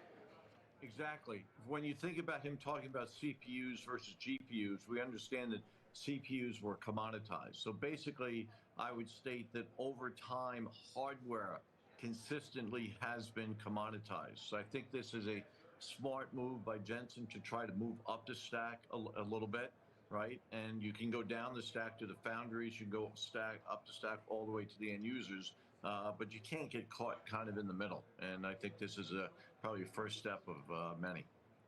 When he talks about industrial design moving digitally and just the wave of savings that you would have from the factory floor, does that sound too aspirational or not? No, I believe it's hard to understate the impact of the new technology. Guys, you guys have to realize this is not a battle against each other. It's basically a battle and a war against yourself internally and mentally, like psychologically. So do realize both of what you guys are saying, there's a point. And there's both reasonable, deductible facts from it. But to rely on one side and to not understand the other side of the story means by definition being biased. So the high debt loads and whether we're going to be seeing both sides have a point. Spending without necessarily seeing the return on investment or knowing how fast that adoption You have to realize really SPY, takes QQQ, hold. and IWM How do are you all look at different that and areas then of that determine cycle, whether the market is doing things overvalued? differently. Well, that's a great That's question. why and everyone's you always thinking want to different things think at all back to times, the dot-com up or down. era, and in many ways it's It's just similar, but in literally many ways it's designed not. to get everybody Obviously, when thinking you look up at or the down strength of the at all companies times. today So leading the AI rush, they have let's strong just balance realize that sheets, they have while we strong are cash flows, very strong saying the things business we are saying models. too, So I think they're in a other great community position. members. Now, as we make this transition, I will don't care there about be me. I'm just saying fundamental other community changes? I members. always think back in 1999, I remember when Cisco had a market cap of And we'll also $250 see what billion. happens Apple, by not very market well closed known back in the today. day, 15 billion. So when we look at the number of players QQQ today, the relative market caps, we're going to have another situation where an at Apple will come out of the 618 near the woodwork, roof. which is very thinly valued today, and that's going to be fun. Could Fun easily to break the witness. roof here But too, by and but it large, could what also I'm saying easily Sarah, reject. is we have very strong Why? companies Because at here. a level It's where it different could than reject or dot-com fly era, and using the I think algo you'll range to see test the roof continued or not. investment, and I think in time you'll see a very strong return. Bob, I wonder if I can get you to weigh in on crypto today. Bitcoin, worst day since March, 2-month loss, 30% when stocks are essentially flat over that time period. What happened to the correlation? Yes. Well, you know, I've seen about half a dozen different correlations for crypto. In full disclosure, I have a hard time valuing something when there's no cash flows. It's hard to discount cash flows that don't exist with a business model. But that being said, you know, there are different correlations. I think none of them apply over the long period of time. And I think crypto, Bitcoin in particular, is its own thing with its own buying and selling patterns. I think you also have to look at the ownership of crypto on chain and see how concentrated that is and what that might mean to price movements. I think in many ways that's more important. Something important she just said. Do you look at it as an overall tell for the market at this point, at least retail sentiment? I do not. I certainly would associate it somewhat with a risk-on mentality, but I think it's its own thing, Sarah. When I think about Bitcoin, it has its own dynamics. I know you can show correlations, but to me, it's its own thing, and you know, we'll see how it plays out. There's also, I mean, people talk about the competition from stablecoin, but we've had some pretty nice performance out of names like, say, Circle, for example. Yeah, no doubt. When you look at the fintech marketplace, which we specialize in, you had 10 IPOs this year. 6 were down, 4 were up. 2 of the 4 that were up were over 100%, and Circle beating the lead example there. And so I certainly recognize that, but I also recognize that a stablecoin environment is different than just, you know, buying Bitcoin, right? With stablecoin, you have a clear function to the product. Environment. Krista, this is like the 3rd year you're 45. Screen for colon cancer already. Stable coin environment. Ask for Cologuard. It's effective and you can screen at home. It's for people 45 plus at average, not high risk. False positive and negative results may occur. Ask your provider for Cologuard. What the fuck is stablecoin? Does anybody know? Tech Check, our Deirdre Bosa is taking a look at the shift from disruptor to incumbent. Good morning, Dee. Hey, good morning, Carl. So ChatGPT, yes, it changed the world, but you know why you guys are both right? Because the 2-hour looked bearish. It looked super bearish, but they're using the 15-minute to keep it bullish right now and to extend the 2-hour, and it could be bullish or bearish. That's what I'm saying. Was code red. ChatGPT You is guys the gotta Google understand. killer. Both of you guys are right, but you guys are looking at different time frames right now. And the winner was the startup. One of you guys are looking at this. And break things. And the other you guys are looking at this. That has changed. Google isn't dead. It's approaching Alright, a $4 this is trillion a bad example. market It's cap. SPX, And but it the shows motive more on moved. SPY. Gemini 3 is widening the performance gap over here. GPT-5 in key areas. The moat is now the hardware, the cloud, the distribution to billions of users. Now, this is see the MACD going bearish in the 2-hour, why right? the financing has changed. This is literally what in the I early mean. days, innovation was funded by You guys VC are checks both and right. optimism. Today, it is debt and capex. But it is OpenAI's never. partners are piling up $100 Right, billion. if you guys are out here to be like, hey guys, everyone else in the world needs to think what I am thinking, you need to realize that is a problem with yourself and the problem with the market. Literally, it really doesn't matter, right, what anyone thinks other than you, truly. But getting, like, the reason why I'm saying this is because if we feed into the narrative of like, oh, this or that, I gotta be right or they're wrong, it really just tends to be It suggests that users aren't just searching anymore on Gemini. one-sided as They're fuck. using AI for deeper work. Now, I'm not saying that any of us can be perfectly not one-sided, but like, flattening while you gotta, as a human being, understand that we are human beings and try to catch that constantly, that we are one-sided as fuck. In the AI trade going forward, investors, they have We are like piled that, into so Google as though this is a winner-take-all trade, while year awareness three clearly signals that AI is behaving like a commodity. So instead of cycles consolidating, are so tight models here, are specializing and super fragmenting. confusing that So you year can't even four tell if is it's for the going higher or lower. orchestrators. The lead is Cute, fleeting. cute, The cute. cost of intelligence is collapsing Looks way because more open bullish than source SPY, models, maybe because I often have the backed by Chinese chart labs, they're zoomed providing out or cheap, something, high-performance alternatives. So 3 years later, guys, this is the reality check for OpenAI. Investors will have to judge whether that magic of year one can translate into AI. monetization, and which will be required for a massive IPO as they plan. Yeah, I mean, I feel like that DeepSeek moment is still ingrained in investors' minds, especially in technology, and we're wondering is there going to be a DeepSeek 2, or is that what we're going through when we hear some of these updates from China? I would also say it looks bullish looking at the 15 or 5, but it's just like it could stop at some point. I mean, I hear a lot of people still pointing to, 2-hour look at how was bearish, so it overstated could that continue DeepSeek at some moment was. point. Markets, NVIDIA, et cetera, have recovered, but it's actually Unless just it breaks the accelerated. Chinese HOD. open source models get better and better. At They get cheaper, they 6,850. get more efficient. So I think Then there is the another 3-3 shoe to drop, extends, and and then I to think you some have to look point where around there's confirmation what it are goes higher and developers, what higher. are enterprises, what are they building on top of? And I think the answer that would surprise many people is that those open source models from China all are they gaining do is a lot burn of bulls traction, and not bears. necessarily in the U.S., All they but all do is over go the to the world. Coming back extremes, to that let question, one what do side we get want the filled world's to the AI to be brim, built on? give American them AI or massive, Chinese AI? massive hope That's and gonna be a big confidence and topic in money, the year and ahead, then too. they Year pull it four, away I'll and they call get it. the other side Eric cooking Schmidt and has spoken massive hope recently in it, about what he massive sees money, as you know what I mean? millions And of then they do models it. They literally underneath just that do sort it of back and open forth, source back and forth, back architecture. and forth. You know, we So talk a lot about direct to consumer, but it's probably not a coincidence today, D, given your story, this shit doesn't partnership even matter between if you're a bull or OpenAI a bear. and It just really Accenture matters on trying to how get you this look in front of people at at the things and how office. you can tell Right, and if it it's used to fake be, or not, how you partner can with understand OpenAI. That was cycles like a and year one and even confirmations a for what year they two are. thing, and that sort of halo effect would bring up other companies saying that they're serious about AI. So this Accenture partnership, it's kind of a throwback to that other era where I think you're going to hear more and more in the future, maybe less partnerships announced, more sort of integration. That was sort of what the Google narrative has been about over the last few weeks, Meta potentially building with Google TPUs. We You're are going to need constantly more than just a partnership, getting support something at the to previous slap on your AI. It's breakout going to be point. deeper than HODs that. And that's what 681, we'll see. But 70 Accenture, it's something. up, 3%, so maybe still a little bit of that halo, but I Constant think it's harder support. to come by.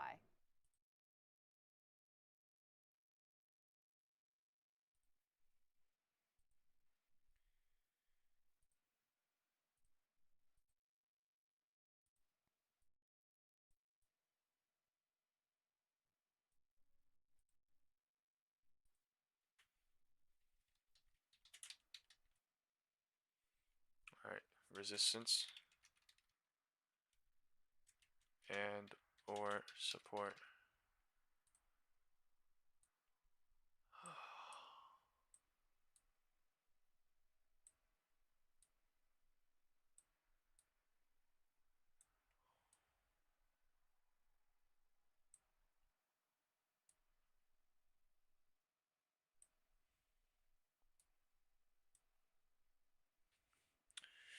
Let's see how long this shit holds too.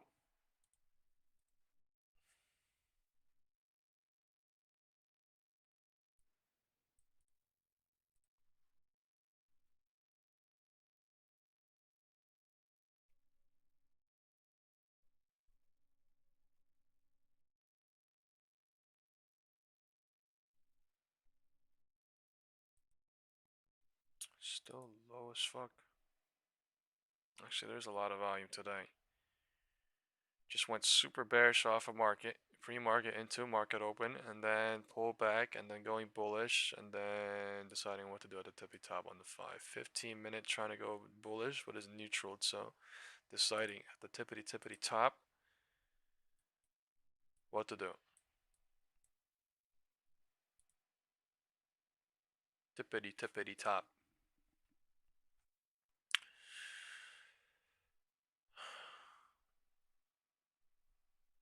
Vinny says, I can't make money in these conditions since last week. Morning dump, then daily chop. Yeah. That's the fucking crazy part. They do some crazy ass move overnight or in the morning open for an hour or two, and then they make it super fucking hard to do anything. Maybe like one good move or two good real moves, real direction, and then everything else is like either scalp or like traps like crazy or chop like nothing.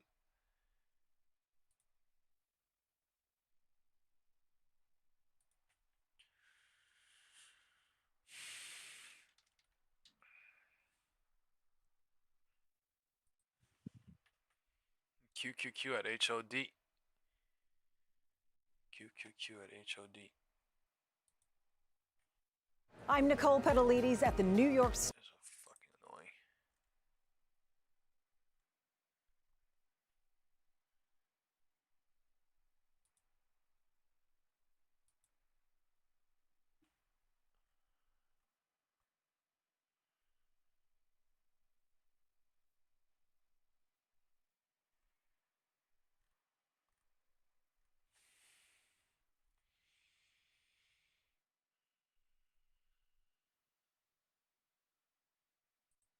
We welcome in Noah Hammond, CEO of Advisor Shares, taking a look at overall your portfolio, but you said you want to consider investing in the picks and shovels of the AI trade in the industry.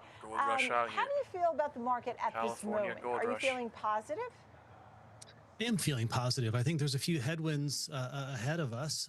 Inflation seems to be creeping higher. Unemployment a little bit higher as well. We'll see what the Fed does with interest rates. So I think there's a few things that make it challenging for the consumer, which if it makes it challenging for the consumer, it's going to make it probably challenging for the market. But at the same time, are you still a fan of the AI revolution? Because I know some of the picks you have are sort of correlated to that. I am. I mean, it was interesting to hear you interview your last guest, Dan Ives, and talk about how much he loves NVIDIA and the AI trade. And I'm with him. It's fantastic. It's going to continue to grow. I think the challenge with something like NVIDIA is what we saw with earnings, this past earnings announcement, right? The very next day, the stock price went down a little bit. And while I'm confident they have plenty of sales ahead, they have seemingly ahead of the competition. Craziest thing is with their they're going higher chips, while they're going what's lower. not certain is they're that they're going to trade at the same everyone. multiples Like they I don't did. even know So how it's possible. Like you guys see the shit. Like QQQ is going higher, burning every single bear. They're burning bears while they're burning calls at the same time. Like it's so dangerous right now. And you're thinking it's about so trying crazy, to manage your risk. Small cycle, Absolutely. medium small We cycle talk is about fucking investing horrendous. kind of in what we call the picks and shovels. I'm telling you, look at the candles right now. It's Industry, going not up, just down, that up. It's industry, literally data centers destroying and the calls crypto. and the So we're puts at the looking same at the time. Like it's heating and cooling crazy. industry, which typically might be a little bit boring, but has done really, really well and is really the, I guess, just that, the picks and shovels of that underlying AI economy. You like the HVAC ETF. I think in like 2 minutes, 3 minutes, we're about to find out the real direction. I think the algo range is clearing out now, but this is so nasty, 100% for Amphenol. QQQ made it look so goddamn. I really thought it was going to be bullish here too, but now it's like algo range chopping like. I do. It's managed by one of your favorite portfolio managers, Dan Aarons, over here at Advisor Shares. And so absolutely, those are two of his top picks in that portfolio. As a group, the HVAC ETF is up a little bit over 25% this year. Now, that's less than the chip sector. If you look at SMH, I think it's the Van X Semiconductor ETF, that's up over 40%. But beating data servers as a group, beating, of course, crypto. Bitcoin's had a bit of a rough year after a strong start.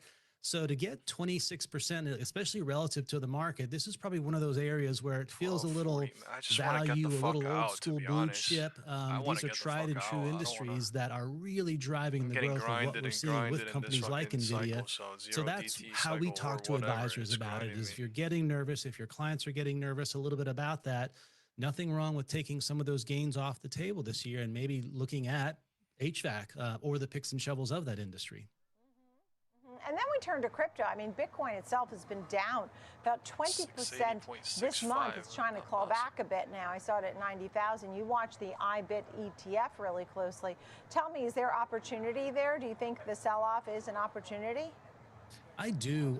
You know, someone I watch a lot is someone named Mark Yusko from Morgan Creek Capital. And one of the things he talks about a lot is the history of the price action of something like Amazon and how it had, you know, anywhere from 70 to 80, I think even at one point 90% drawdowns. I think 3 different times over the cycle of that stock and of that company. And he always talks about, you know, who's held it through all of that volatility. You know, it's Jeff Bezos and, you know, probably his family. And so when you have something that the fundamental story fits, it's technology that people seemingly are adopting, it's seemingly going to be a tool of the future. I'm not sure that I see it as a currency play per se. Bunch of trolls. This shit I is, think that if you are a Google Bitcoin literally just fan and you flying believe up, in that down, story, everything I chopping do like think that you crazy, stick just with it and you get blowing these up, blowing opportunities down, to blowing buy up, in at blowing these down lower every prices. 5 seconds. And then when I think about every 2 minutes. Overall, I mean, you also have semiconductors and data servers, ETFs. Do you like both of those too, or are you just watching those? You know, I watch them more as we look at how the HVAC industry is doing, right? Those are the areas that are growing like crazy that the HVAC industry does support, but those have been weaker, right? The server data ETF, and I forget who runs that ETF, but the ticker symbol is SRVR. It's down, I think, 3% this year.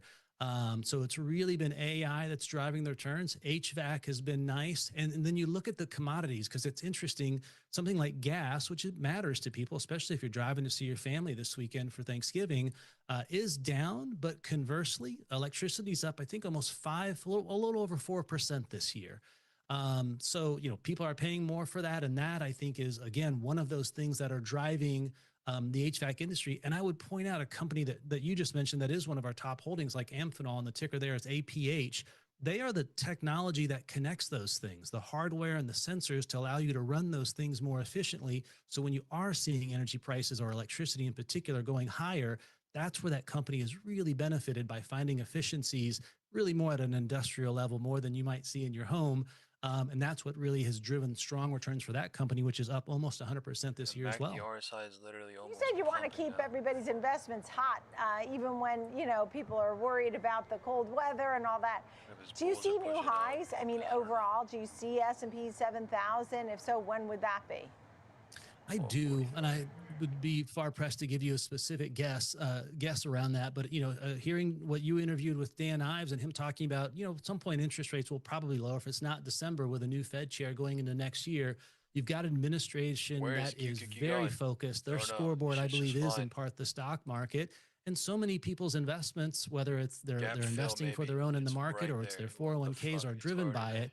I think you're going to see an administration that is going to drive things as aggressively as they can, whether that's all the investments that we are seeing being announced within the U.S., hopefully a lot of job creation around that, probably a lower cost of capital.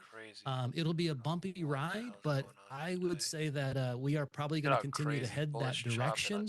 And the only reason why I probably wouldn't guess when we're going to hit it is because it definitely will not be a straight line. It's just a function of how investors are allocated and what they're willing to stomach from a risk perspective. We've had gasoline here this Thanksgiving holiday now is at the lowest price in years. So that's good news for folks. But you talked about other things like food, housing, electricity, taxes, some of the things that folks pay. Why are you bringing those to our attention? Why does that matter? I mean, we all have to pay all of those things. Is there a way an investor can use this and tell us some news?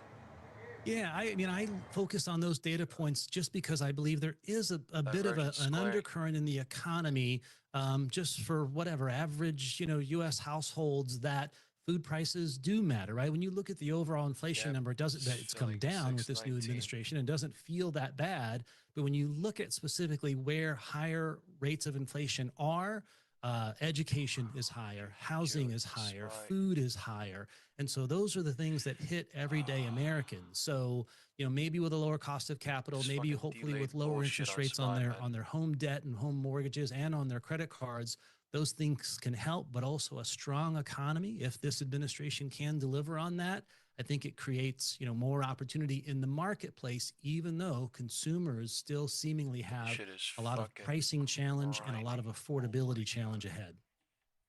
Noah Hammond, CEO, Advisor Shares. Great to see you, Noah. Thank you so much.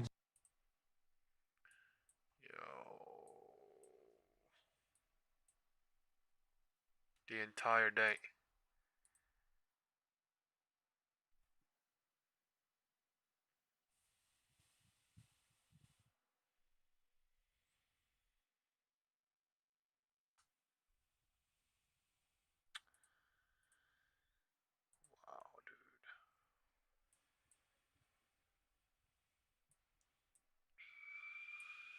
QQQ fucking robbery.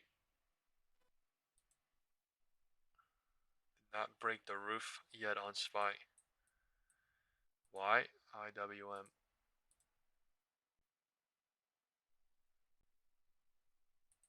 We are very close on SPY actually. Let's see. Whoa. Very close on SPY.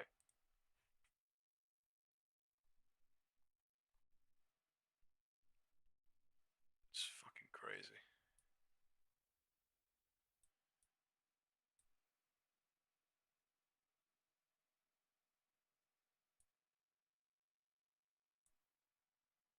So methed up. This shit.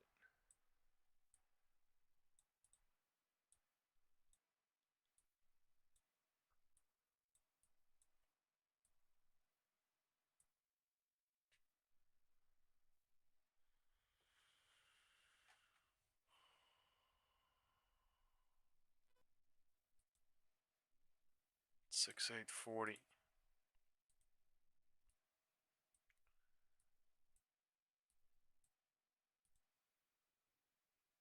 They're making it so goddamn hard to tell if this is a real bounce or a dead cat bounce by breaking this high. That is for sure. Look at this shit.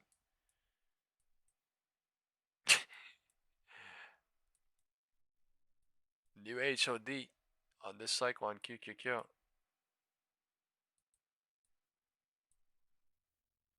Oh my god. I can't even fucking think about zero DTing right now. Like, this shit is crazy risk. Statistically speaking, in any other environment, I don't even want to say the word any other environment, but it would grind higher here.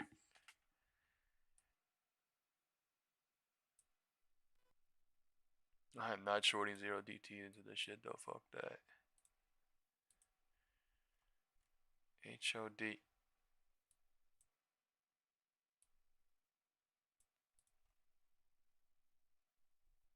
Broke the 1 p.m. high. Absolute.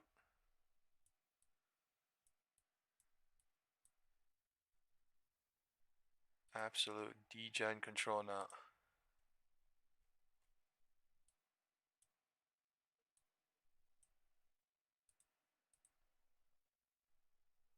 I'm not gonna jinx it and go into zero DT because the moment I go zero DT short, the thing will blow up for 5 minutes or 15 minutes. So I'm gonna chill the fuck out. I don't know. I'm just gonna watch.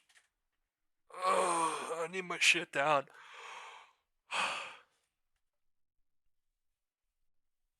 I got dragged crazy. 6,835.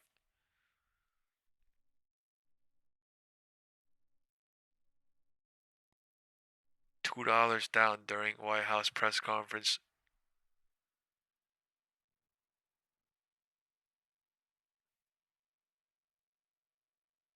Whitehouse press conference coming live in 10 minutes.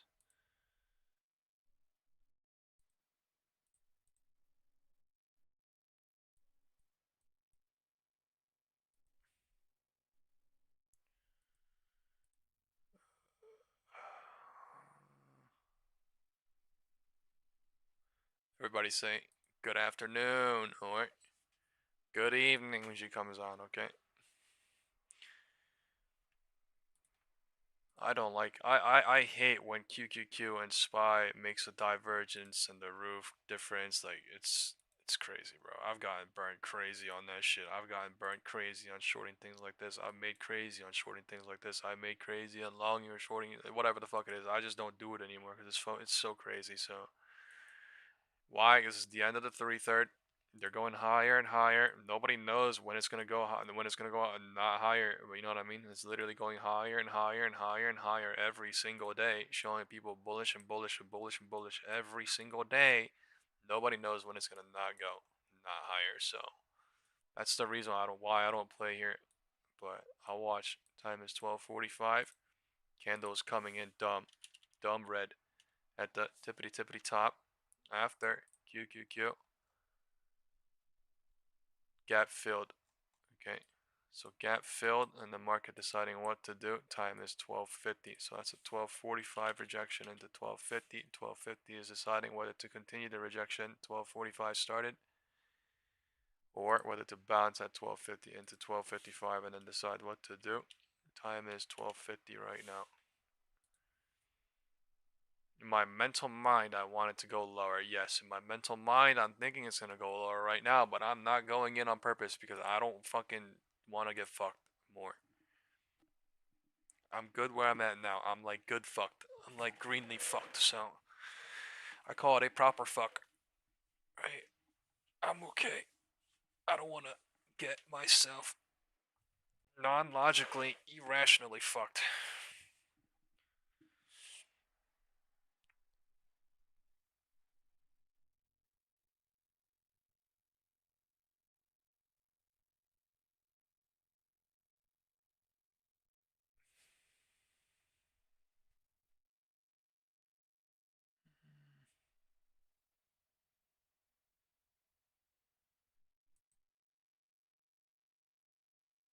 Bears are trying here. MACD and volume. So not there. It is really up to the fucking whales out there, whatever that is. Whether that's on Google or IWM or whatever, I don't know. It's up to the whales at this point to pull back or not, because they are going higher and higher, and the market is allowing itself to go higher. There's no confirmation lower here at all too. It's 1245 rejection to 1250. Maybe previous HOD resistance and or support they're testing. And maybe this orange line they may be testing. But technically speaking, there's no confirmation rejection here at all. They're creating a cycle. 1250 is bouncing. At 1251, creating a cycle.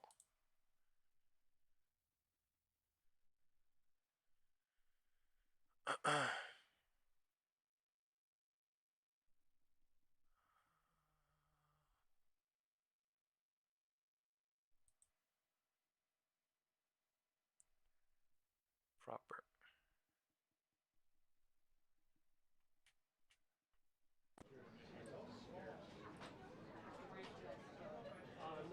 Whitehouse live in 5 minutes.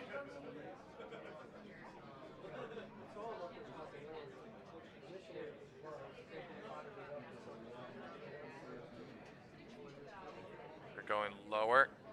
I'm tempted as shit. I'm not doing it. Is it lower? Time is 12:55.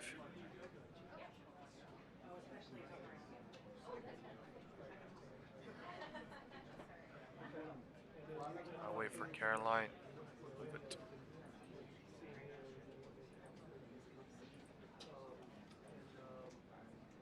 look at SPX. It's like going higher today. Like, it's going higher. It's just like constant fucking pullback. But going higher. Burnt the fucking 0DT puts for short. Crazy burn. From here, 6,800 till we went to 6,840, so wild.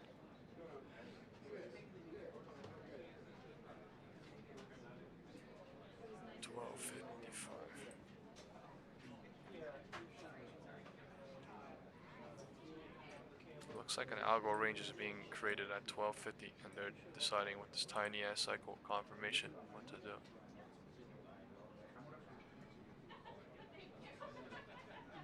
Alright, this is a tiny ass cycle confirmation rejection lower happening.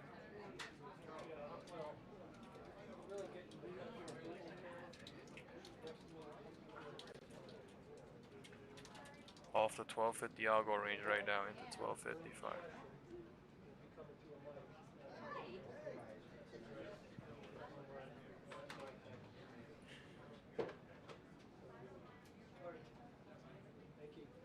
So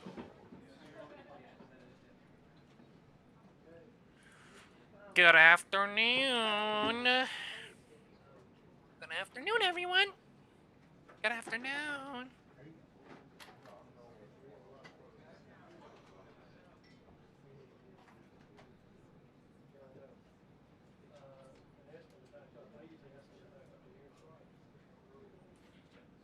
She's like the damn school teacher.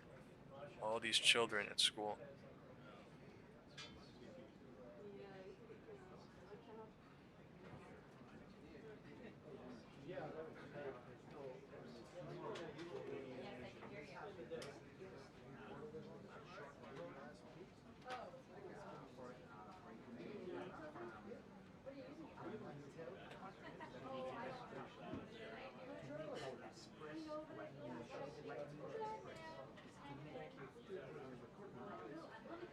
Bears are here. 1 minute ago, it was that group tiny confirmation rejection lower happening of the 1250 hour range. 1, 2, 3, 4, 5, 6 people saw it. It's not that much, but it is. I was expecting the orange line, to be honest, right now. I was expecting the orange line, but it's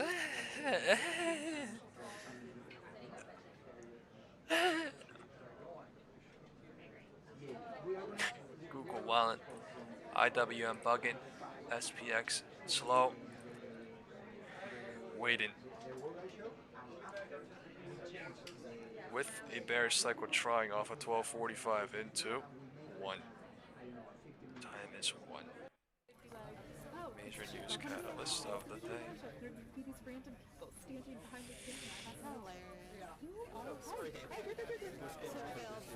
I forgot that name.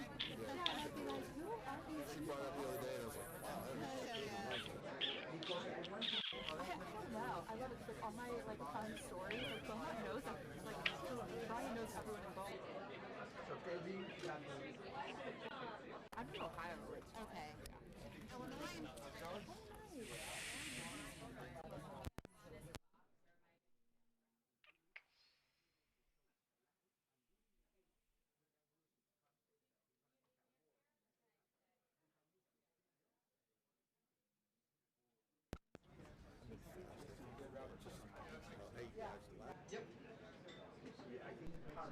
Man, this news catalyst is literally the moment, though, too. Let this shit play out or what?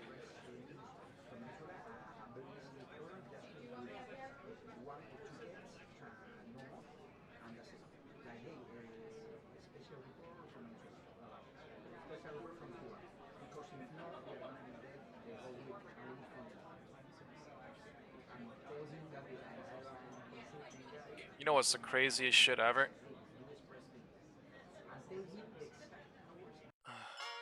I wanted the word cuppa, as in cup of tea. I thought it would be great to mix with hug. I'm gonna say it after this live stream. Craziest shit ever.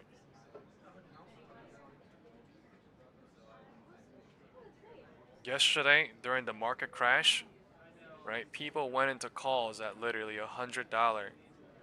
$100 a contract at 9:30. 9:40. And they fucking killed it. They're at $12 each. Why? Because a lot of retail amateur people pile into puts and calls at market open. Right, this is why professionals sometimes let the thing fucking settle at 9:30 when there's a crazy spike, but that is literally insane.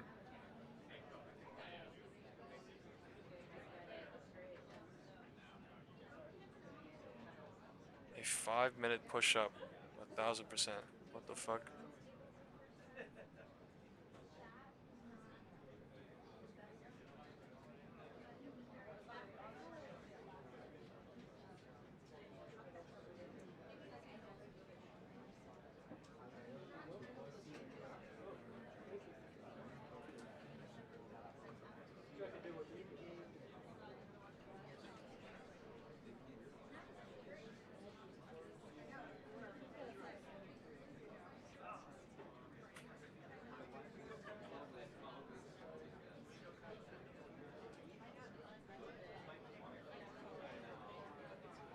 Either the shit flies or it pulls back tomorrow. I have no idea, but I am wanting 6,812 again, 6,800 again today.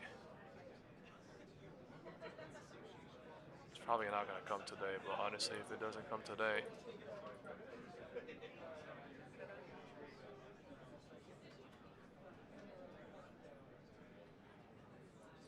today.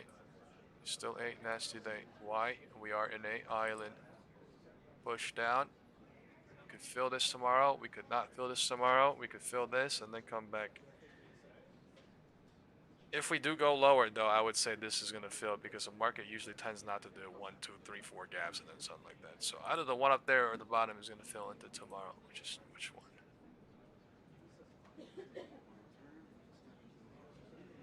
We're going showing north, north, north, north, north.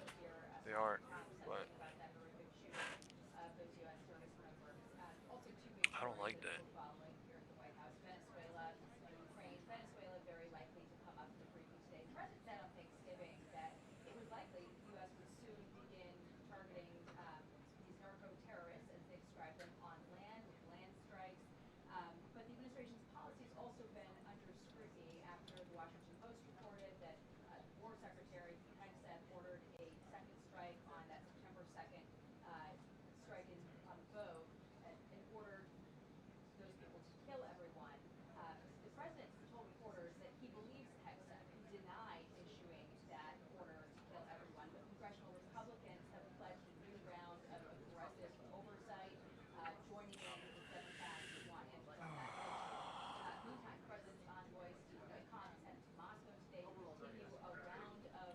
This is a bear trap day.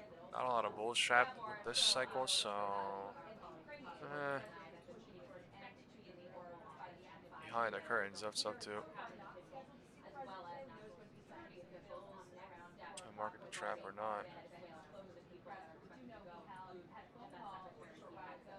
1250 algo range being used here, though. We did not draw it earlier, but we will. This is why I said there's a confirmation here. Confirmation went for 5 minutes.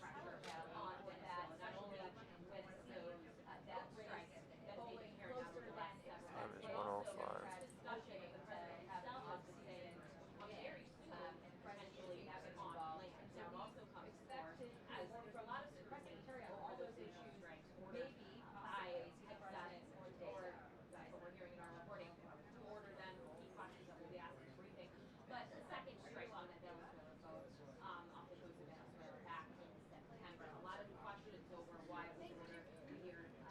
Yeah, when the market goes like this too, I'm thinking the volume's gonna come back too, but truly the volume's not coming back at all. Like, it's been so shit since last week. Since Wednesday, yeah, the volume's been so fucking shit. Look, it's shit Wednesday, shit Thursday, shit Friday, Wednesday, Friday, and today it's shit too. No volume bearish, son. Just going bearish, like, the fuck. Market gapping down at market open. Doesn't even push down, and they just kill off the bearish volume and they say, oh, low volume, oh, holiday, low volume. Like, so fucking retarded. It is going on the last 3 days, including today. Low volume. Low volume. Low volume. Kind of brainless.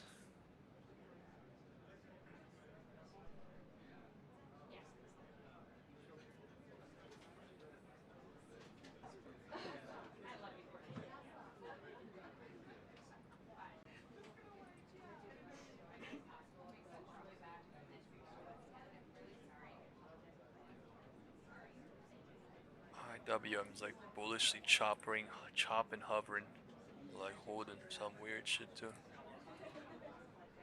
Market all together today. Doing.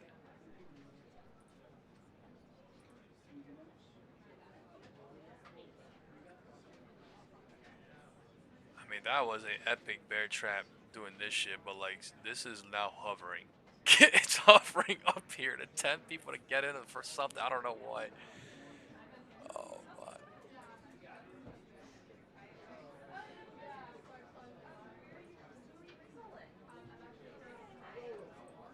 What is going on? Look at the MACD on QQQ. Turning negative. See. This tiny ass crap pullback. No volume, nothing.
This kind of sucks. Not even coming on.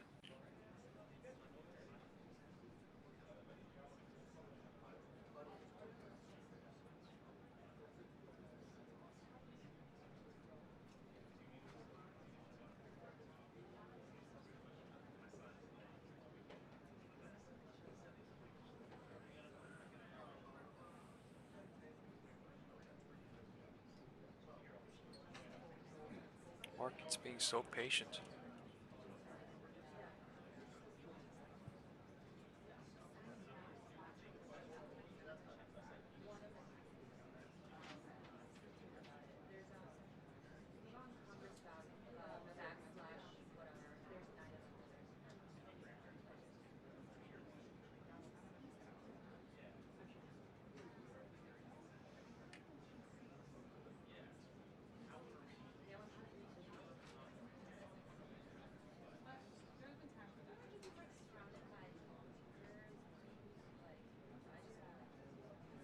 This algo range is giving me a fucking heart attack here. Like, every single time they're above the top one, I'm like thinking run, run, run.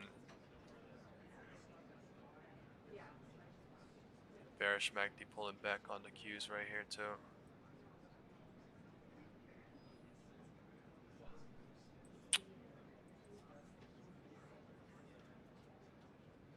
Wasting time here. Like nothing.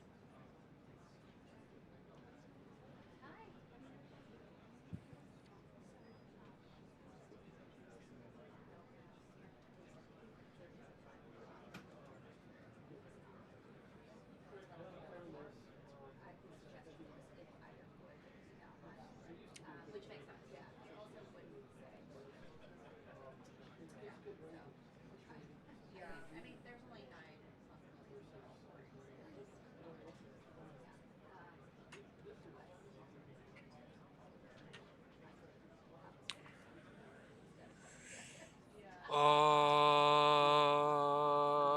shit.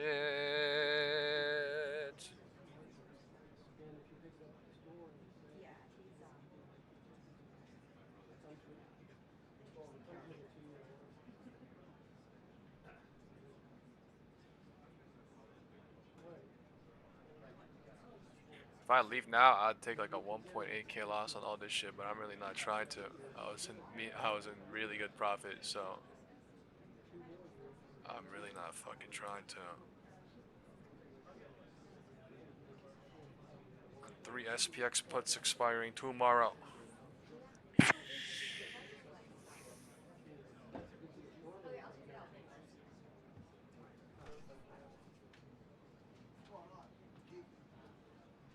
All I ever really need is fucking VWAP, to be honest.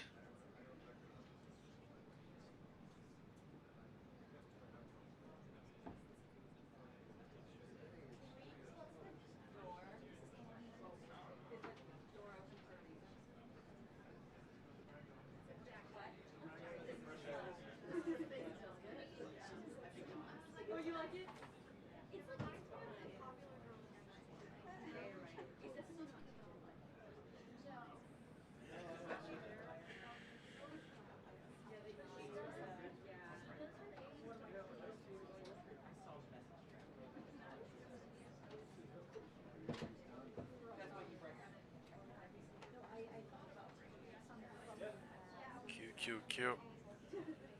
Rainbow stair stepping up like.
It's the most cooked bullish ever.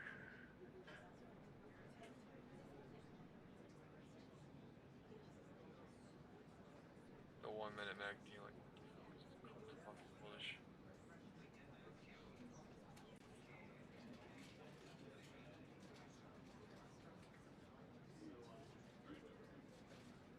Wanna go find this bitch and go gap fill? Like, fuck.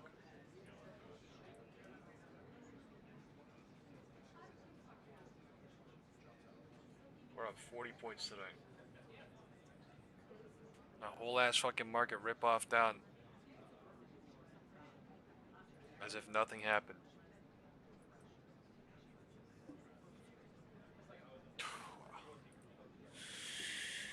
Oh my fuck, look at that second fucking dip.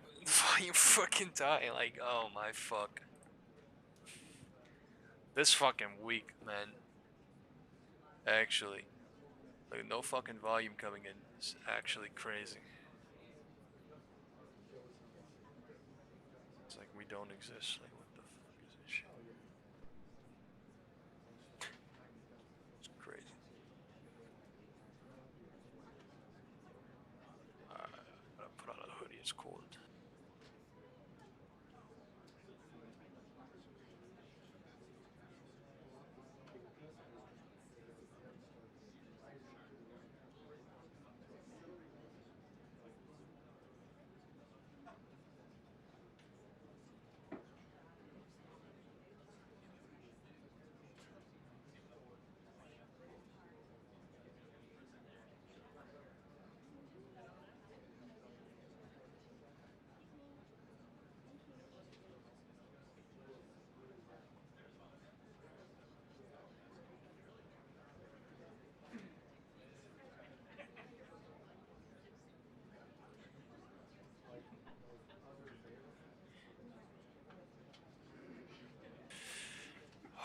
It's cool as fuck.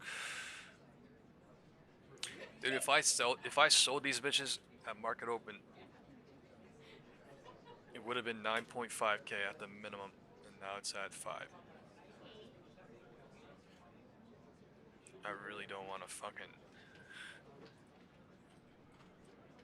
Look at that fucking perfect squeeze though, like what the shit is this? What the fucking actual shit is this? Fucking 115. Oh man.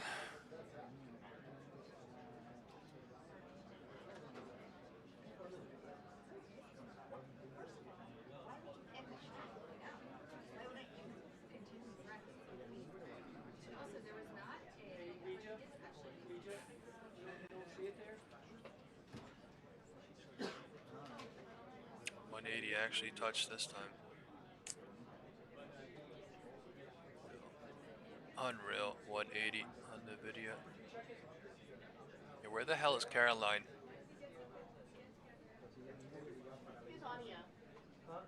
I need Caroline here now. I rip it down from the fucking roof now. Fucking LOD hope test and bounce it. I don't give a shit. Go bounce. Like, go to the moon. Man. I rip it down from the fucking roof.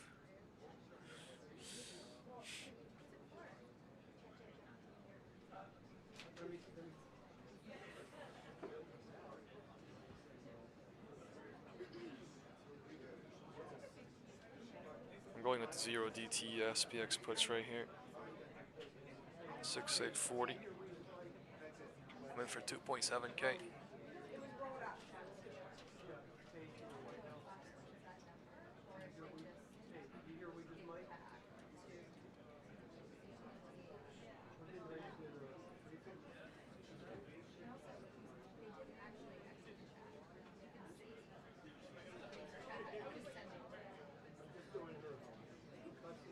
$120 rejecting off the roof here.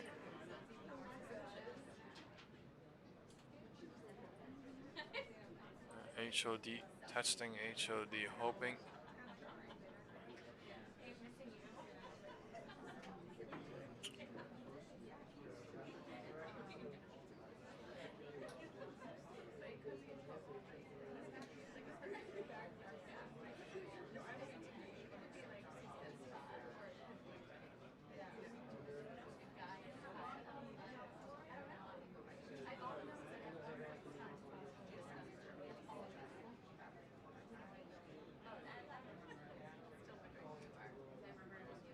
volume what? No volume pullback? Is it even possible? I don't know. If it does, maybe VWAP. I don't know about nothing more. There's no volume. Unless it come in crazy. Time is 1:18. I'm gonna mute up for a minute.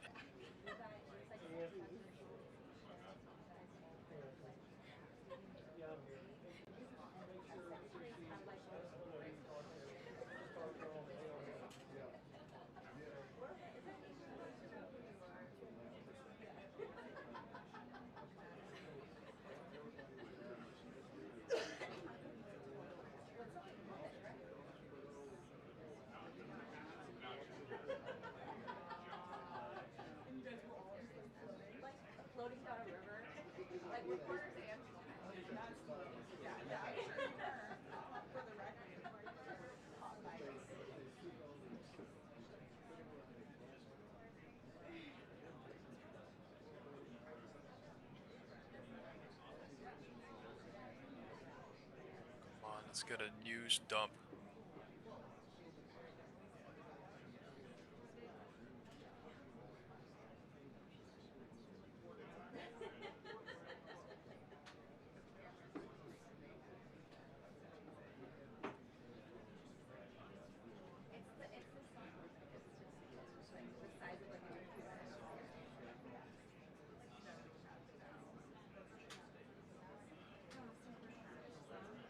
Where the hell is Caroline? Come on. You need to get on like right now and start the cycle and continue it.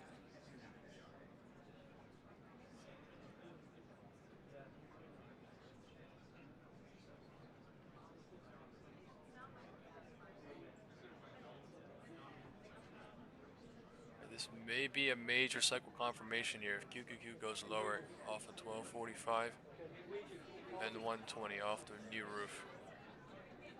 There was no cycle confirmation earlier, barely 1245, 1250 to 1250. Well, there was tiny into 1250, but now there's a medium-sized one building. VWAP needs to flip. 1255 needs to break. 1215 needs to break. VWAP needs to come. And if VWAP fucking flips, LOD is possible. That's the most craziest shit ever I've ever said in my life. I'm not gonna front. Alright, let's just even think about fucking VWAP here. POC 1255. QQQ is so damn bullish and movie today, man. I can't believe it. 612 to 619, no problem. No problem. That's a crazy push up, huh? That's fucking $7. Like, market moving up and down like nothing these days. Like literally every fucking day. Like, fuck is this shit? We went from 619 to 612 and back to 619. Like, this is insane. It's insane. $7 down and $7 up, and literally not even in one day. The day's not even over.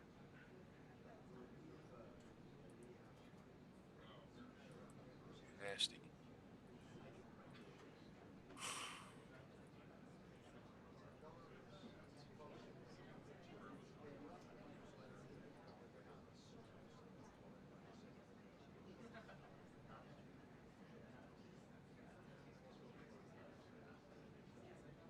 I'm at 3K, 0 DTs right now.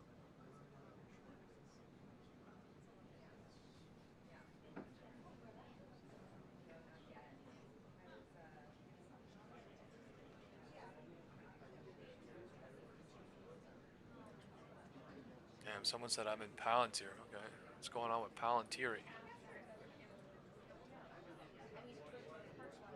Remember when people were talking shit about Dr. Barry, bro? They were saying how Dr. Barry was cooked. And I was literally laughing inside.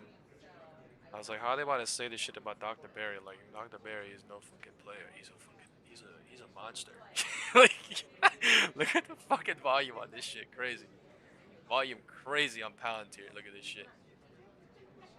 Look, no volume rally on Palantir. Okay, I want to short Palantir too. Holy fuck. So this is what Adam was talking about earlier, bro. He was like, go look at Palantir 2 hours. But I can't. Are you more in a motion mode? Well, so I'm actually saving up for my trip to Portugal, and it's Tuesday. I can't buy coffee on Tuesday, only Wednesday and Friday because the That's taco so truck. dumb, though, bro. That's the entire market right now, though. Literally no volume rallying. Everything 2 hour right now. No volume rallying. Look at this shit on Tesla. It's even worse. You can't even fucking make this shit up. Well, look where we are. The gray box. Can't even make this shit up, bro. We literally went. Oh my god, 384 to 4. This is fucking crazy. This is fucking crazy. This shit might pop up and touch 430 something real quick. I ain't gonna lie, that's fucking crazy. Oh my god. Everything's so disgusting. Like, it's disgustingly down, disgustingly up. Like, look at this shit. Like, oh my god. It's what, 680.85. I'll take fucking everything. Come on. $2. Is that crazy? John Smith said VIX day low 1665. So VIX is 1665 right now is what you're saying? It's no good.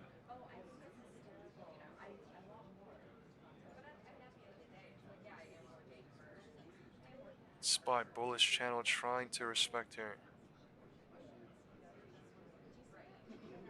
The 125 is bouncing. I fucking hate it. Please be fake.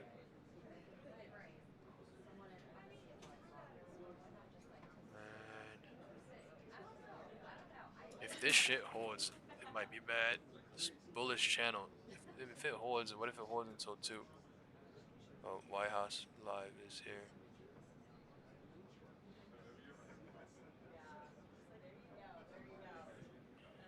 Yeah, market literally going up on no volume right now. It's absolute. Except NVIDIA. NVIDIA is the only thing that was bearish on the market. If you go look at everything right now, like, it's freaking absolutely wild what they're doing. Seb Apple. Okay, better.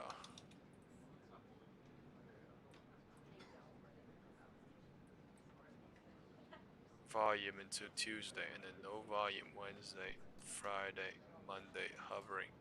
It's actually bearish, and the fucking thing's going higher because there's no volume. Like, this shit makes no fucking sense. This shit only going higher because the market going higher. Like, make that shit make sense. Oh my god. Make this shit make sense a little bit. There might be a tiny more spike on Palantir and Tesla into tomorrow, and then pull back. I don't know. That fucking Tesla gray box terrifying though. It is right there. This entire week then meant Tesla rallied from the depths of fucking IWM rallied crazy. QQQ went from 585 to 618.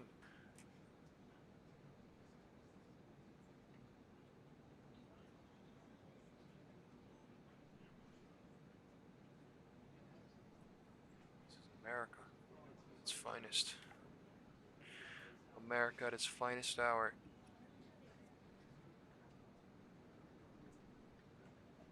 There's not a divergence at the roof anymore though. That is something that has been cleared at 1245 on that candle. 1245.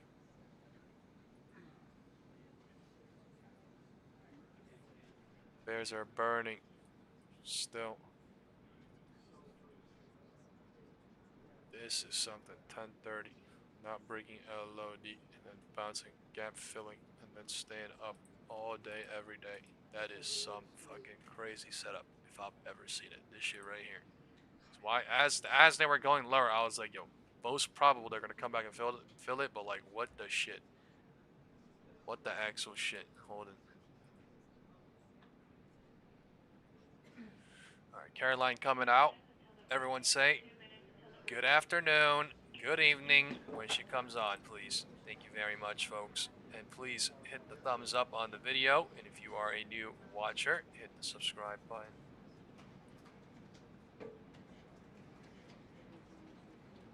The thumbs up on the video helps though. Thank you so much. I'm break even on my 0 DT, 2.7K now again.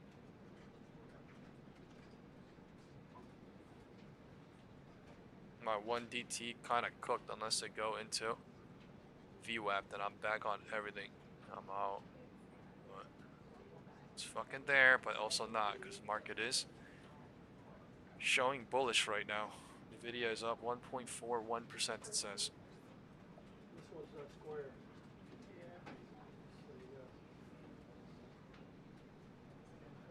NVIDIA. Bulls chariot today. NVIDIA.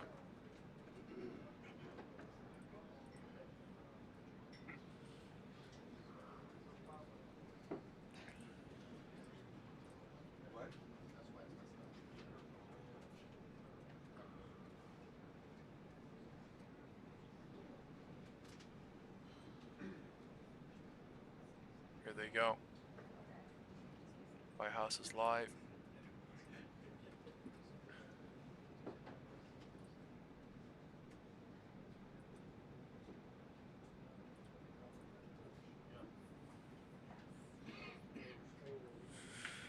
Time is 1:30. Remember, nothing happens short side unless they break 12:15 or VWAP. To be honest here. Even though that's halfway down.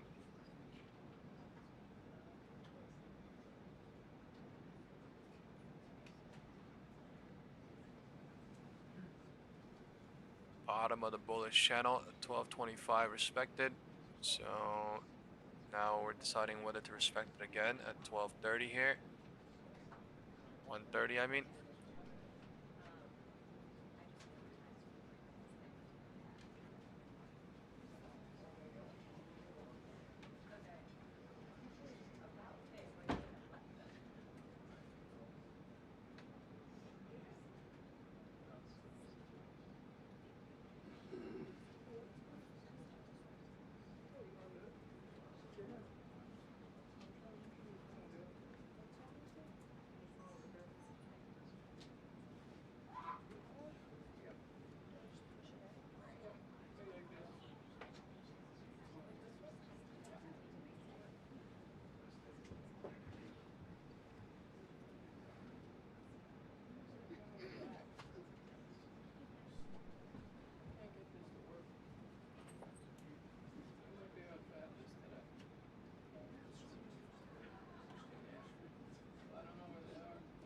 Yeah, 2 minutes my ass. Where's she at, bro?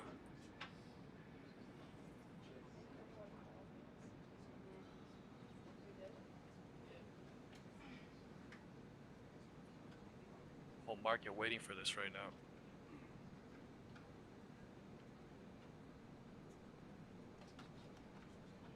Look at how we haven't been moving since.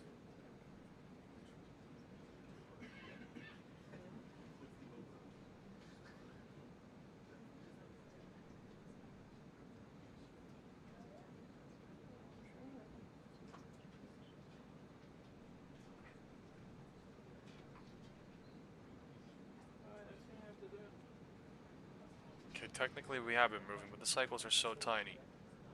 Tiny moves, it makes it look like nothing has happened, but like clearly things have happened a little bit here. It's just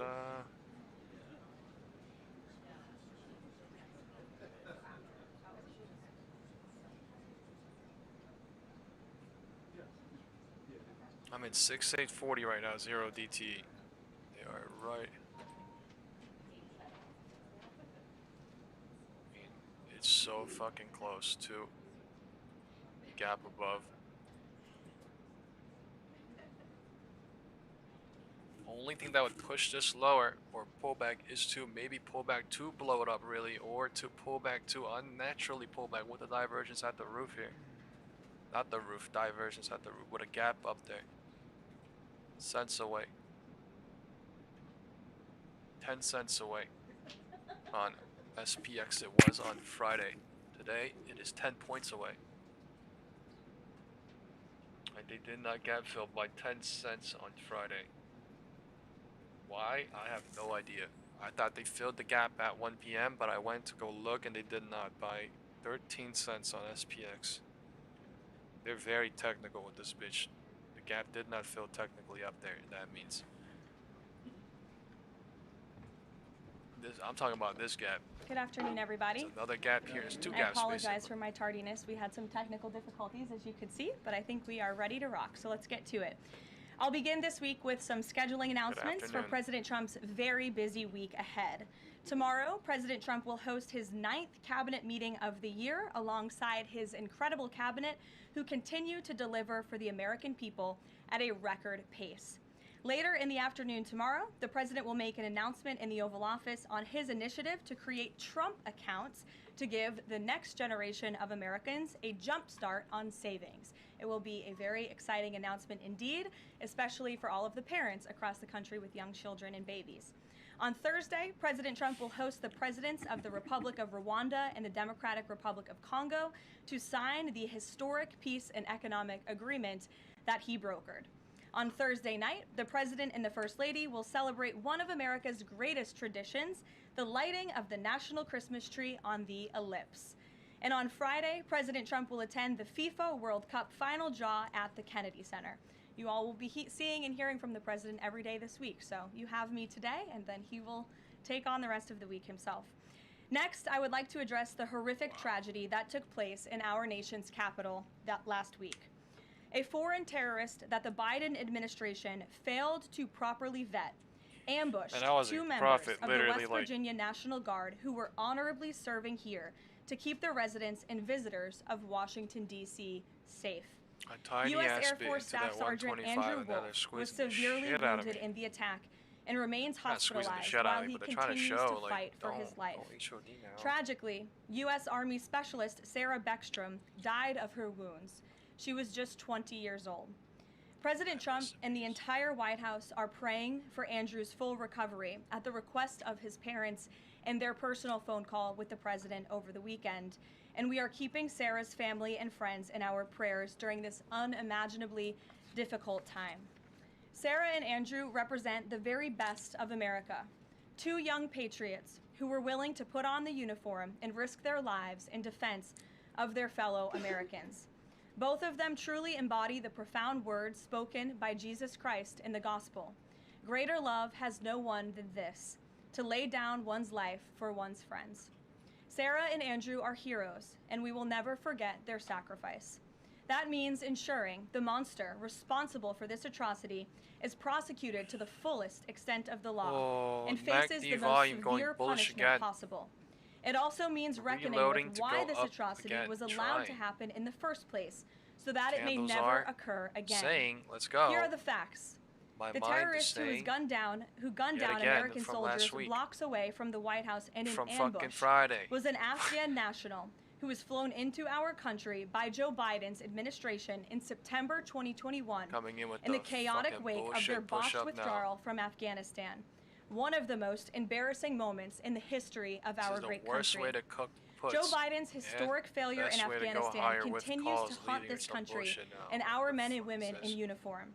Not only did this surrender lead to a suicide bombing that killed 13 American heroes in Kabul, but now National Guard troops were shot on U.S. soil by the same kind of enemy. We continue to live with the deadly consequences of Joe Biden's horrific leadership.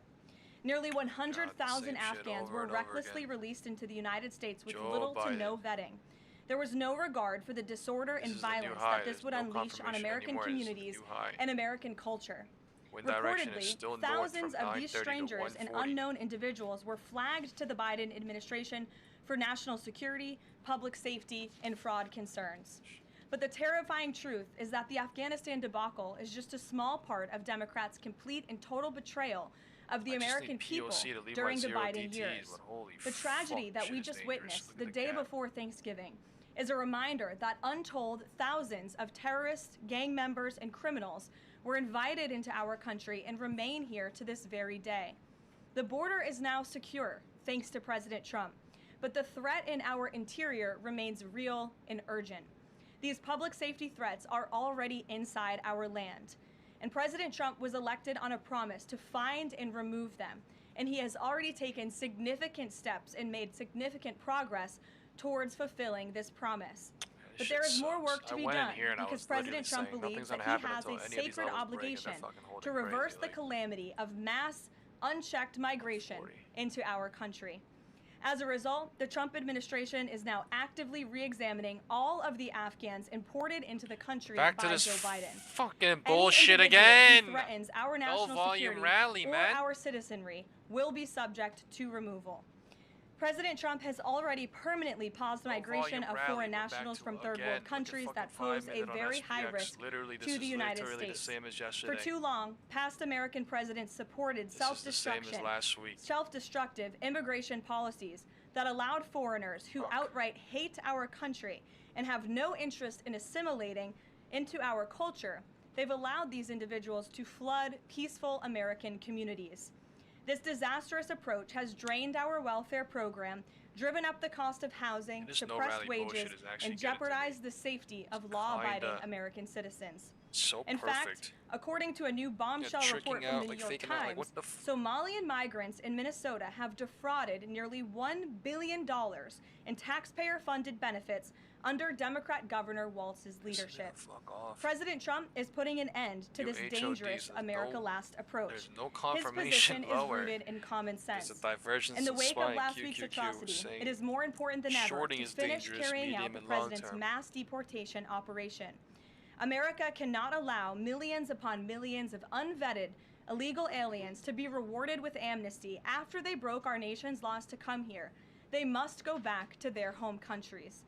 It is also essential to immediately address the massive fraud and corruption that has been going on for decades in other aspects of our immigration system, most notably when it comes to asylum claims. Millions of people who have come here under false pretenses are told blatant lies now enjoy temporary legal status. President Trump is ending this scam as well, and I would point out that the Democrats have tried to block this administration from doing so at every turn with lawsuit after lawsuit. The hard truth is that even when it comes to our legal immigration system, past presidents have failed to ensure that all prospective citizens love America, will add value and contribute to our communities, and will assimilate into our culture. Leaders have a duty to defend and advance the interests of their own people, not foreign nationals. Leaders also have a duty to preserve the integrity and character of our nation's national identity. That is why President Trump is more committed than ever to fully restoring American sovereignty by keeping our borders secure, removing all illegal alien invaders, and rebuilding a legal immigration system that makes sense and benefits our country. President Trump has no higher responsibility than to defend our homeland and our people, and he will never waver in doing so. With that, I will open it up to questions, and we'll lead today with Isabel Brown, who is in our new media seat. She's a very popular face on television these days. She's built a great independent media podcast and platform with the Daily Wire, and I appreciate your being here, Isabel. Thank you for being here. Caroline, appreciate it and appreciate the briefing. Many Americans, in light of these recent events that you just mentioned, are starting to say that we are being invaded as a country, culturally and logistically, when it comes to immigration. And we know that immigration without assimilation is indeed invasion. So given the recent remarks from Vice President Vance on a college campus about dramatically reducing legal immigration to address some of this crisis, and President Trump's Truth Social post last week about individuals who may be non-compatible with Western civilization, are there any conversations happening or plans being made behind the scenes for the administration to implement at least a temporary immigration moratorium, for example, in light of what the American people might be calling for? So, Isabel, it's a great question. I think I spoke a little bit to the heart of your question in my opener there. I would add that the Trump administration has done more to limit migration, both illegal and legal, than any administration in history. And I'll just walk you through some of the actions that we have taken thus far. Number one, the Trump administration issued a travel ban for 19 countries, including Afghanistan, special immigrant visas, which is a legal pathway to get here, which we know many Afghans have utilized to come into the country, have now been paused since the tragic shooting last week. Refugee admissions were suspended for Afghans from this administration on day one, and refugee admissions into the country right now are essentially at zero, with the exception of Afrikaners fleeing persecution in South Africa. The State Department has also heightened their scrutiny and vetting of all visas and have revoked visas, as for those who do not align with our country's national interests. The Secretary of State has the right to do that, and we've taken unprecedented action to do just that. We are also now pausing all asylum adjudications for additional vetting as well. And so additional actions I don't have to read out for you today, but I would just remark that the president has made tremendous progress on this front. And it's why it's so crucial that we not only secure the borders, which the president did in record time. We have zero illegal aliens entering into the country month after month, but we also are taking a look at those who are already in the interior of our country and removing them if they are here illegally, and also taking a look at these visas. Again, having a visa in the United States is not a right, it is a privilege. And the Secretary of State, if you are deemed contrary to our country's foreign national interests, has the right to revoke that privilege. Thank you. Gabe. Caroline, excuse me, regarding Venezuela, the president said yesterday that Secretary Hegseth had denied that second strike, that reported second strike on an alleged drug vote on September 2nd, the secretary said to the president that didn't happen. But to clarify, I just wanted you to clear this up.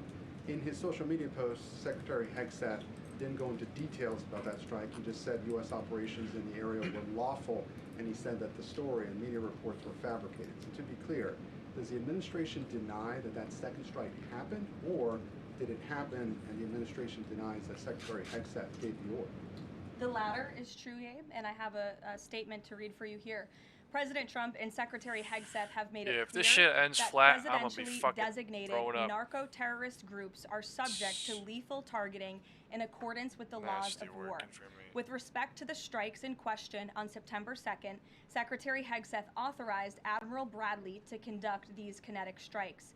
Admiral Bradley worked well within his authority and the law, directing the engagement to ensure the boat was destroyed and the threat to the United States of America was eliminated. And I would just add one more point to remind the American public why these lethal strikes are taking place. Because this administration has designated these narco-terrorists as foreign terrorist organizations. The president has a right to take them out if they are threatening the United States of America and if they are bringing illegal narcotics that are killing our citizens at a record rate, which is what they are doing. And under the previous administration, there was enough fentanyl trafficked into our country to kill every American man, woman, and child many times over. And so that's why you've seen a drastic difference in this administration's policy with respect to the last, and it's one of the many reasons the American public re-elected this president and support this Secretary of War in conducting these strikes. So to be clear, to clarify, Admiral Bradley was the one who gave that order for a second strike. And he was well within his authority to do so. And a separate question, the president several days ago said it was his intention to pardon the former president of Honduras, who was a convicted drug trafficker. And yesterday on Air Force One, the president said that if someone sells drugs in that country, that doesn't mean you arrest the president and put him in jail for the rest of his life. How is that different than what the administration is accusing Venezuela's Nicolas Maduro of? You're cherry picking the president's statement a little bit yesterday, as he also said yesterday the people of Honduras have highlighted to him how the former president Hernandez was set up. This was a clear Biden over prosecution. He was the president crazy? of this The country. 5-minute He was MACD in turned the negative for opposition literally party. He was 2 opposed to the cycles, values 2 of the candles in previous the 5-minute, administration, and and it they turned bullish charged again. him Look at this shit. because he was president of Honduras. It actually turned negative there were and it some turned other bullish back again. egregious Right here. This is the most bullshit this week they're doing.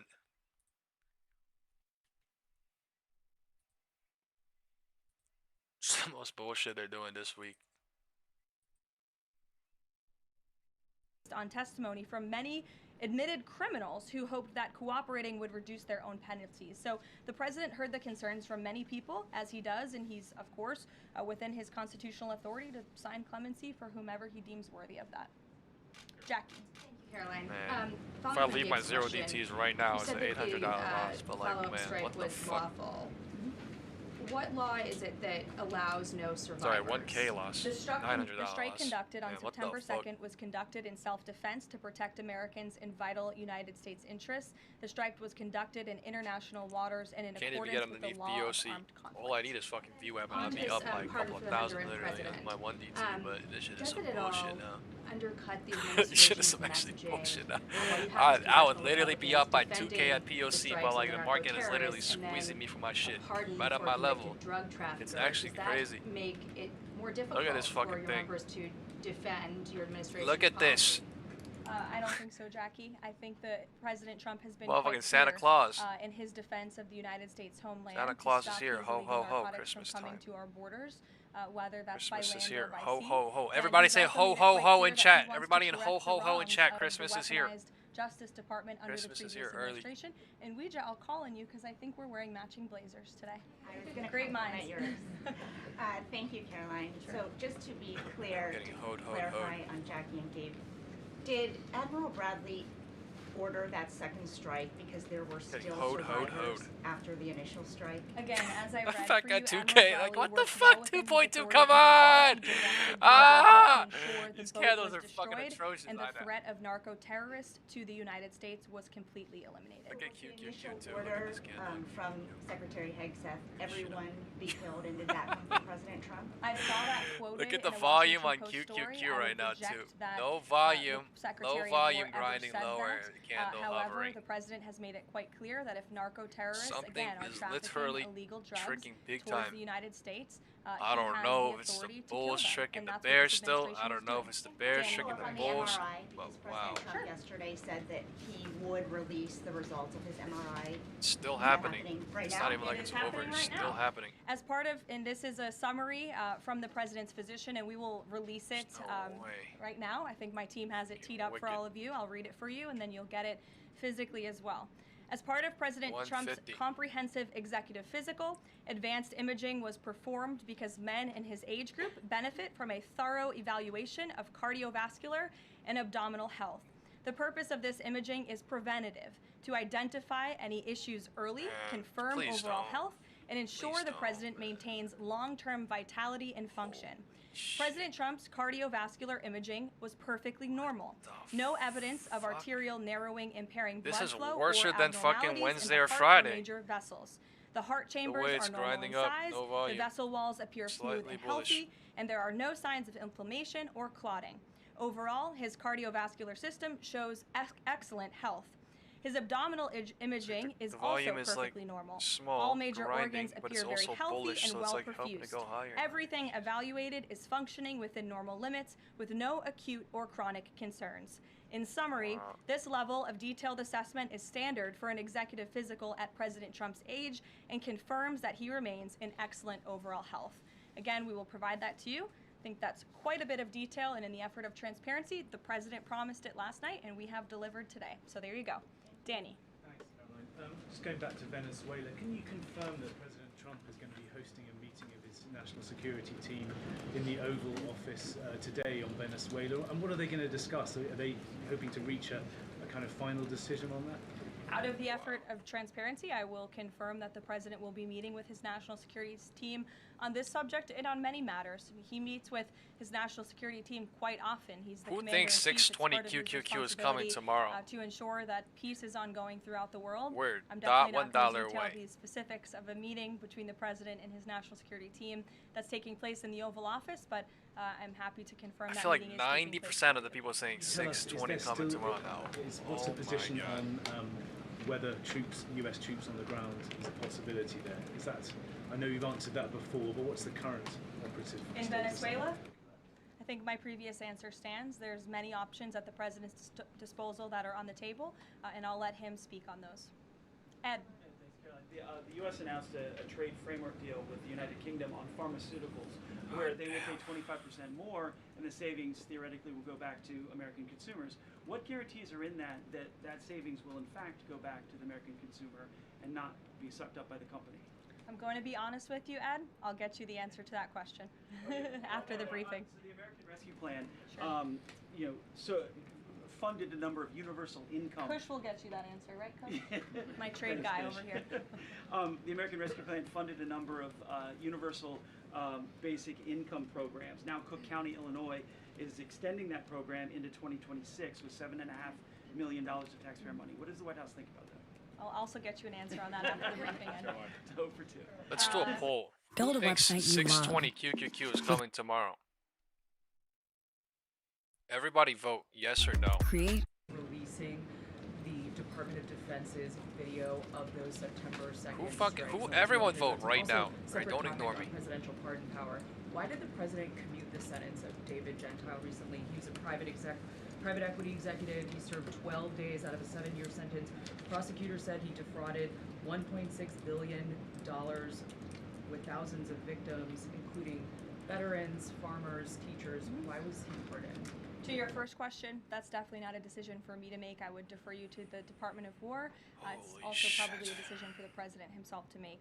As for your second question with respect to that pardon, he issued a commutation for Mr. Gentile, who's the former CEO and co-founder of GBP Capital Holdings. Unlike similar companies, GBP paid regular annualized distributions to its investors. QQQ is making me feel like this bitch is gonna fucking nuke up. GBP disclosed to investors the possibility I'm of using looking at SPY to red pay some of candles these and I'm hoping this distributions shit rather than dumps. funding I them don't know. from current operations. I don't fucking Even know. though this was disclosed to like investors, the coming, not Biden gonna lie, Department of visually. Justice claimed it Good, was a six Ponzi people said scheme. I do. This claim was 2 people profoundly said I do undercut not. by the fact that GBP had explicitly told investors what would happen. I think this is the norm, making the majority think 620 coming visually by being near 620. Like, even if it comes or not, I don't know, but it's literally doing that has been it. brought to the president's attention of a weaponization of justice from the previous administration, and therefore he signed this commutation. So say that these people were defrauded. Commutation. I just read you a very detailed summary of why the commutation was made. Sure. In the middle with the red tie. Thank you, Caroline. Okay, Andrew, go ahead, and then you. In wake of Congresswoman Marjorie Taylor Go ahead Greene's early resignation, reports last week indicated that other House Republicans might consider doing the same. Does the president have any concerns in light of those reports about other House Republicans potentially leaving early, as well as the other announced retirements? I'm about to have to take a 1K loss on my 0 DTE. Look, like, I think the president this shit is maintains very good doing relationships nothing but grinding with up while she's talking. The vast majority, maybe with the exception of 1 or 2, I think many in this room know who I'm referring to, very good relationships with members of Capitol Hill within the Republican Party. And the president clearly is the unequivocal leader of the Republican Party. I think it was a recent CNN poll that actually showed that more than 90% of Republicans continue to support President Trump as the leader. So he maintains very good relations, as does his entire team here at the White House. And of course, we have a very slim margin in the House, and the president wants that to continue. Andrew, go ahead. Sure. First on the Venezuela strike. You said that second strike was in full accordance with the law of armed conflict, but the Navy's own manual of law of war Literally $1 says doing this much is specifically insane. firing on SPY survivors is playing from with a 10 wrecked cents like it's playing with $15. is an example of a war crime that's forbidden under U.S. law and the law. They're of literally armed moving conflict. 10 cents. They're So moving how- 5 how cents. is- Like, what was the that fuck second strike is this in, shit? following the law Data of armed burning conflict? crazy Second wants one. moving nothing. Again, Andrew, I would reiterate to you the strike was conducted in international waters and in accordance with the law of armed conflict. And since somebody asked about Congress, and it's sort of related to Venezuela, I also want to add that Secretary Hegseth spoke with They ain't members a of fucking Congress burning while it's who may doing have nothing, expressed some man. This shit is concerns over the brainless. weekend. And there have also been 13 bipartisan briefings to Congress on the Venezuelan strikes. There have been a number of document reviews for members of Congress to review the classified DOJ Office of Legal Counsel opinion and other related documents. 29 senators and 92 representatives have reviewed those documents, which is about 2/3 of those are Democrat members, and they have been made available to all 100 senators, all 435 members of the House, and to general counsels of the relevant committees on a bipartisan basis for their review. Immigration, during your topper you said, and I quote, leaders also have a duty to preserve the integrity and character of our nation's national identity. Can you explain what you mean by our nation's national identity and integrity and character, and how would refugees, people coming from war-torn places who are seeking a safe haven in America, like many of our forebears in this room, not add to our nation's integrity? So dumb. I literally joined and I was up $300 or something. I did not take it, and now I'm down 1,000. Like, this is so dumb. On zero DTEs, like, under the alleged oh plight my of gosh. asylum and fleeing persecution, and then come to the United States to abuse our system and rip off American taxpayers. And as I pointed out, the New York Times, to their credit, it was about 6 months too late, but they did write about how Somali immigrants in Minnesota have been ripping off American taxpayers. In fact, 86 people have been charged in a rampant and widespread fraud scheme spanning multiple programs in Minnesota. Of those 86, 78 of those people are Somali, 91% of them charged. So far, 59 of those people have been convicted for their roles in fraud plots that have stolen $1 billion from taxpayers. In one scheme, and this is egregious, a nonprofit and its affiliates with these Somali migrants claim to have fed tens of thousands do I sell my $5 worth of contracts I got for $50 or let the thing expire? God damn. Taxpayers. When the fuck However, did you get the federal what the prosecutors hell? found that almost all of those meals were never even delivered Early to in the hungry morning? children. Oh my in fact, lord. those organizations' leaders spent the money on houses, luxury cars, and real estate in Turkey and Kenya. Another scheme involved hundreds of organizations who were reimbursed for services that were supposed to help people at risk of homelessness. Once again, those services were never provided. All of this has happened under Democrat leadership in a Democrat-run state, where these refugees, these migrants are coming to the United States. They are abusing our system. They are draining our resources that should be going to law-abiding, taxpayer-funded, tax-paying Americans, and this president is not going to put up with it anymore. Rachel. What a way to close. Down and follow bullish back there. up on the Washington Post reporting. So much of the concern from Democrats and Republicans is focused on the survivors. Why won't the administration either confirm or deny or reveal whether or not there were survivors after that initial first strike? And what imminent threat would two survivors pose who were clinging presumably to the wreckage of that boat? Again, as I said, I think you guys are sort of not listening fully to the statement I've provided. Admiral Bradley worked well within his authority and the law, directing the engagement to ensure the boat was totally destroyed and the threat to the narco-terrorists to the United States was eliminated.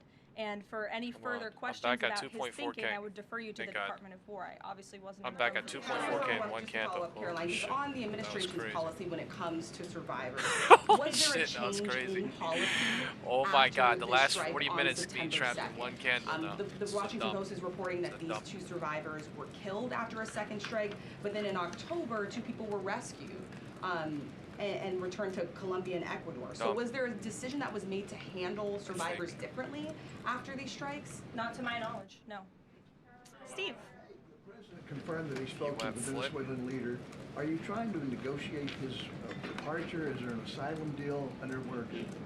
President, as you know, last night on Air Force One, he said, I don't want to comment on that, but I did speak to him. I'm leaving under VWAP my 0 DTs. So there you go. You got your right confirmation. Now. I'll let him 3.2K. speak further if he wishes to on the details of that conversation that took place. Whitehouse is headed to Oh my Moscow. god, that was crazy. How close are you to some sort of playing with 10 cents for agreement? 40 fucking I think minutes. the and bringing it administration down, feels just dumping very like this optimistic. now. Obviously, Crazy. you've They seen, can go now. Steve, They that can go. the president's entire There's team, space down including there. It's just not a lot of Special fucking Envoy playground Whitehouse here. and They Secretary burning Rubio it all and the Vice calls. President and the President Oh himself. my god. Secretary Hegseth as well have been working so hard on this effort. This is and so they dumb. really want to This see is this war fucking come to an end. retarded. So, I'm at just 3.4K. This Sunday, is brain dead. that was yesterday. Brainless, They retarded had very good rejection talks with the dumping Ukrainians now. in Florida, I'm at and now, of course, 3.8. Special Envoy Witkoff is on his way to Russia. This is sort of Time is the 2:05. shuttle diplomacy that you've seen from this administration 48 play seconds. out, where we speak equally with both sides. We've put points on paper. Those points have been I'm leaving 0 very much DTs refined, right now. but as for the details, I will let the $3,565. negotiators negotiate, but we do feel quite good, and we're hopeful that